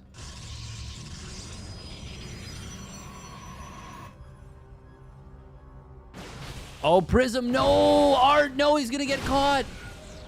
Oh, he biffed it! Oh, he biffed it, no! No, he lost the Prism, no! Almost loses both the depths as well. Oi, oi, oi, that is painful. Painful with a capital P.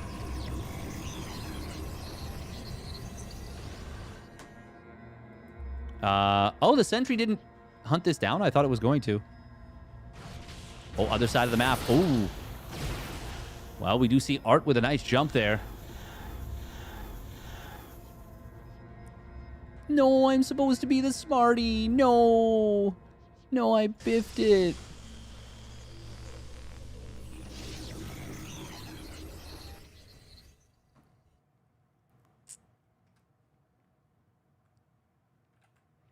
All right, what we got here? Well, it's a siege. And this is one of the... Didn't lose the... Okay, no. Depth's just like somewhere. Or recalled or dead. Those are the options. It's somewhere, recalled, or dead. Excellent analysis, Steadfast. Really nailing it. Oh, it's still alive. No, no, it's dead. It's dead. No, it's not. Where is... Oh, I don't even know. It doesn't matter. Anyways... Oh, we're moving out with the Double Immortal and the Prism. Oh, it's in the natural. There it is. We found it. I'm a genius. I managed to use my eyes.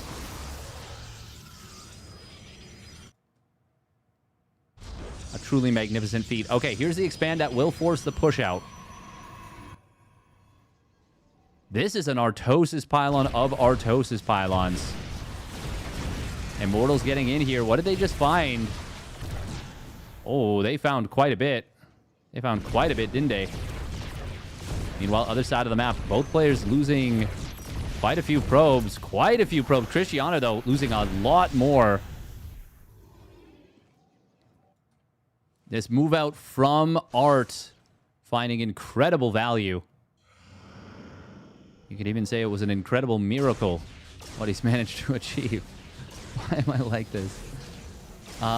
Sentries. God, look at this. We've got a hallucinated Phoenix. We've got an observer following this Prism. This Prism is not escaping. Meanwhile, uh-oh. Other side. Okay. Oh, you got to be so careful with that Double Immortal Prism. Even with a great eco advantage for Art here, the game can just be lost if you lose that Prism with both Immortals inside. And by can, I mean almost certainly would. It is going to be a one-base Glaives follow-up.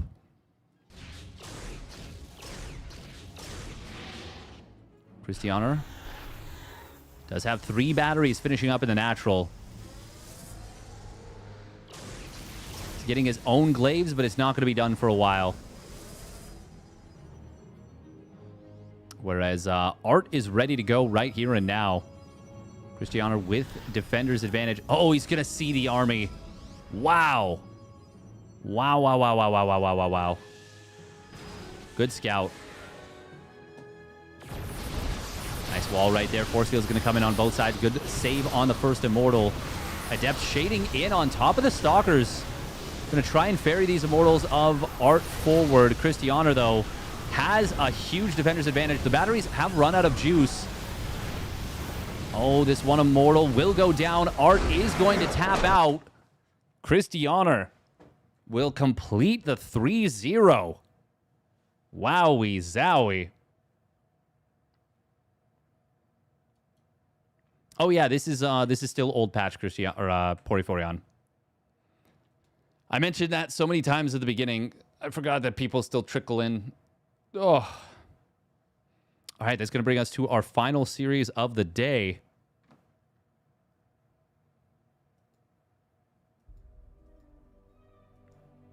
Krystianer getting it done. Yes. OSC is normally replay casts. Correct. You are knowledgeable. Well versed. Yes, not just old map pools, but like just kind of mixing things up.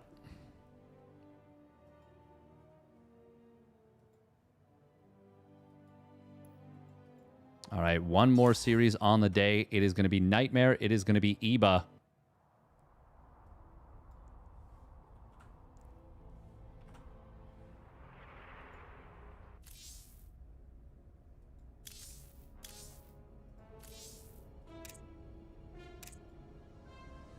Okay, Iba did play Zerg. I was going to say, it's not a guarantee that Iba will play Zerg.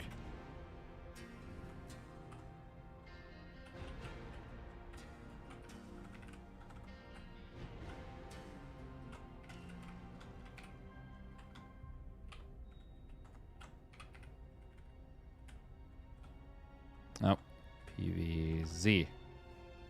S5, loser bracket. Elimination.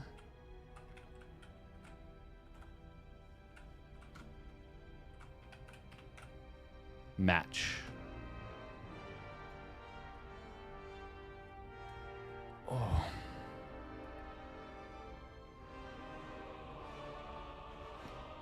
Oh. Whoa. All right. 2 minutes of ads, and we'll get into the final series of the day. It's time to make some noise. I feel like it's been a while since we've cast a Nightmare game.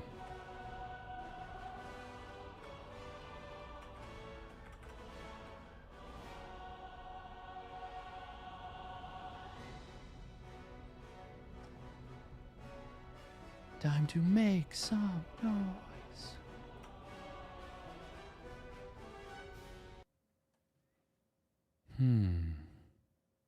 Oh,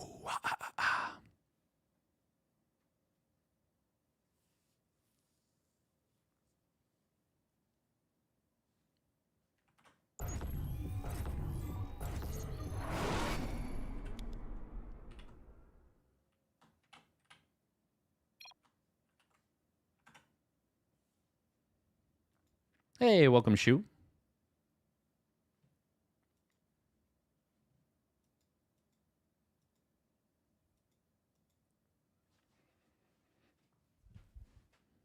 Does anyone else ever get, like, frustrated with their body? You're just like, work better.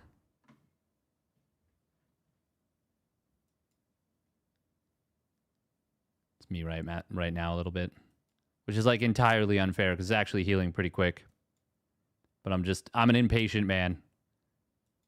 And I know that. I know that I am. But I'm still just like, but what if you were even faster? What if you just did better? I was like, I don't know. Not going to do that. All right. Mid-roll's nearly done. We are just about ready to kick things off.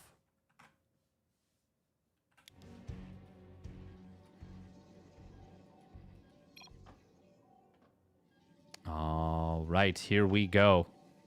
Spawning down in the bottom left, it is Nightmare for Streamer Zone. And his opponent spawning up at the top right, it is Iba. In the red. For the Platinum Heroes. Nightmare for a while, I was like, ooh, this guy's killing it. This guy's absolutely taking names and rolling faces. Because he was. He absolutely was.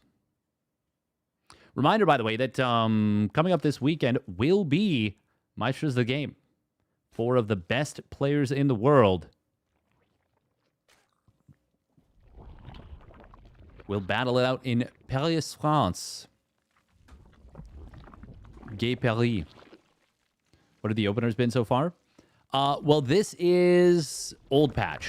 This is old patch. So I'm actually not super familiar with what the best opener is so far. Someone was saying 15, 17, 17.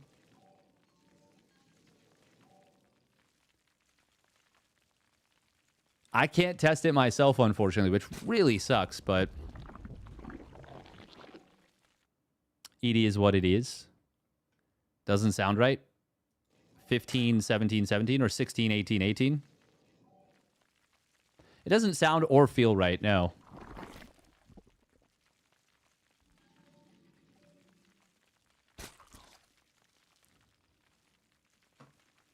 I only got a chance to fiddle around with it a little bit. Feel like if that's the case, people should be proxy 2-gating. Apparently they are. Quite a bit.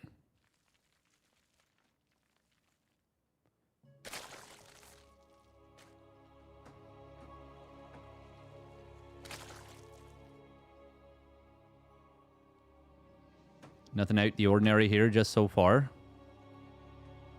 Iba, the UK's best Zerg. There are a few Zerg players from the UK. Guys, vote Nightmare. He's really good. Isn't he Korean? Cobblestone. I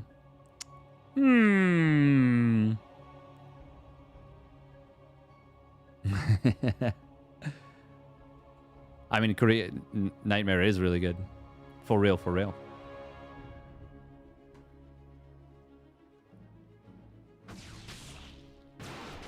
The Reaper arrives when the Lings pop. Ah.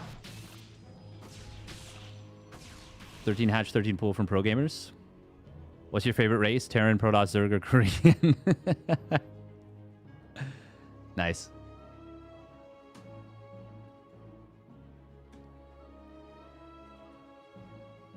Well, I think we all know Zombie Grub's answer to that one. She's always been a Korea boo.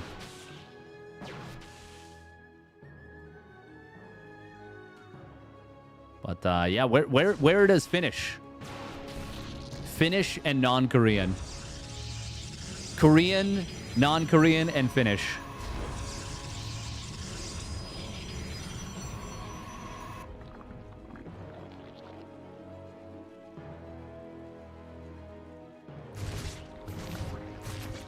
Any early opener that is by any early opener by that.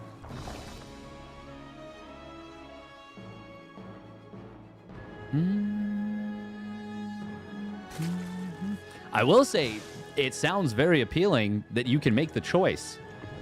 Do I go super greedy with my timing? Up until this point, it's basically only been Protoss that gets to decide, hey, do I go gas first and no scout, or do I scout and play safe and open up, like, gate nexus, you know, like normally? We even sometimes see Protoss players going gate cyber. Very, very occasionally. Not common. Very occasionally. Speaking of what we're seeing here, we've got Nightmare with a 2 additional gates before Blink. Okay, he is still going to drop the Forge. So it is still going to be a normal-ish Blink opener. 6 depths, though. Already cleared up some creep. Iba trying to get it back. Nightmare saying, nuh-uh. Not on my watch, sister. Lingbane defensively. Nightmare is going to split off 1 adept. That's cute. Go after the creep tumor. Doesn't waste a whole bunch of DPS. He wants to get the cancel on this 4th base. There's potential for that. Oh, with the Oracles adding in their DPS, he absolutely will get a cancel. Very nice.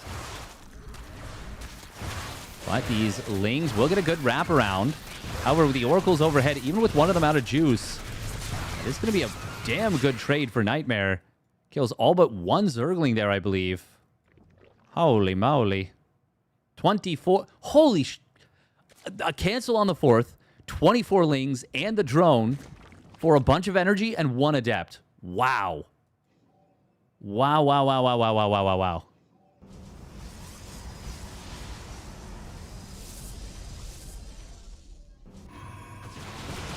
wow. Okay, Nightmare.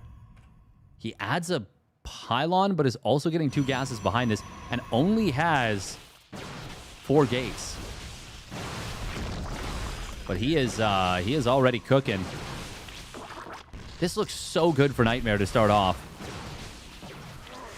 1 single unit has died. That is the only thing separating him from a perfect game. Perfect. Iba about to finish up his +1 melee. Nightmare's still got to be very careful. He is low on Oracle energy. Only has the 1 stasis trappy. Oh, actually going to shade forward into a wide open position. Oh, he snipes +1 missile, which turned into +2 melee, but was, like, not far along at all, so it's not actually that big of a deal. Like, it's nice. Don't get me wrong. But that's not a game-winning play. The other things he did, those were game-winning plays. Oh, these Lings looking for a counterattack. Archons do morph in. There's a 4th base on the way. Can Iba at least get the cancel on this 4th? Yeah, he can. Nice job. Iba with 2 macro hatches in the main. What? Okay, I was going to say, that's actually crazy. You cannot afford that much production. I don't even know if you can afford 5 hatch off of just 63 drones. I say I don't know, but I actually do know. The answer is you cannot. You will have extra larva. Even going very Ling heavy. Even with my piss poor macro, you'll still float larva.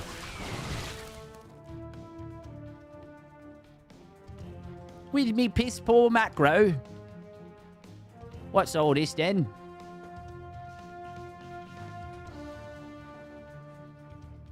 Iba has Bane Speed done. He is going to be full sending it with the Hydraling Bane. I think he's just waiting for the +1, or, well, +1 range. Yeah. Doesn't have +1 missile. Of course, the thingy was denied. The Evo chamber. That is a lot of not Storm. Stalker Archon. Very strange setup.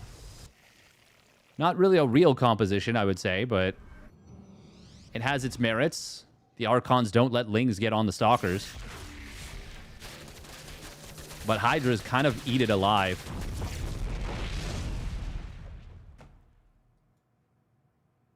Oh. Prism on the right side is spotted. There's a few Banes here that are just kind of chilling. Zealot run by to the top left. Nightmare should see that there's only 2 drones here. And should be saying, oh, crap. Okay, you've got a lot coming my way, don't ya?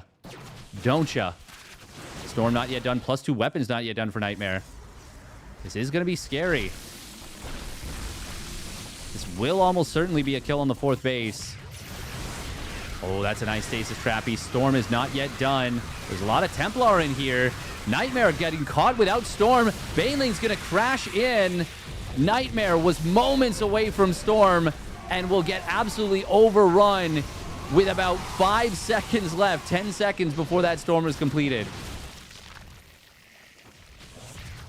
Oh, man. Nightmare. Caught without the most powerful upgrade versus this particular attack. Zealot run by on the other side is eating that 3rd base drone line alive. And now Storm does connect on some of the Lings. That was an energy recharge. But the army's surrounded. Nightmare's going to get killed. He dead. He's got so much cash in the bank, actually. Iba leaving... Oh my god, don't leave both Nexi alive, please. Zealots at the third are still causing a problem. Iba, though, he smells blood in the water. He is not letting his opponent out of this one. High Templar, though, they are gaining energy. 2 of these gateways getting depowered. Zealots recalled into the fight. Attempted to be... Oh, but these High Templar, they're just shy of energy for Storm. They're forced to morph into an Archon. Energy recharge is available. This one High Templar, he does not manage to get the Storm off, but he gets it now after a hot pickup. However, it's cooked. It's cooked.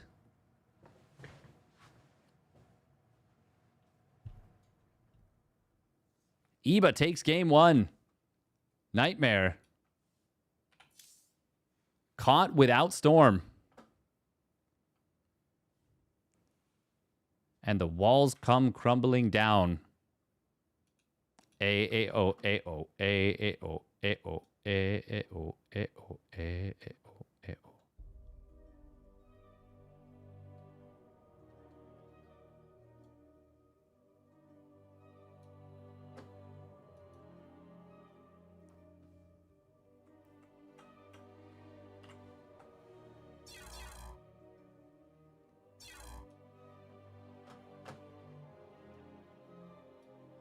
Ah. Damn it, I had it. Trying to do stuff with right hand is so... left hand is so difficult. It's also difficult for me personally with my right hand. I'm just really bad at a lot of things. Mouse accuracy, clicking related.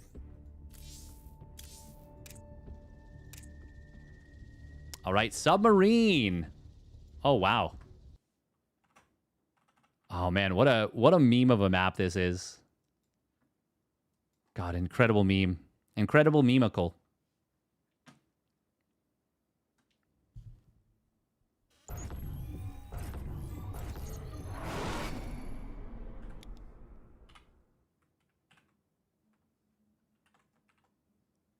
All right, will we see a 12 pool?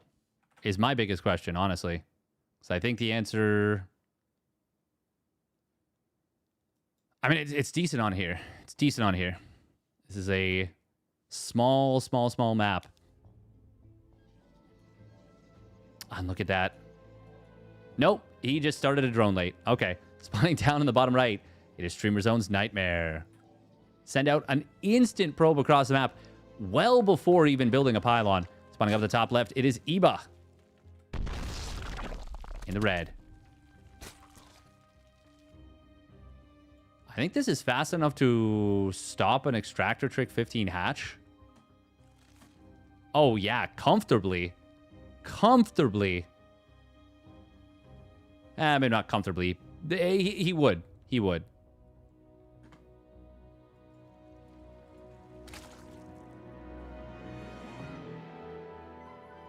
You just get there in time. Where's Maru? Probably on a plane right now. Could already be in Paris.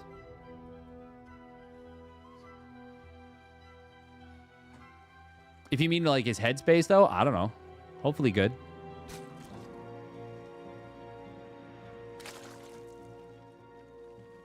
I can't speak for him, though.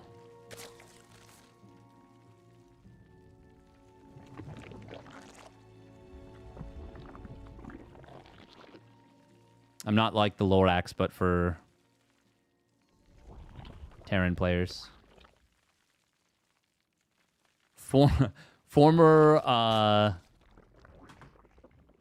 or multi-time tournament winning Terran players with arm or shoulder issues from South Korea.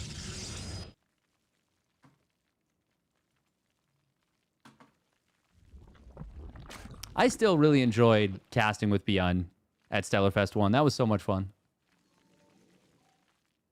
He's such a good lad. He's such a, like, charming, jovial, charismatic person. Just so much joy. Beyond is a treasure. He really is. He really is. I was like, what if I broke all the other players' keyboards? Nah, I didn't have that thought. I just did it. But they were able to replace them all, so it ended up being for naught. Ha ha ha ha ha ha. So funny. We are seeing a warp gate. And no cancel on it just yet. It's going to be a Twilight. All right, all right, all right.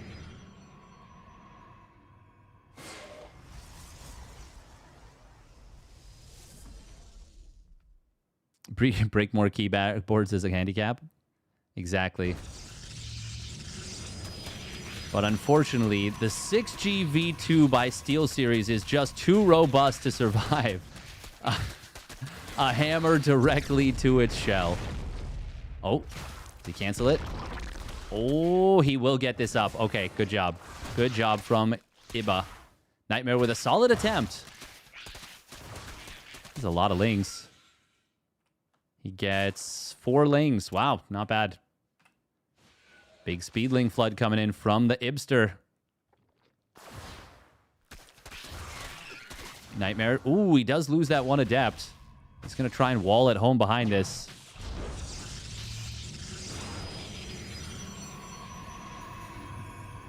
Oh my god, please plug the wall. Okay. Oh my god, please plug the wall. Oh, it's bait? No, no, no. Okay. I was like, it's still not good to do that. Oh, we're drone pulling this. Oh, Nightmare. Does he... Drop it! Drop it! Okay. Oh. Oh my god. Oh, I was so scared. The recall is going to save the adept. Holy crap, that was so close. The rewall is coming through. Drones are drilling to try and get this pylon. Very nice warping of a sentry. This is so all in, obviously. The Cybercore goes down. This actually becomes very difficult if he can't warp in more adepts, and he can't just yet. The gateways are trying to be chronoed. He doesn't get any adepts warped in. Uh-oh. Uh-oh. Iba's got a massive army supply advantage. Resonating Glaives doesn't matter if your units can't, if they don't hit the field. The drones actually do manage to drill through here. Hilariously ineffective. But this one pylon, oh, it's trying to be healed up. It will for a while, but there's so many lings here. Nightmare can pull probes. He needs to hold. Duh. And he has. Cybercore is rebuilt, another one for good measure. And GG will be called. Oh, boy. Did that ever get dicey? But Nightmare holds. Dicey, spicy, everything nicey. Iba with a slick little cheese right there. Almost caught Nightmare out, but it didn't. Didn't. This close. This close. So close to not getting the wall up. That was fun. Yeah.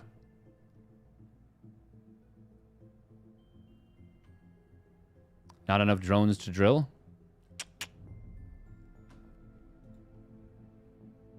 Close, though. Very, very close. That gets the blood pumping a little bit.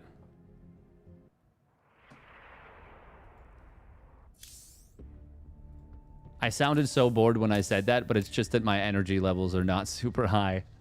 We're holding on. We're keeping going.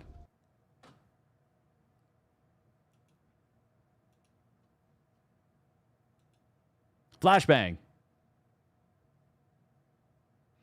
The camera quality is so borked.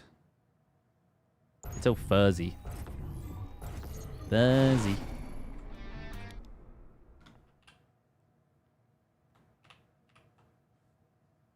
I swear I put the settings on the webcam to better than this. Hey guys, we need you to be better than this.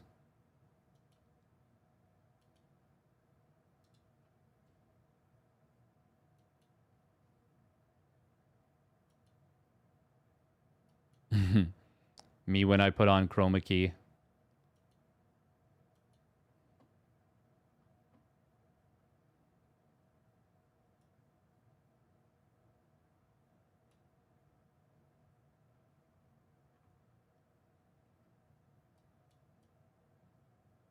Ah.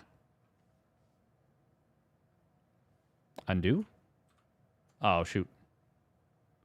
Well.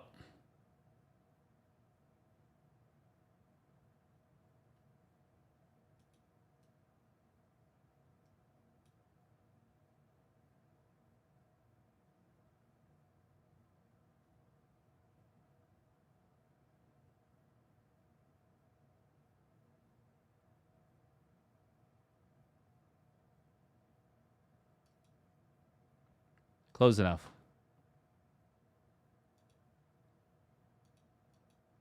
I'm going to turbo rest after this. How are my left-handed toothbrush skills? They're getting better. They're getting better. Maybe it's the cable? Maybe. I mean, it's just a Logitech Brio, so it's pretty basic. Clearly should have been told there was oil on the other side. My God, Setsuna Mayo. My God. Back at it again with another swift meme. Another cheeky meme. Spawning up down in the bottom right. The streamer zone, it's Nightmare. And his opponent spawning up at the top left. It is Iba with a cheeky cheddar trying to take a 2-0 lead. Not able to get it done, but a nice build nonetheless that can absolutely work. And a good map pick for it because Submarine is a terrible map if you want to play macro. Step into the streamer zone. The good news is, now he doesn't have to play on Submarine anymore. He's successfully ended the game. GG. And it's gone.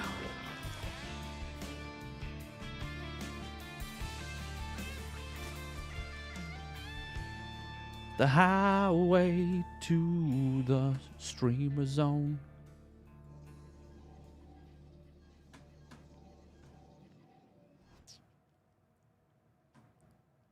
One of my favorite memes from recently watching Grubby's stream a fair bit is him being like, women don't exist.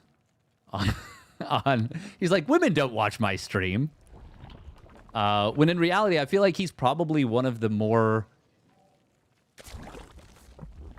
chill, like, male streamers to watch. Where for sure, like, a decent number of women do watch him. I don't know why, but for some reason it just makes me like...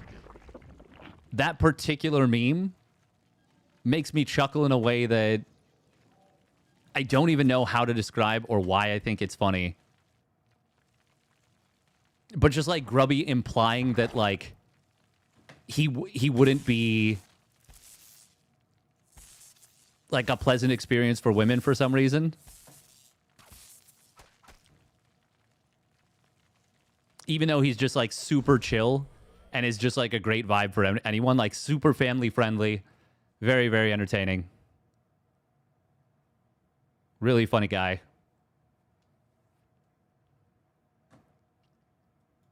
And he's Dutch, so there's like extra appeal there, you know?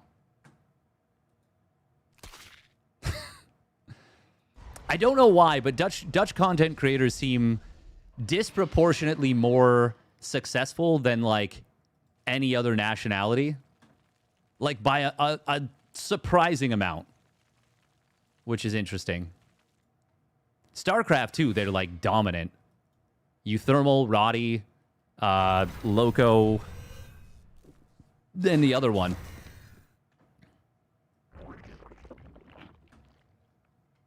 Nah, just kidding. I know what Harsam's name is. Mr. Flaming Lips himself. Oh, that just made me think of F1 right now.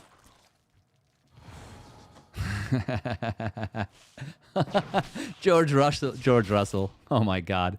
He is having a rough time. The memes about like... Oh no, we're shading back. Right? Yeah, we're shading back. How can I find woman and what do I do with it? Well, you can't. They're a myth. They're a myth.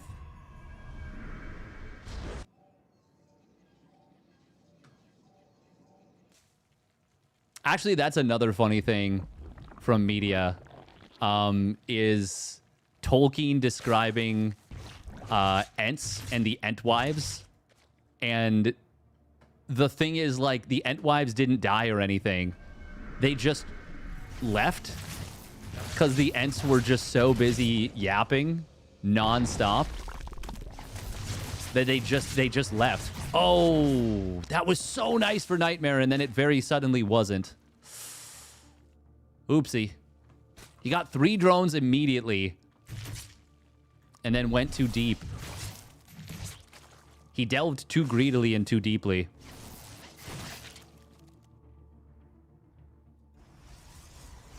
Like the heavy implication that, yeah, the Ents were just... Oh, don't lose it. No, no, no. Oh, that's 2 oracles down. Okay.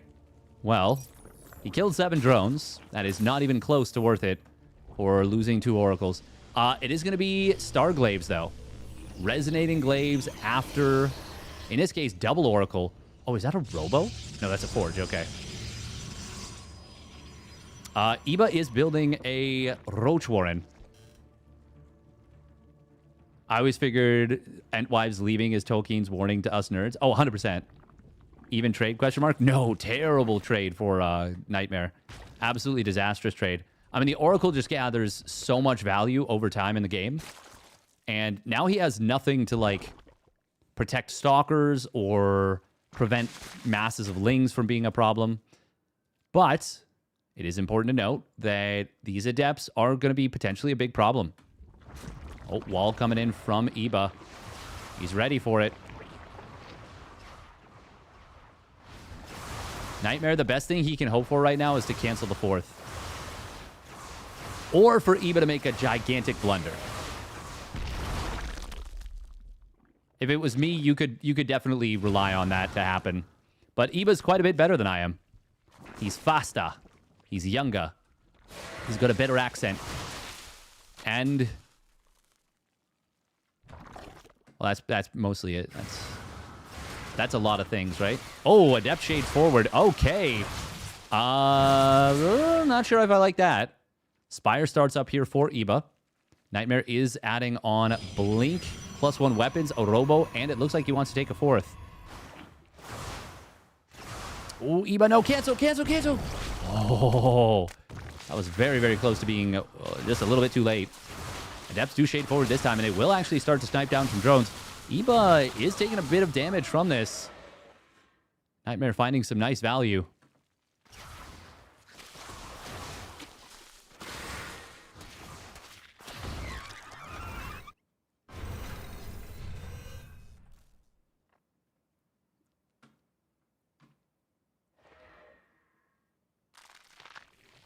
What unit is closest to a woman in SC2, so I understand? Oh, probably the Adept on account of, supposedly, they're all women, supposedly. Really nice defense here, though. Iba shutting the door. He has not let the Adepts into the main. That is very good for him. And he does get up to this Spire. Muta's in production. Oh, this time, though, Iba is going to get caught without the Roaches at the 3rd. They were chasing those Shades a little bit too far. Now they will come back for this. The Adepts do scout the Mutas, though. Is that transfuse on drones? It sure was.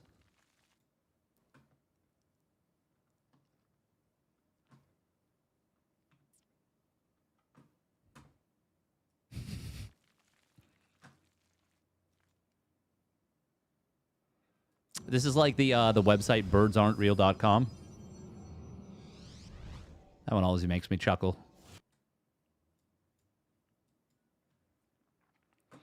Phoenix does start up. Nice little warp in the main base. There's a cannon as well. Blink is done. Oh, can he get a kill on this Muta? No, Iba was quick to get out of there. But we will see these Stalkers able to blink on top of this. Yeah, he gets his first kill. That's nice. Good defense. Iba on 8 gases here.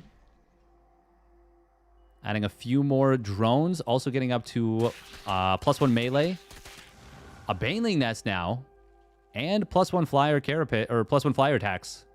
Oh, it's actually going to be double attack upgrades for ground. And a Hydra Den. Okay, so he is faking the mass muta upon being scouted with additional mutas. I mean, can you really call it fake mass muta when he goes up to a total of 18 mutas are going to have been built? At least. Oh, 2 probes for 2 mutas. Not worth it all. Nightmare so far with a very tight defense. Toy like a toiga. And now it is the double Stargate Phoenix being revealed. Technically, this could still be single Stargate Phoenix, but it is going to kill maybe every muta. Lings, Roaches, and a couple Ravagers on the right, or on the left side on the third base. But Nightmare getting back in position with a lot of Stalker Archon. Iba going to take a lot of losses on the way out here. Finally readjusts into an okay-ish position. That was a really good fight for Nightmare. You might even say it was a nightmare for Iba. Oh. Why am I like this? Muta's going to try and find an opening on the other side as Nightmare goes in for what could be the hammer blow. The deciding fight. Hydras have popped out. They don't have +1 attack. Not yet. But they're getting close, as well as Hydra speed. Actually, none of their upgrades are done yet, but they're about to complete Tempests starting up and Storm. Wow, what an intriguing play from Nightmare here. It's kind of weird. The Tempests don't, like, they're always good to have, don't get me wrong. It's just that they're not actually the unit for this situation. High Templar would be far better at this juncture, especially since he is going into Storm. There we go, 3 High Templar warp in. Once again, it's not that Tempests are bad. They're very good. But this doesn't really feel like the situation for them. How far along is Storm right now? It is very, very close. Bane Speed and Hydra Range are about to complete. That's a lot of Banelings. It's go time. But Storm is going to complete in a matter of moments. And this was the late Storm. The too late Storm in game number 1. In game 3, it is the just-in-time Storm. Thank you, Justin, for your time. Good Storms on the left. The attack on the top is absolutely smashed. And the whole army is absolutely smashed. And this fight will end up being smashing for Nightmare. Iba. He could have kept it hidden a little bit. Very interesting that Nightmare was, like, hesitant to go Storm. He's like, no, I want the bulk of Stalker Archon. But ultimately did get it out in time nonetheless. Nightmare, though, is still just on +1 attack. Very strange that he never got +2. And still wants to add Tempests.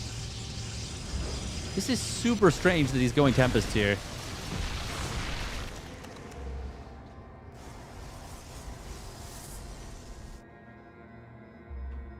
Like, just more Archons, more High Templar would be more valuable. Iba does have a gold base that's fully saturated, fully operational. Resources lost is very one-sided. Very one-sided. Unless you piss off the flight attendants. Nice. I mean, I don't think you should piss off flight attendants ever. They can get you banned from flights. You literally don't get to fly anymore if you make flight attendants mad enough. What other profession has that level of power where they can ban you from a form of transportation? Don't piss off flight attendants. Zealot run by on the other side. It's a couple of Zealots. Banelings will get in on top of the third base. There's not enough damage, not even close. Every Baneling needs to connect on every Templar. And that is not what is going to happen The cloaking field is activated. Mothership will potentially fall. Yes, it does go down. Iba actually might have enough bulk because there was so many Tempest added in. Nah, there we go. There's the Zealot Warp, and that'll clean this up.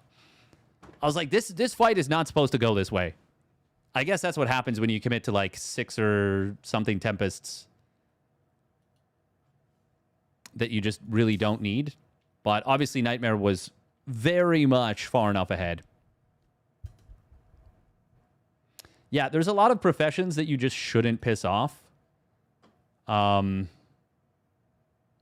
you shouldn't piss off your doctors as well, because they are responsible for making sure you don't die.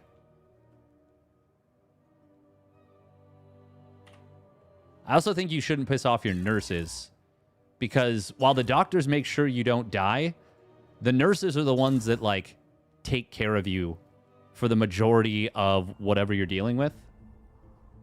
Yeah, don't piss off the janitor either. You know what? Maybe just to be nice to people. That's not a bad rule.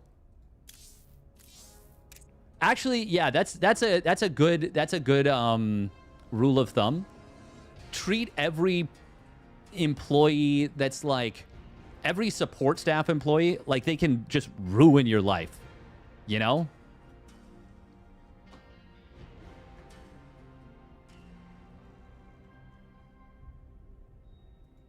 Like just respect them, you know? Just be kind. Just don't be a dick. All right, 1 minute of ads real quick, and we'll get into what could be the final game of the day.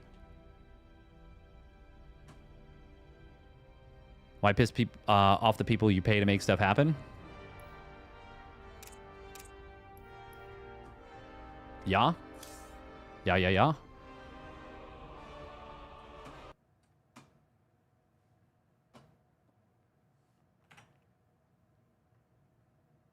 Don't piss off an engineer. I will make a cabinet that doesn't open. Yeah, that's good.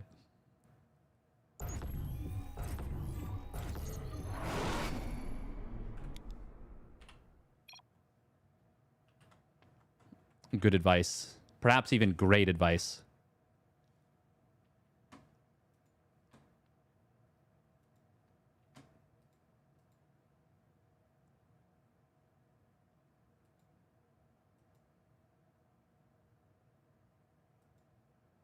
Oh.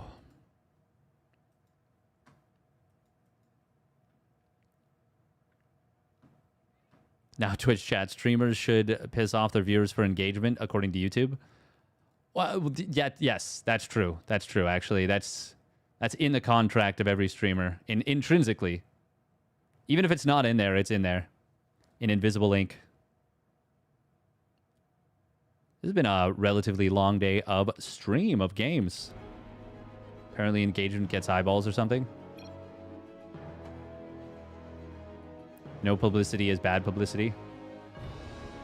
All right, here we go. Spawning down in the bottom left, it is Streamer Zone's Nightmare. In the blue. And his opponent spawning up at the top right, it is Iba. For the Platinum Heroes in the red. Ayaya.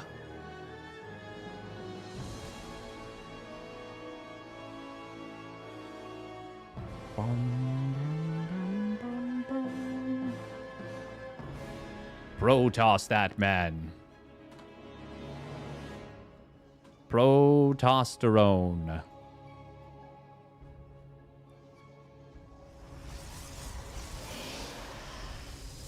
Oh. But yeah, if you guys want to support this recovering streamer, this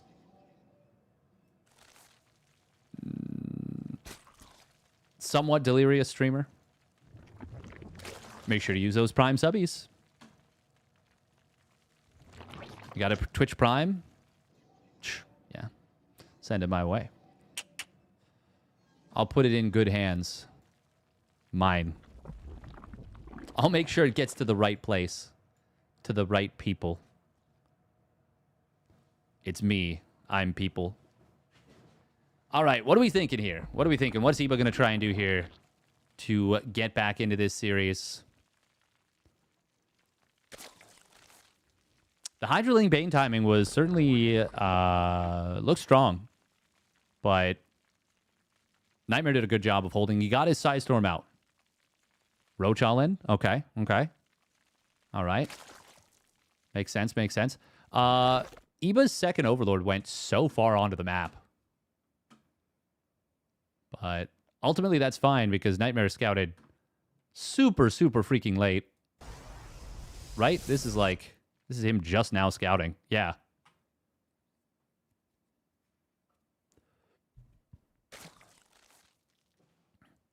Nightmare's execution can be so clean sometimes. It can also be a bit baboonish, but it can also be so crisp. His mechanics are really good. I would love to coach Nightmare, actually. Hey, Nightmare, don't lose your units. Oh, okay. Good work. Keep it up.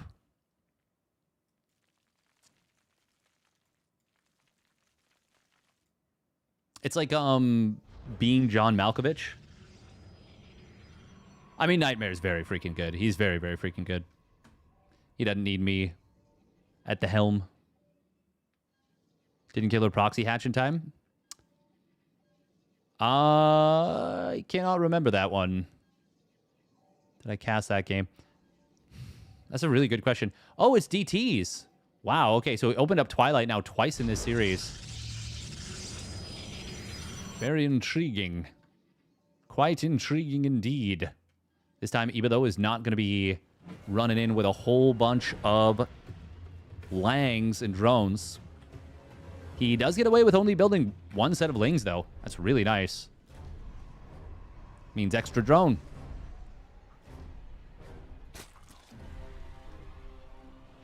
He is expecting Stargate, so he drops the Spore. But he will need this anyways. Dark Templar have a notorious trait. That is that they are haters of spores. And if you build a spore, they just don't like it.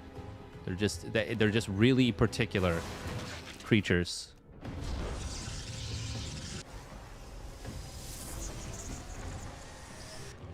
Another Spore Crawler completes at the natural. He needs to reposition these. Oh, did you see the Prism? Oh, if he doesn't reposition the Spore to the third, and like 3 DTs warp in. Actually, how many gates does he have? Yeah, 3. Yeah, if he gets 3 DTs in on top of this third base, with a Spore Crawler not there, this can just get clicked down and die. Oh, where are we going for it?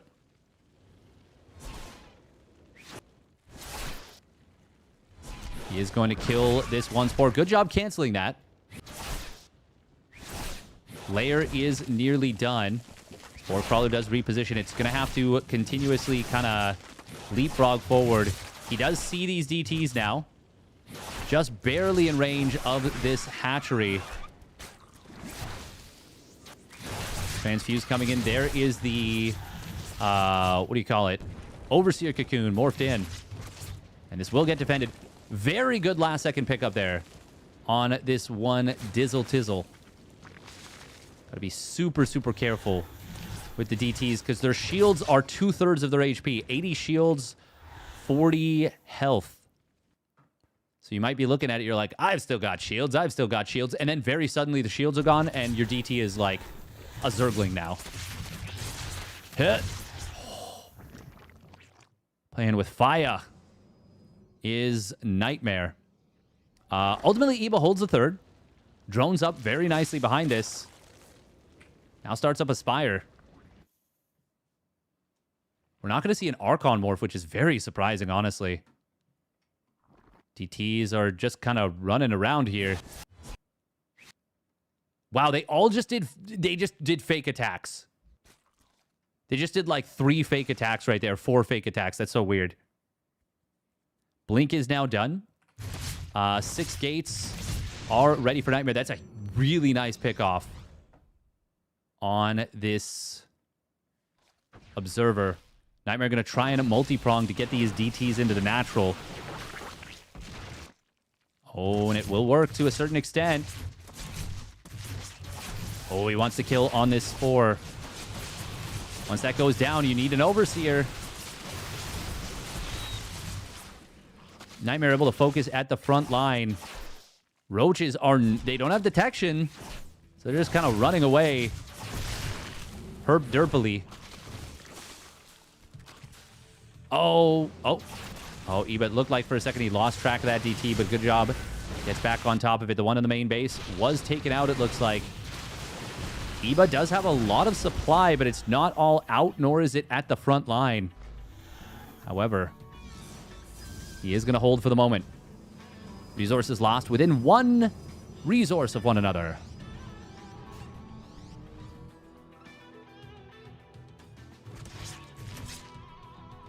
Fourth base done for Iba. Did he finish the Spire? He did. Big blink forward. It snipes the Overseer. It will cost him at least 1 Stalker.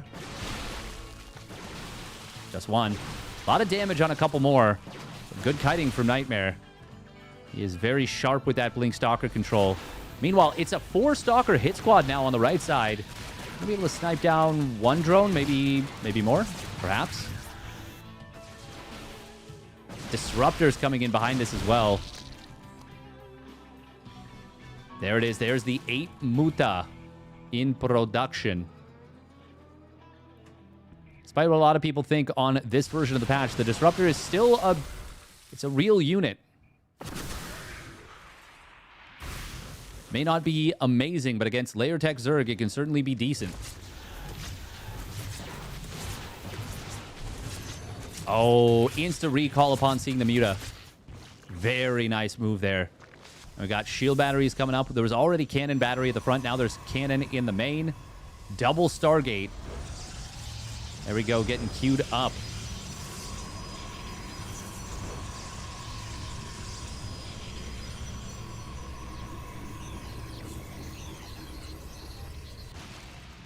Muta's going to try and find an opening in the natural. Nightmare's still not getting +2 weapons. Oh, we did a snipe down a Muta right there. Very nice. Oh, no. Oh, well, that's not a great use of a Disruptor. Oopsie. Big oopsie right there. That's actually huge because this is a very large army. And the double Stargate is not going to help him at all to hold this off. The Disruptors are kind of necessary. Nice hold on when to blink back there, waiting for the Corrosive Biles to be about to land so that the Zerglings might run into them. I think maybe they did. Oh, a bunch of Banelings actually getting taken out. Nice hot pickup on the 1 Disruptor, but the snipe from the Mutas is going to be good. Banelings connect in on top of the cannon. Iba is breaking through. He needs to kill that Ruptor, but it gets a big hit before it goes down. Oh, big Biles on the Stalkers. Is Iba breaking this? I think he's done it. Oh, my goodness. The loss of that 1 Disruptor. Oh, man, what a disaster for Nightmare, and that's going to cost him the game. The miss rally. The miss rally.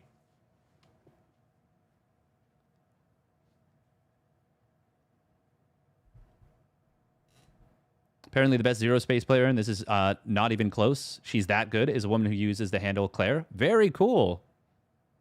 Very cool. Well, we are going to Game 5, baby. This is going to be the final game of the broadcast for the day. She is insanely good. That is pretty cool. She's apparently MaxPax good. Ooh.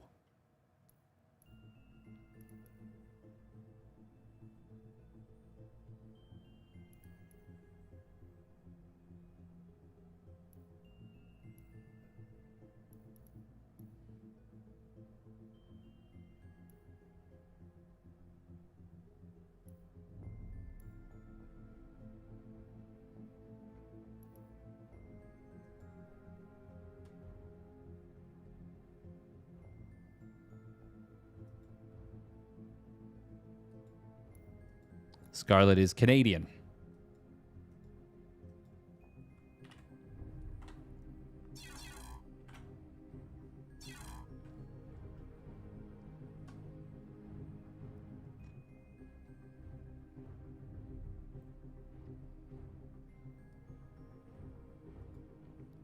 Bum bum bum bum bum bum bum bum bum bum bum bum bum bum.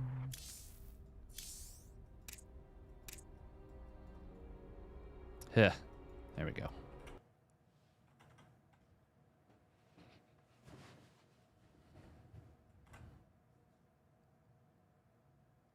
What's MMR of Iba and Nightmare? Currently, I'm not actually sure. This is played on old patch, though. Remember that.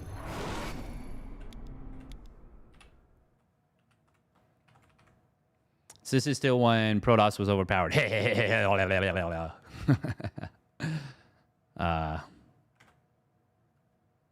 Why Bunny forfeit? I have no idea. I have no idea.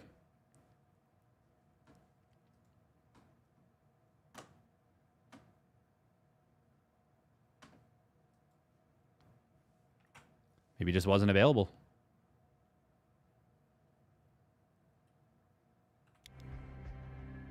Just didn't make it in time. Who could say? Spawning down in the bottom right, it is Streamer Zone's Nightmare. In the blue. And his opponent spawning up the top left, it is Iba. In the red. With a nice little game right there. Personal reasons? Sorry to hear that.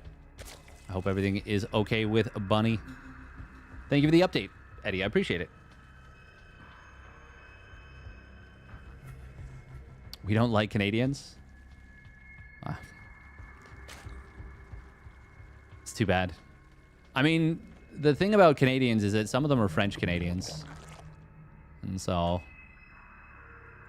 that's understandable. Oh, I can say that because I am Canadian. They teach us French until we are on grade 9. I'm allowed to make that joke.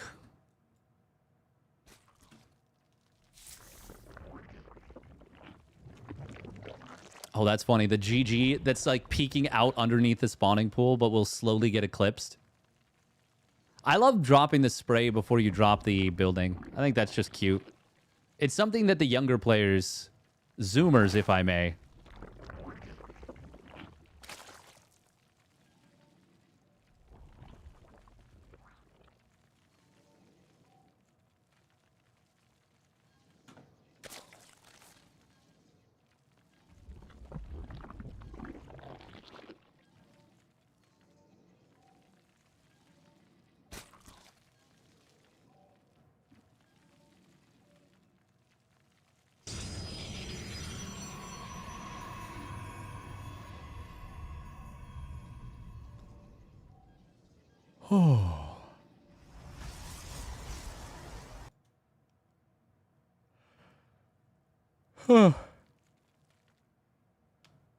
Oh my goodness. Pardon me, big yawns. Big yawns.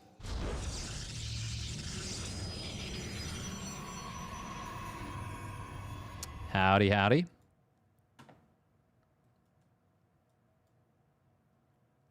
Iba did manage to, yeah, blast through Nightmare, though. I really feel like if Iba ends up winning this series, a lot of it's going to come down to that misrallied Disruptor. That is a huge loss at a very critical moment. Not saying that he would have held necessarily with one extra Disruptor, but it certainly would have been a lot easier. But a lot easier. Still can't play, right? Correct. I absolutely am not able to play right now, Poriforion. And probably not for... honestly, probably not for a couple months. Which really, really sucks. Super sad about that. I would be the first Zerg player to lose MMR on this patch if I try to play. And all it would take would be a fully broken wrist that required surgery for that to happen.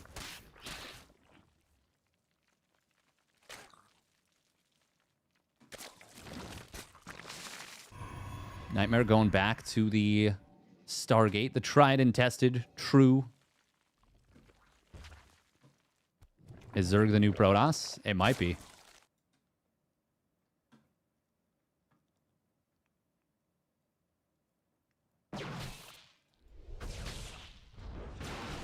Ugh. It would be funny if I switched to Protoss now. I might do that, actually. That would be amazing for the memes. And just be like, I want to be the oppressed race.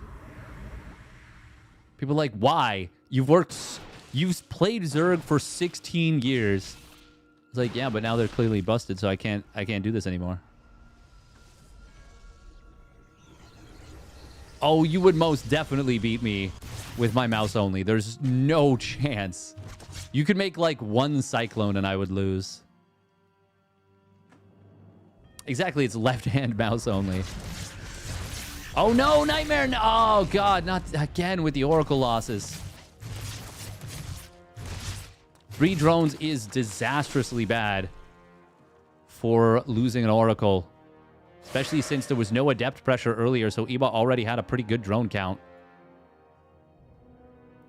It is going to be +1 melee and a Baneling nest coming in. Iba up at 58 drones. This 4 Adept hit squad, though. Well, it's got a lot of potential. Okay, he does Revelate to kill a little bit of creep. This is still so good for Iba if those Adepts don't get any additional damage. Oracle. Oh, it is going to be Glaives behind us. Okay. Well, that's kind of interesting because the Baneling Nest is available, and that can be a very good way to deal with this. 6 Banes immediately morph in. Okay, Iba knows what this is. Oh, this could be disastrous for Nightmare. Oh, he did save his probes there. Gotta be careful. Gotta be careful. He might think those are the first Banes. No. Okay. Iba showed them. +1 melee, not yet done. We do have a counterattack coming in. Full, well, stop command around this shield battery. Oh my goodness, he tries to go in. Iba gonna get some big Baneling detonations as a result. Nightmare. This was not it in the slightest. He'll get into the main base now. He'll get into the 3rd as well with the next set of Adepts. Meanwhile, Baneling's morphing in aggressively on the other side.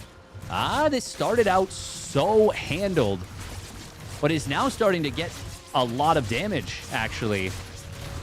As Iba kind of loses track of everything, tries to counterattack before he's fully cleaned this up. And this goes from a straight-up disaster to now a pretty palatable situation, actually, for Nightmare.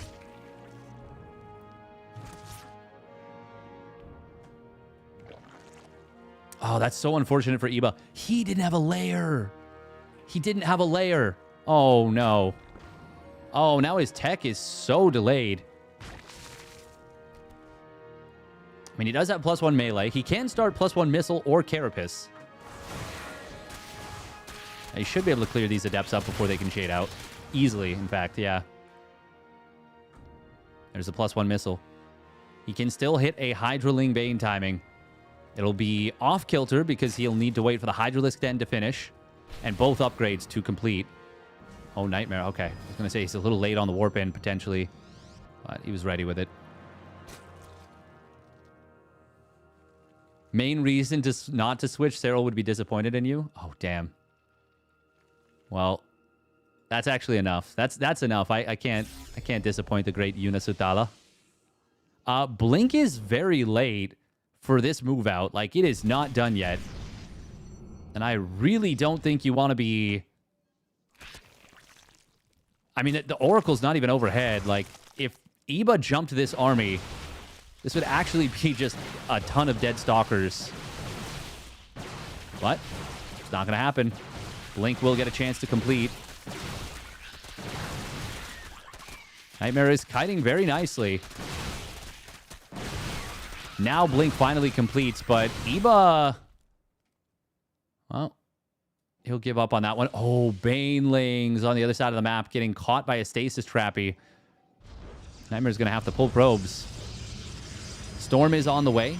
Charge starts up as well. Storm is very close to completing, and a couple of those High Templar just warped in. Oh, Banelings actually blast through a pylon. There's only one Bane left over. He won't get the The big mamma jamma shot he was looking for, but I still like this very much for Iba, and I still think he's got a lot of potential to possibly win the game with this Hydralink Bane play.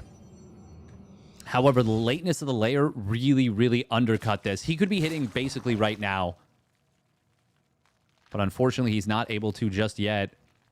Well, I mean, he will hit, but he's not going to have Hydra range. At least he has Hydra speed. It's going to make it so that he can dodge storms. Oh, aggressive blink forward coming in from Nightmare there. Got to be careful. Storms are going to be scary here for Iba. Nightmare being very careful with the Banelings, though. Connect on the High Templar. All of them go down except for 2, which morphed into the Archon. This is looking disastrous. Probes stacking up in the 3rd mineral line. Somehow they escaped. The Banelings not hitting them. Nightmare, though, just got absolutely smashed in the face by the mighty young Brit. And these Stalkers, they just blinked forward. They will manage to get out of here. That's a big storm. But it was the energy recharge. So there's, I mean, we need time. We need another 15, 20 seconds or so. Banelings are going to morph in. Iba now, of course, has that Hydra range. Nightmare taking a really, really big set of losses. The High Templar just not being protected anywhere near as well as they needed to.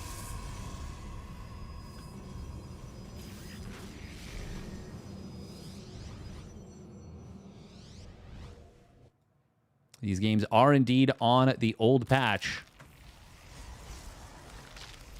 Oh, Iba's going to find Nightmare not fully in position on this 4th base just yet. He's getting over here with some units. The Banelings will be able to roll in first. Could hit that pylon and depower everything. But they're just going to move past after forcing out a bunch of storms. Lings into the main. Nightmare going to warp in. But already a few probes going down. 4th Nexus has fallen. And I think Nightmare is out of options here. He drops a couple of storms that don't hit the way they need to. And Iba, he even won the fight in the main with the Lings. He has gotten this one. He has won this series. He just needs to make sure to not lose it. If you know what I'm saying. That is just not panic, not mess up. Nightmare trying to retake a base on the right side. He's down in workers. He's got no Sky Toss tech. Iba on 5 bases, 74 drones still. Can tech up towards Hive if he's so inclined, but he's spending every ounce of money into units, into more Lings, more Banes, more Hydras. Storms try to drop. Only one of them goes off. Archons morphing in are not going to turn the tide by any means. Only one of them even completes. 21 more probes go down. And Iba, far from losing it, he closes it out with panache. And knocks his opponent down to 2 bases for the moment. His base on the right side has no chance of getting up. And Iba, even as a small counterattack was coming through on the other side, easily able to close this one out after that very successful start. Oh. And with that, he takes the game and the series 3-2. A barn burner there from the Ibster. Very well done.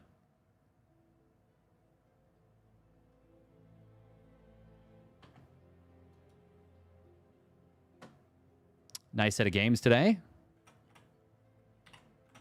And that is me, tuckered and ready to rest. Oh. Iba not malding, that's a first. Iba instead rising. Iba cooking even.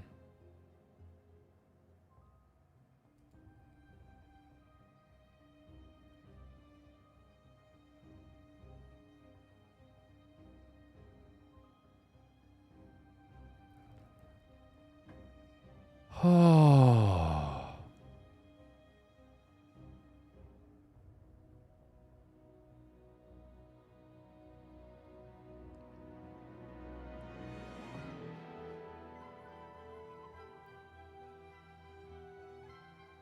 All right.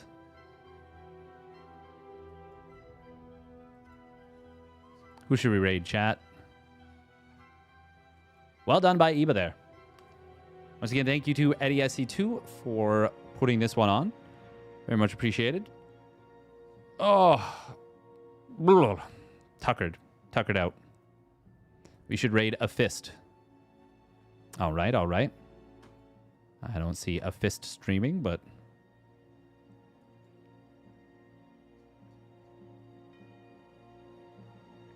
I think we'll raid ZG. We'll raid ZG. It's been a hot minute. Hey, there we go. Yeah, we'll get it. Hello, Zergling. If you do want to support, obviously, you know all the ways to do it. Would be very much appreciated. We will be back. I feel bad because I never got around to covering the rest of the Meister's the Game games that I haven't covered yet. His reward for beating Nightmare, more Protoss. Yeah. I'm not sure if those games will be played on old patch or new patch, though. Not sure.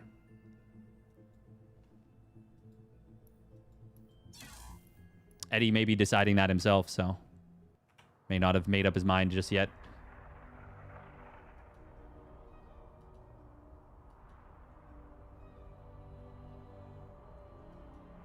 Okay. Full size. Whoa.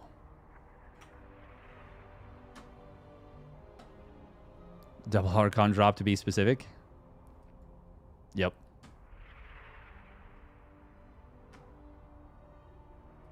I'm pretty sure Iba's higher than 5,500 MMR.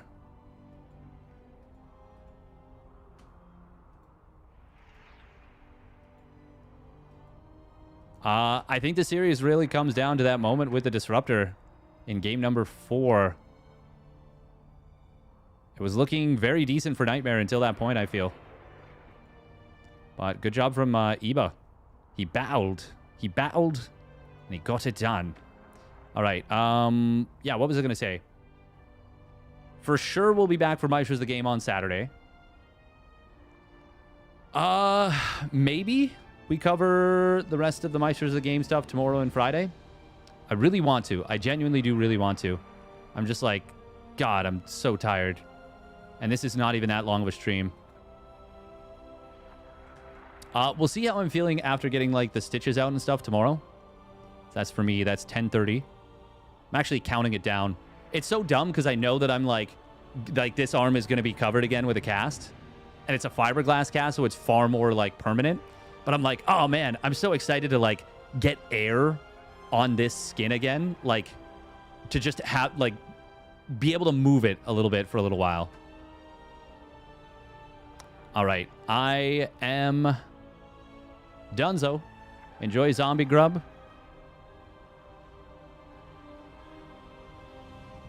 Peace.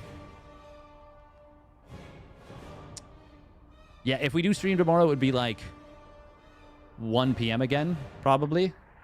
We'll see. We'll see. We'll see. We'll see. Honestly, you know, I could just try and get my hands on some new games from the patch. I don't know. We'll see. We'll see. We'll see.